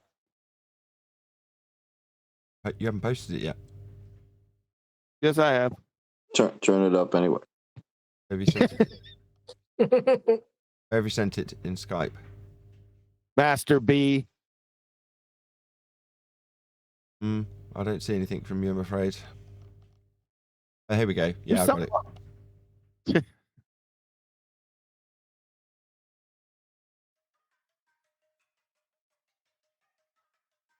The PhD booger-eating schmuck M. Scott Veach, elbow deep, May 2021. Listen to my whole sentence. If you're on a sphere, then you change your latitude, you also change your rate of rotation. Well, that's what your pseudoscience priests tell you, and you mindlessly parrot. But the Earth is demonstrably flat and not rotating. It's also a non sequitur fallacy. If you're on a sphere, a shape, that premise alone doesn't in any way even remotely imply that the shape is moving, in this case rotating. Shapes are not motions, crayon muncher. So you're changing your rate of rotation if you're on a sphere when you change latitude. It's a standard for rate of rotation. Are you high right now? Either that or he should be. See the previous response in toto. It's another non sequitur fallacy. Even if it was rotating, how in the world is the rate of rotation a stand-in for the rate of rotation, whether you're changing your latitudes or not, booger eater? But then you check to see, does the rate of rotation affect the precession as predicted? His question slowed down for comprehension. As we're all aware, the booger eater's mouth is about 5 minutes ahead of the caper-sized piece of horse shit between his ears. The question: does the rate of rotation affect precession as predicted? You have yet to establish that the Earth is rotating. You kind of have to do that first. And you have no scientific prediction here, as in a scientific hypothesis. Even if you knew how to construct one, and we all know you don't, you have no viable independent or dependent variable in this genre. It does. Oh, look, it's processing. I did tell a putty cat. Now you have to It's ask called yourself. affirming the consequence. No, it isn't. Oh, yes, it is. Textbook. If P, then Q, Q, therefore P. If the Earth is rotating, we will observe a putty tat. We see a putty tat. Therefore, the Earth is rotating. And now you have to ask yourself, oh, is it possible, is it quite likely that the fact that I was changing this dependent or independent variable is the thing that's causing it to precess, or is it something coincidental? And that's what I was trying to explain to you before, which is always a possibility, which is where you check in to see, do I meet my standard of statistical significance or not? What the fuck? My word, you're delusional. Possibility and likelihood is only used with inductive reasoning. There is no inductive reasoning in the scientific method. You were changing your independent variable? The only thing you were changing in your previous non sequitur fallacies was the latitude. Latitudes don't cause anything, and most certainly don't cause the Earth to spin in Space Monkey, you bozo. And newsflash, latitudes don't have physical existence, you booger-eating goober. Moreover, and knee-slapping hilarious, the quintessential example of giving a 3-year-old a chainsaw. In retrospect, a Trojan horse, if you will. After the ball-tarred booger eaters continually got their asses handed to them from 2016 through 2019 because of flat earthers asking for their independent variable, they eventually wisened up. I use that as loosely as possible, and educated themselves, again, as loosely as possible, on what independent variables are. For whatever reason, they focused heavily on the changeability aspect and continue to do so. These schnoz particle chefs think that if you can change something, then it's automatically an independent variable. But an independent variable, the presumed cause, is varied and manipulated itself by the researcher so as to change the relationship with the dependent variable. The booger eater here said he changed his latitude, ergo, independent variable. He didn't vary and manipulate a latitude itself. He merely changed his position relative to an arbitrary fairy tale latitude. See it? They have the wrong emphasis on the wrong syllable. Boneheads. That's what you get for pretender clowning. These dizzy Dunning-Kruger dipshit doofuses have Elmer Fudd, Mr. Magoo, and Baby Huey doubled over in the corner, gasping for their last breaths from tear-jerking belly laugher syndrome. Oh, by the way, booger eaters, you're welcome. No thank you required. Lastly, your flailing non sequitur of the ages Mr. Magoo application of statistical analysis to whether the space monkey is spinning or not is tantamount to applying GNP of Zimbabwe calculations to authenticate the Declaration of Independence. Are you okay, dude?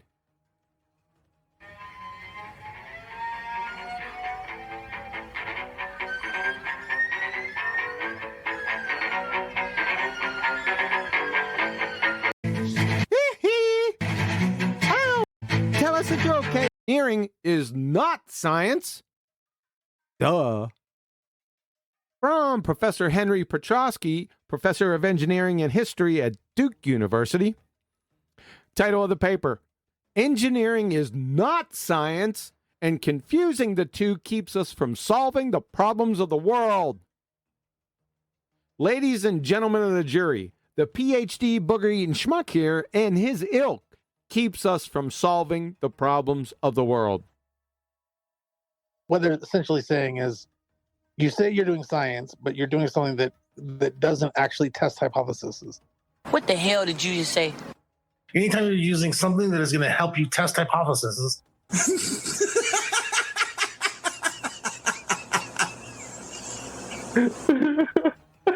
I wonder how you would have an experiment without the scientific method. I wonder how that would be. Well, let me ask you a question. Do you think of the scientific method as requiring stuff like observing natural phenomena? Yes. Dependent variables, observe natural phenomena, are absolutely requisite for hypothesis construction. And you can't have natural science without hypothesis. So then, let's say tomorrow I'm going to just do an experiment where I have a control variable of temperature. I'm going to... Go on, Eli.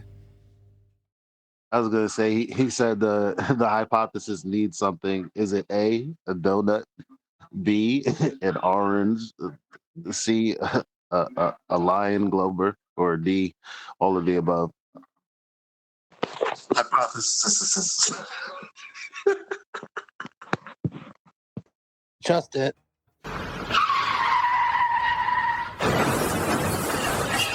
Always held constant. That's what makes them controls. You dumbass. Next block of instruction: how to look through a window while standing. And I'm going to see how it affects the salinity of my compound. And I'm going to record all the results. And I'm going to do this experiment. I've done an experiment there, but I'm not really part of any kind of overarching method. I just did an experiment by itself, in and of itself, without observing a phenomenon. I didn't even really have a hypothesis.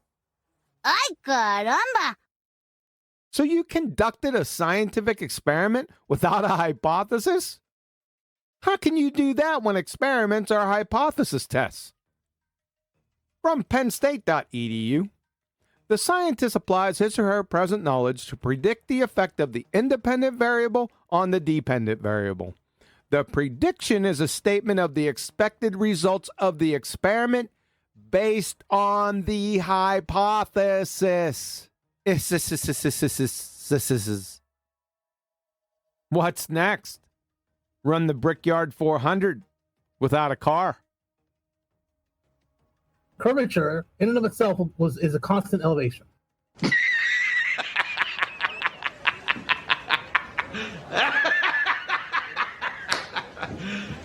You serious? Shockingly, he is. Scotty. Did you pick the wrong week to stop sniffing glue? A constant elevation is having no part higher than the other. That's the definition of level, flat, and horizontal, not curvature. From dictionary.com, level, having no part higher than another, having a flat or even surface. From Cambridge, level, not rising or falling or higher on one side, Scotty, but even in all directions, horizontal or flat. Something that is level with something else is at the same height. That's not going to tell us anything about curvature, though. Elevation does not hold any hints as to whether we're curving or not. What the hell did you just say? That's an elevation change. That's fine. But a curve is not an elevation change. Retard. The curvature does not change the elevation, Brian. Fatality. Wow, dude. Wow. So curvature does not change elevation, eh? From the United States Naval Academy.edu, curvature is the rate of change of slope. So it is the second derivative of the elevation surface. Uh-oh! From pennstate.edu, slope is a measure of change in elevation. Uh-oh!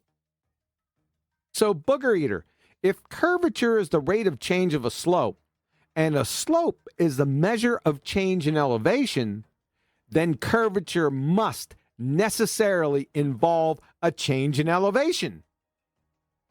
Next block of instruction, how to point at a house. This is galactic universes beyond mind-numbing absurdity. The quintessential tenet of fairy tale ball-tard spinning space monkey religion dictates an 8-inch per mile squared drop along a tangent from your feet in every direction, Scotty. What is drop if not an elevation change? Por favor. Folks, this is akin to a communist renouncing the abolition of private property and the Roman Catholic Church disavowing the Virgin Mary. Ladies and gentlemen of the jury, this booger-eating schmuck's entire performance is imbecilic at a second-grade level and demonstrates a purposeful fundamental ignorance of mere basic concepts and topics. He not only speaks confidently in his belly-laughing ignorance, but ridicules others for challenging his baby Huey horsepuckery. It's a shameful disgrace for your average Joe Coffey to spew such backwards nonsensical drivel, but this schmuck has a PhD. I heretofore, Your Honor, invoke the DEFCON 1 doofus statute, recognizing the clear and present danger this Dunning-Kruger numpty has not only to himself, but others.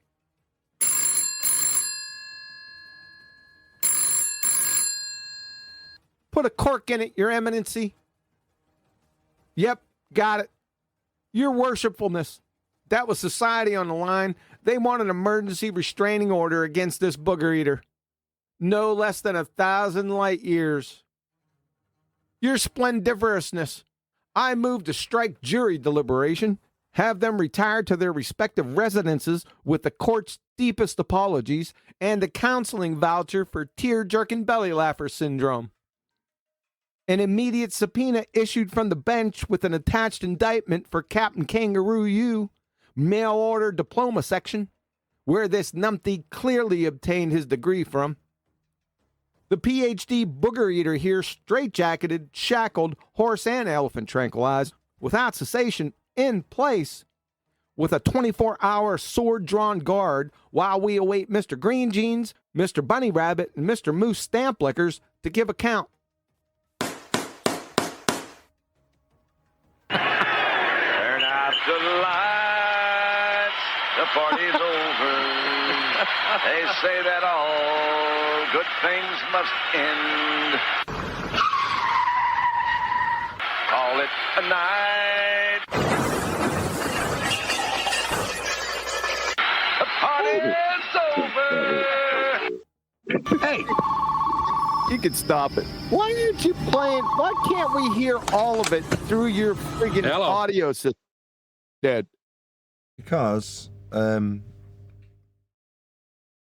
sister. Because what? Your sister.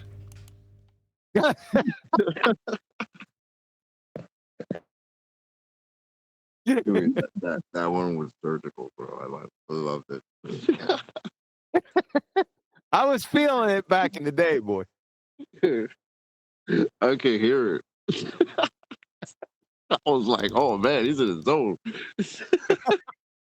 the jury, Bunny Rabbit, and everybody, I was like, what the hell?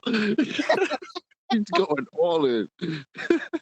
You didn't hear the phone call. You didn't hear me singing. Nothing. Damn. Yeah, a lot of the sound effects they cut out sometimes. So, I don't know. Yeah, that's because of Nathan and his sister. Actually, my background suppression, so you don't cause, or you cause less feedback if you've got your mics open. Yeah. It sees it as noise. just gets rid of it, which I agree with, frankly. Yeah, I figured you would.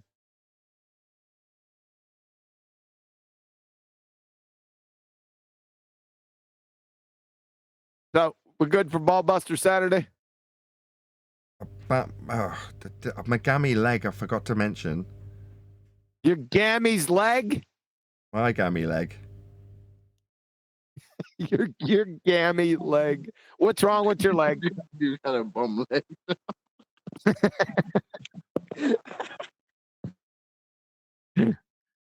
Go on, give it to us. What's the problem? There isn't one. I'm just making stuff up. Yeah, that's what Adam does. Yeah. Although he must know everyone his mother's brother's sister, and they all have birthdays every single Saturday.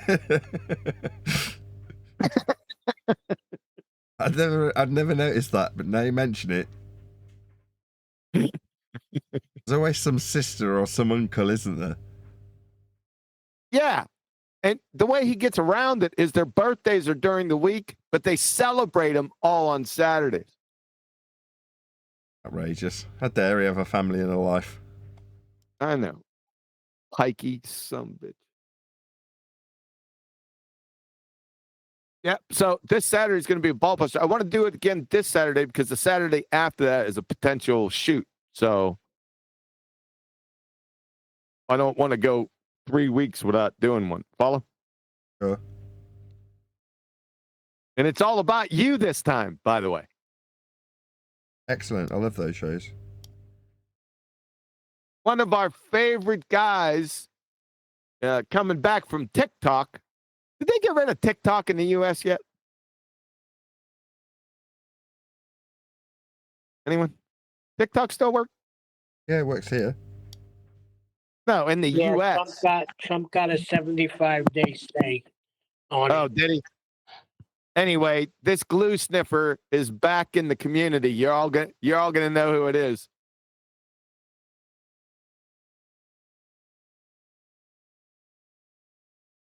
Stay tuned Saturday.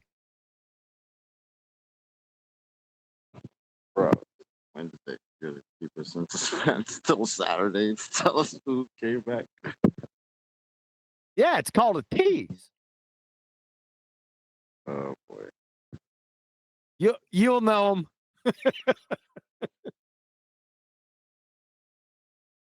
Yeah, oh boy. Oh, I won't hold my breath. He's got a lot to say about Nathan. It seemed like Nathan touched him somewhere or something.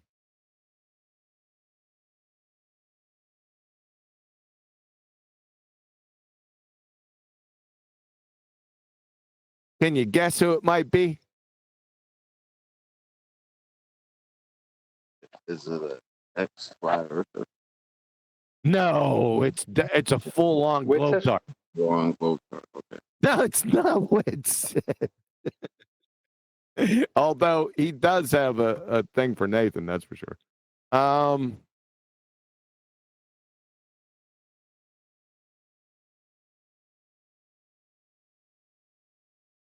Let's try this. If I tell you this, you're gonna know exactly who it is. Anything I say, you're gonna know exactly who it is.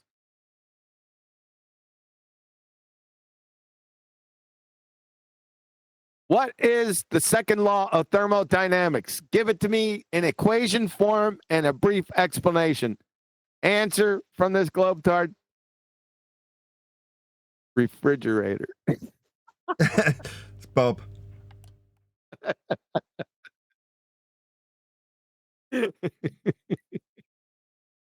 There you go.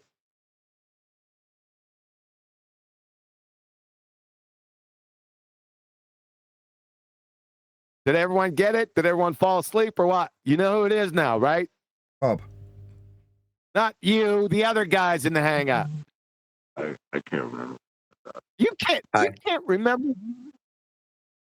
Who specifically said refrigerator? No. Oh, you weren't in the I taped it. It's somewhere in my tapings. I don't know where it is. Okay, so he doesn't know. Well, Nathan already said his name. First name, anyway. Okay. The fallacy guy. Oh, it's amazing. You got there all by yourself. Dang. So Bob has come out of hiding to do like a series on Nathan, by the way. Oh, I feel so Where you flattered. think he came? I didn't know he left. Like, I don't care enough to know that he left the community to come back. No, he didn't leave. He went to TikTok because his target audience is like second graders, so that's why he did that. But he comes back every now and again.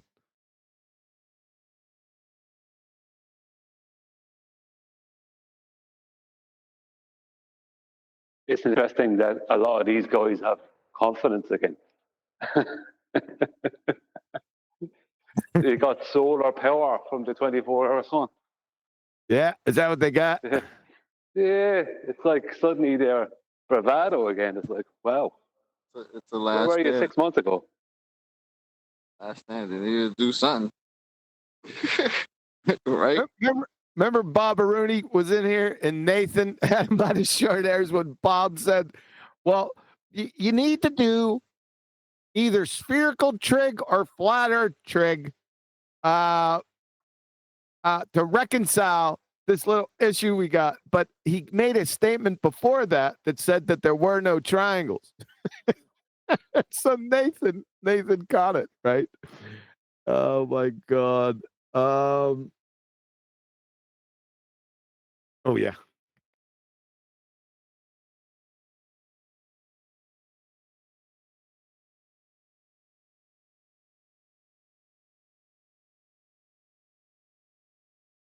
Sorry, breakfast arrived.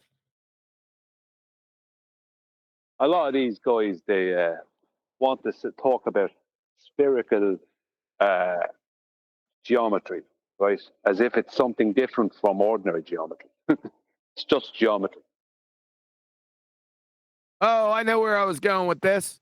Bob said there were no triangles, but you had to use trig, and Nathan said, Bob, can you define trigonometry? All there was silence, right? He didn't know what trigonometry was. He didn't know that trigonometry was a study of triangles. Well, no, I think in that instance, actually, what he was trying to do was insert what he would call spherical trigonometry, which doesn't exist. It means that someone's claiming spherical trigonometry, they don't understand that that is an oxymoron. That's part of it, but that wasn't it. He didn't know what trigonometry was. Period. Maybe that is correct then, because I've dealt with a lot of these guys and they want to talk about spherical trigonometry as if it's a thing. They don't understand what geometry is. They don't understand it. They don't understand what they're calling spherical trigonometry is geometry, but has nothing to do with triangles. Okay, let's listen to it then. Is Nathan still there? Yes. Yeah. 1 second. I just want to say my favorite part about that conversation when Bob said to QE, it's like, hey, me and Brian were having a pleasant conversation. And QE says to him, pleasant conversation, but you're a moron. It gets me every time.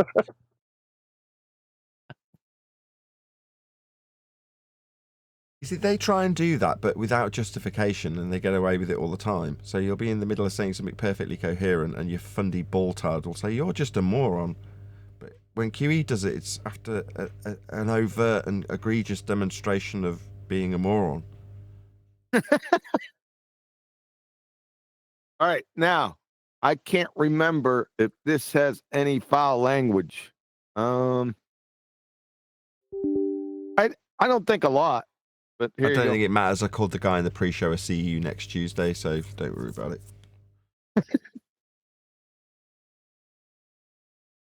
There you go.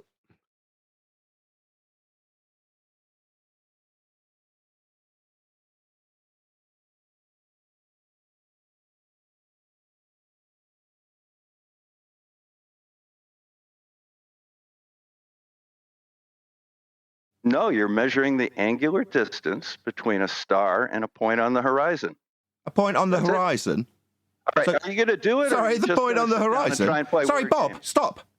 I've got about 10 right, quotes well- of you saying the horizon's not needed on QE's channel. It was trimmed out by YouTube also. Shout out to you. So you don't need a horizon with a sextant, no. Go ahead. Saying the horizon. Go ahead and There's either he solve chanting it through me. or move Why on. is he chanting through me? I don't get it. What's wrong?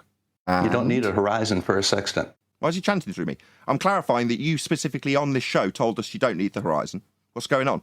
So you don't need a horizon with a sextant, no. You unlock this door with the key of retardation. Beyond it is another dimension. You're moving into a land of bullshittery. You've just crossed over into the numpty zone. You are so dumb. Damn. No, you're measuring the angular distance between a star and a point on the horizon. A point on the That's it. horizon? All right, are you going to do it? or are Sorry, you the just point gonna on the sit down and horizon. try and play Sorry, word Bob, games? stop. I've got about 10 right, quotes well- of you saying the horizon's not needed on QE's channel. It was trimmed out by YouTube also. Shout out to you. So you don't need a horizon with a sextant, no. Don't need. You sound a little bit quivery in the voice there, Bob. You don't need the horizon. Of course not. No, you're measuring the angular distance between a star and a point on the horizon. So you don't need a horizon with a sextant, no.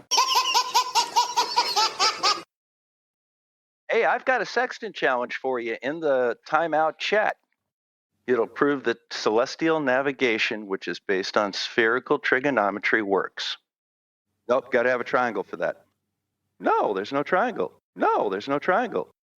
But you're more than welcome to use flat earth trig to do it. No, there's no triangle. No, there's no triangle. That we will require spherical trig to do this. Will we or won't we? Absolutely. Well, okay, how are we going to do that without triangles, Bob? Do you want to define what trig is? The two different trigs. If we're not going to need triangles, can you define what that means? Busted! Numpty dipshit! You're a retard. Unbelievable, folks. Seriously, Bob, you've laid out a challenge, but when we come to clarify how it will prove for sphere Earth, you said we could either use flat Earth trig or we could use spherical trig. But then you've gone on to deny triangles. No, there's no triangle. No, there's no triangle. Got a question there, Bobberoony.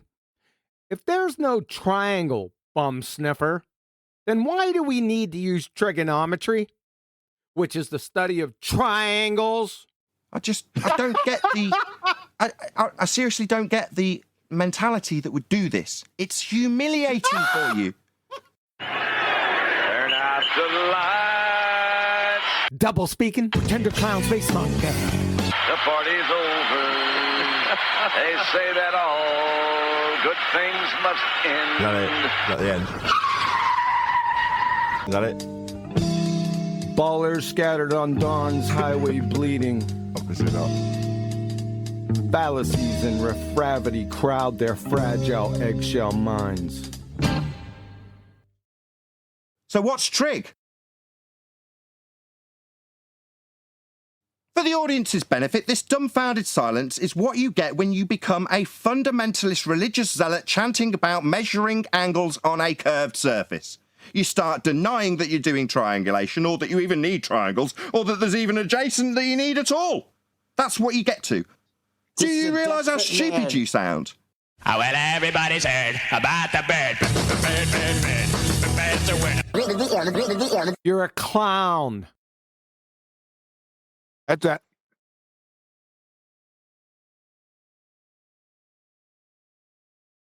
Do they hear themselves when they speak?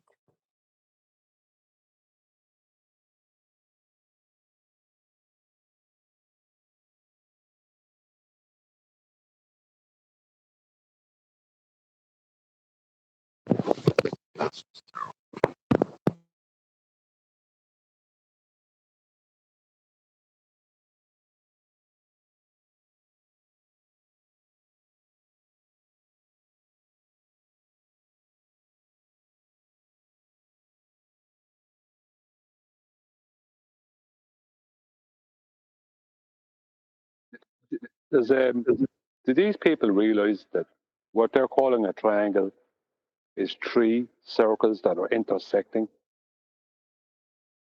They don't know that. The amount of argument I've had from these people trying to claim that spherical triangles exist, it's like, they're not a triangle. It's not a triangle. It's tiring, actually, trying to argue with them. They just don't want to accept that triangles can't be curved. And even what they're referencing is not a triangle. It's not even meant to be. It's just three circles that are intersecting.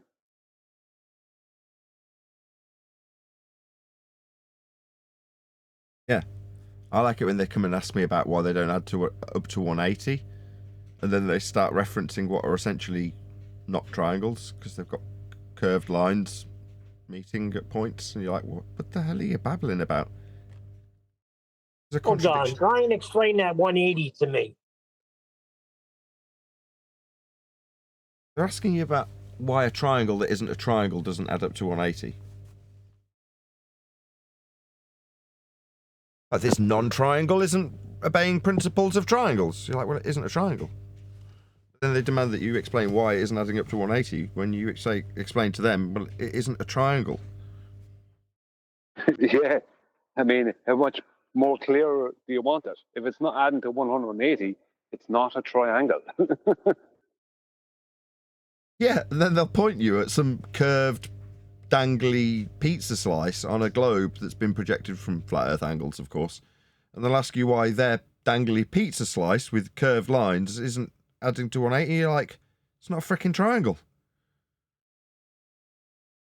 Exactly. It's like, what that is a reprojection back off of the celestial dome.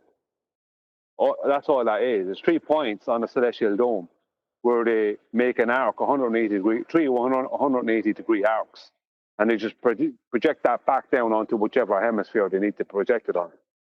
Right? It's purely mathematical nonsense. It has nothing to do with.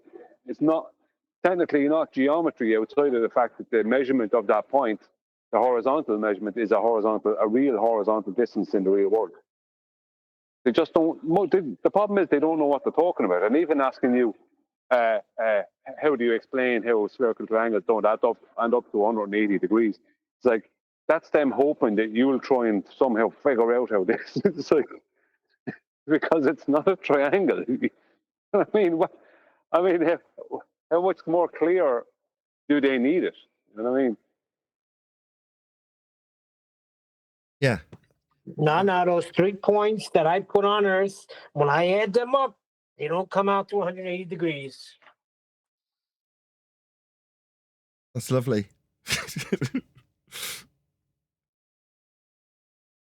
Yeah, the projected points, as you put it, from the celestial dome hemisphere have come from an angular perspective representation in that model.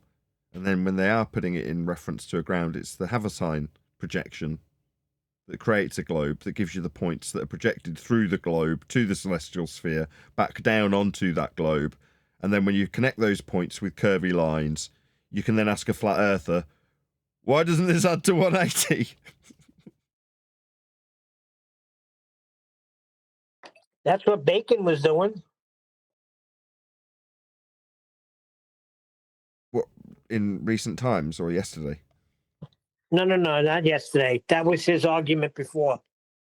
Yesterday was a new one, how you can't draw the circle. They really don't draw circles on a map, Nathan. You should know that by now. No, he changed it halfway through that conversation. He went that he couldn't do it, and then later on we showed him what you didn't have. He was like, you couldn't actually, you didn't have to do it, I should say.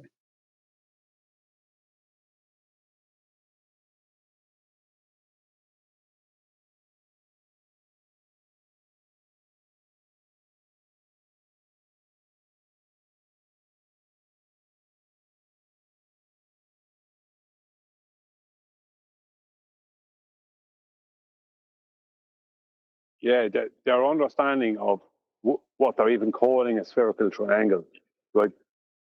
Their understanding of how that's even created is horrendous, because there's 2 ways that is kind of created. First of all, it's what we spoke about earlier concerning the celestial dome, and the other way is when they actually measure when surveyors actually measure a triangle between let's say three mountains.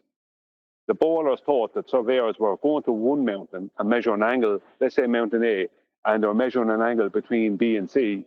Then they're going to B and measure an angle between C and A, and then going to C and measure an angle between A and B, right? And then just adding up all the angles. It's like, no, they make an angle. They know the distance between A and B, right, the straight line distance.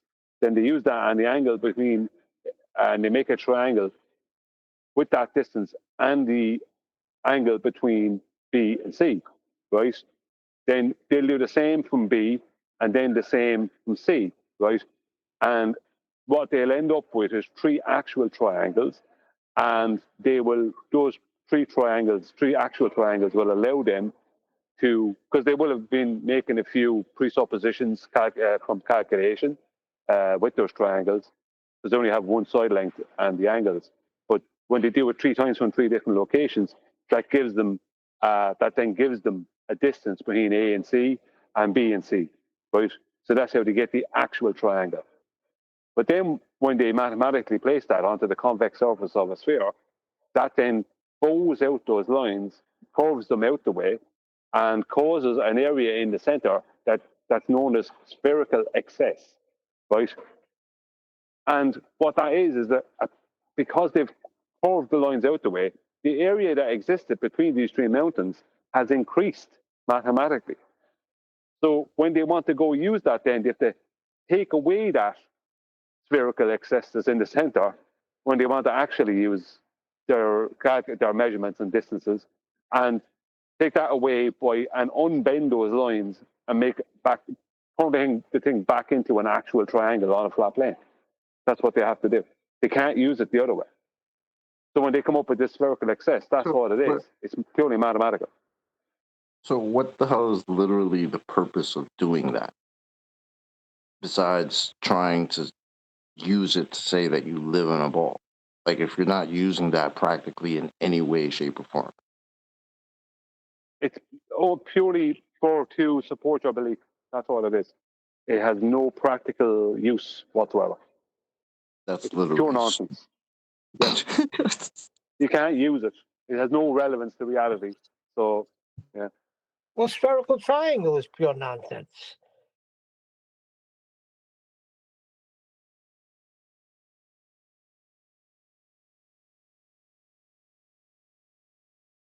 Yeah, but that's the point, Ian. It is complete nonsense. But they try and it's about supporting what you believe in your own head. So they're trying to support what they believe in their own head. And how they do that is by the use of adding in triangles into places that they don't, or curving triangles, and then having to uncurve them to use the curving triangles, the total contradiction of what a triangle is. But that's crazy, because there's the same people that will tell you, oh, the distances that we measure somehow prove that we live in a ball.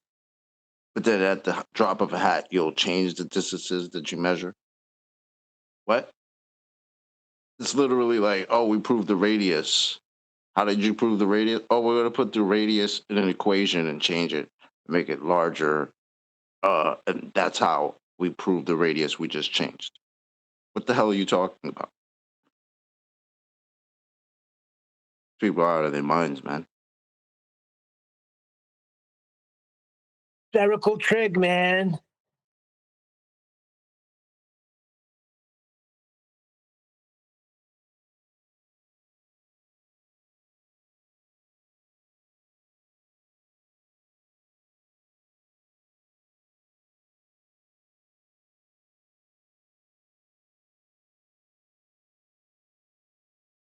You guys How do you earlier feel to be today. the most hated man in flat Earth? What'd you guys do earlier today? I mean, shut up. Shut up. Shut up. Shut up. Just shut up. I guess I can go back and watch it. Go ahead, Neil.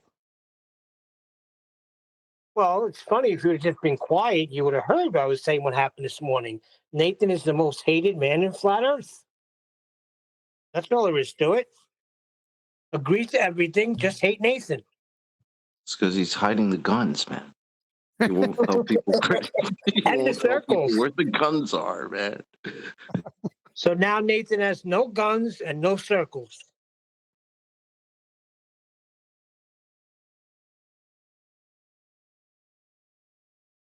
Well, I wanted to get some more material off of the Land of Misfit Toys, and just I don't want to say disappointing. I was disgusted listening to these idiots last. They went on for hours and hours, flat earthers and baltards, over Back in a minute. reflection. Say what?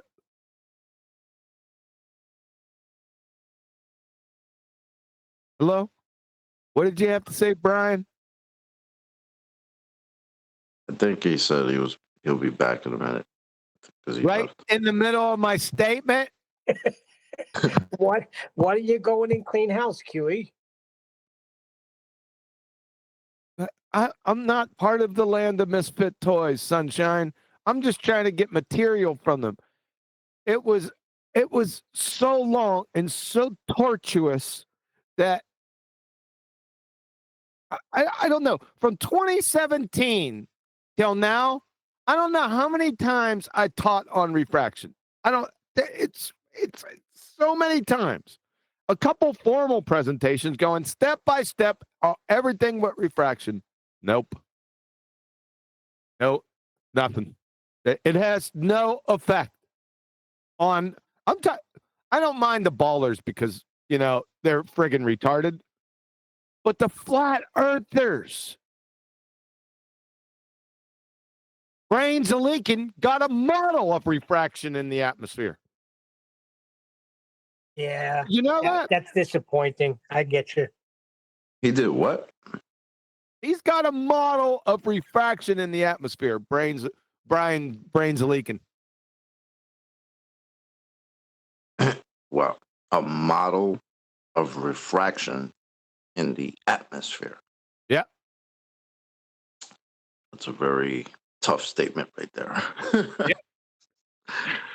All right. Yep. Not only him, it's all the flat earthers, and they haven't a fucking clue about what refraction is. We all know the baltards don't. I'm not talking about them.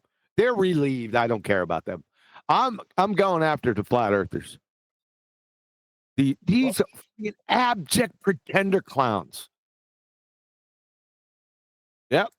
You didn't want to talk to me later yesterday evening. It wasn't a good thing. Not good. So I don't understand. They're arguing for refraction now? Like, I mean, They're arguing. Yeah, they're arguing. Yeah, some of they like Brian leaking, Brian, whatever the hell his name is. He gives it to him. I'm saying they give the ballers refraction. They give it to him. Yep. Okay. Pictures. It's like going back into 2015 chocolate. That's what it's like. Huh. Interesting.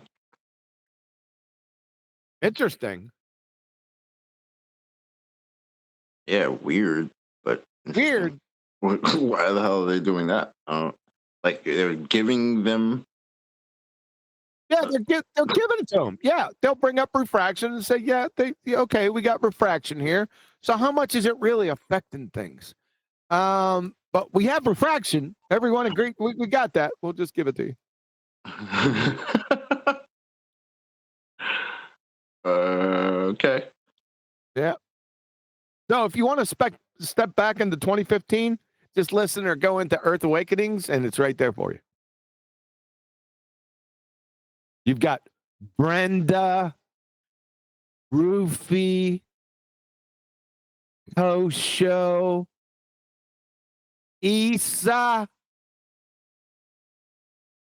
Yeah.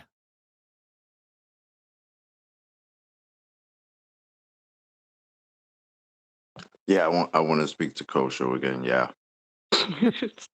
Find out about those hurricane winds that are definitely going in a straight line. Yeah. Mm-hmm.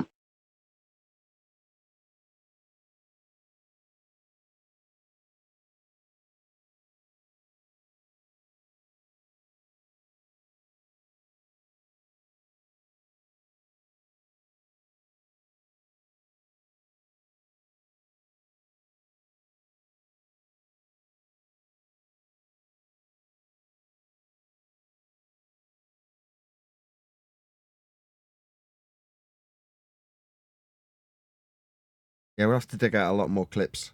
The more these numpties resurface, the more we'll have to go through our back catalogue of numpty clips. Oh, yeah. Bob's going to get a treatment like he never believed on Saturday. Well, you actually told me not to watch that video, so... No, I said don't do a treatment. Don't do a review on your channel. You can watch it if you want. Yeah, right. And I have no real desire to do so, but... Have you watched it already? Don't do it. Don't do it publicly is what I'm saying. What's it about me, obviously, but what about me? Everything about you, baby. An obsessed fan video. You'll enjoy it. He had quite the affinity for your interaction with Witsit when Witsit came along and said, "Let's work together." That video. What, like he's the prodigal son or something? Or something. He was going on and on about that. But I think he referenced another part or another video, I'm sorry, with this one, if I'm not mistaken. It was your purging speech. What, saying it's no bad thing that all the flat earth believers are going to disappear? Yeah, something to that effect. And he's in agreement, I assume? You never know with Bob.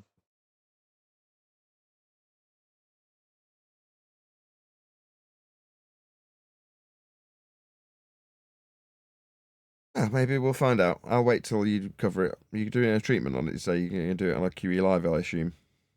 So, hey, wake up! What? Ballbusters. Yeah? You're breaking up. I'm breaking up. Or was it exasperated stuttering? I'm breaking up. Was I breaking up to everyone in here? No. Exasperated stuttering. What? What? You. That's what you're doing. It was a stutter. I don't stutter. The internet stuttered. That's Nathan. Got some QE simps defending you here, QE. It's internet stutter.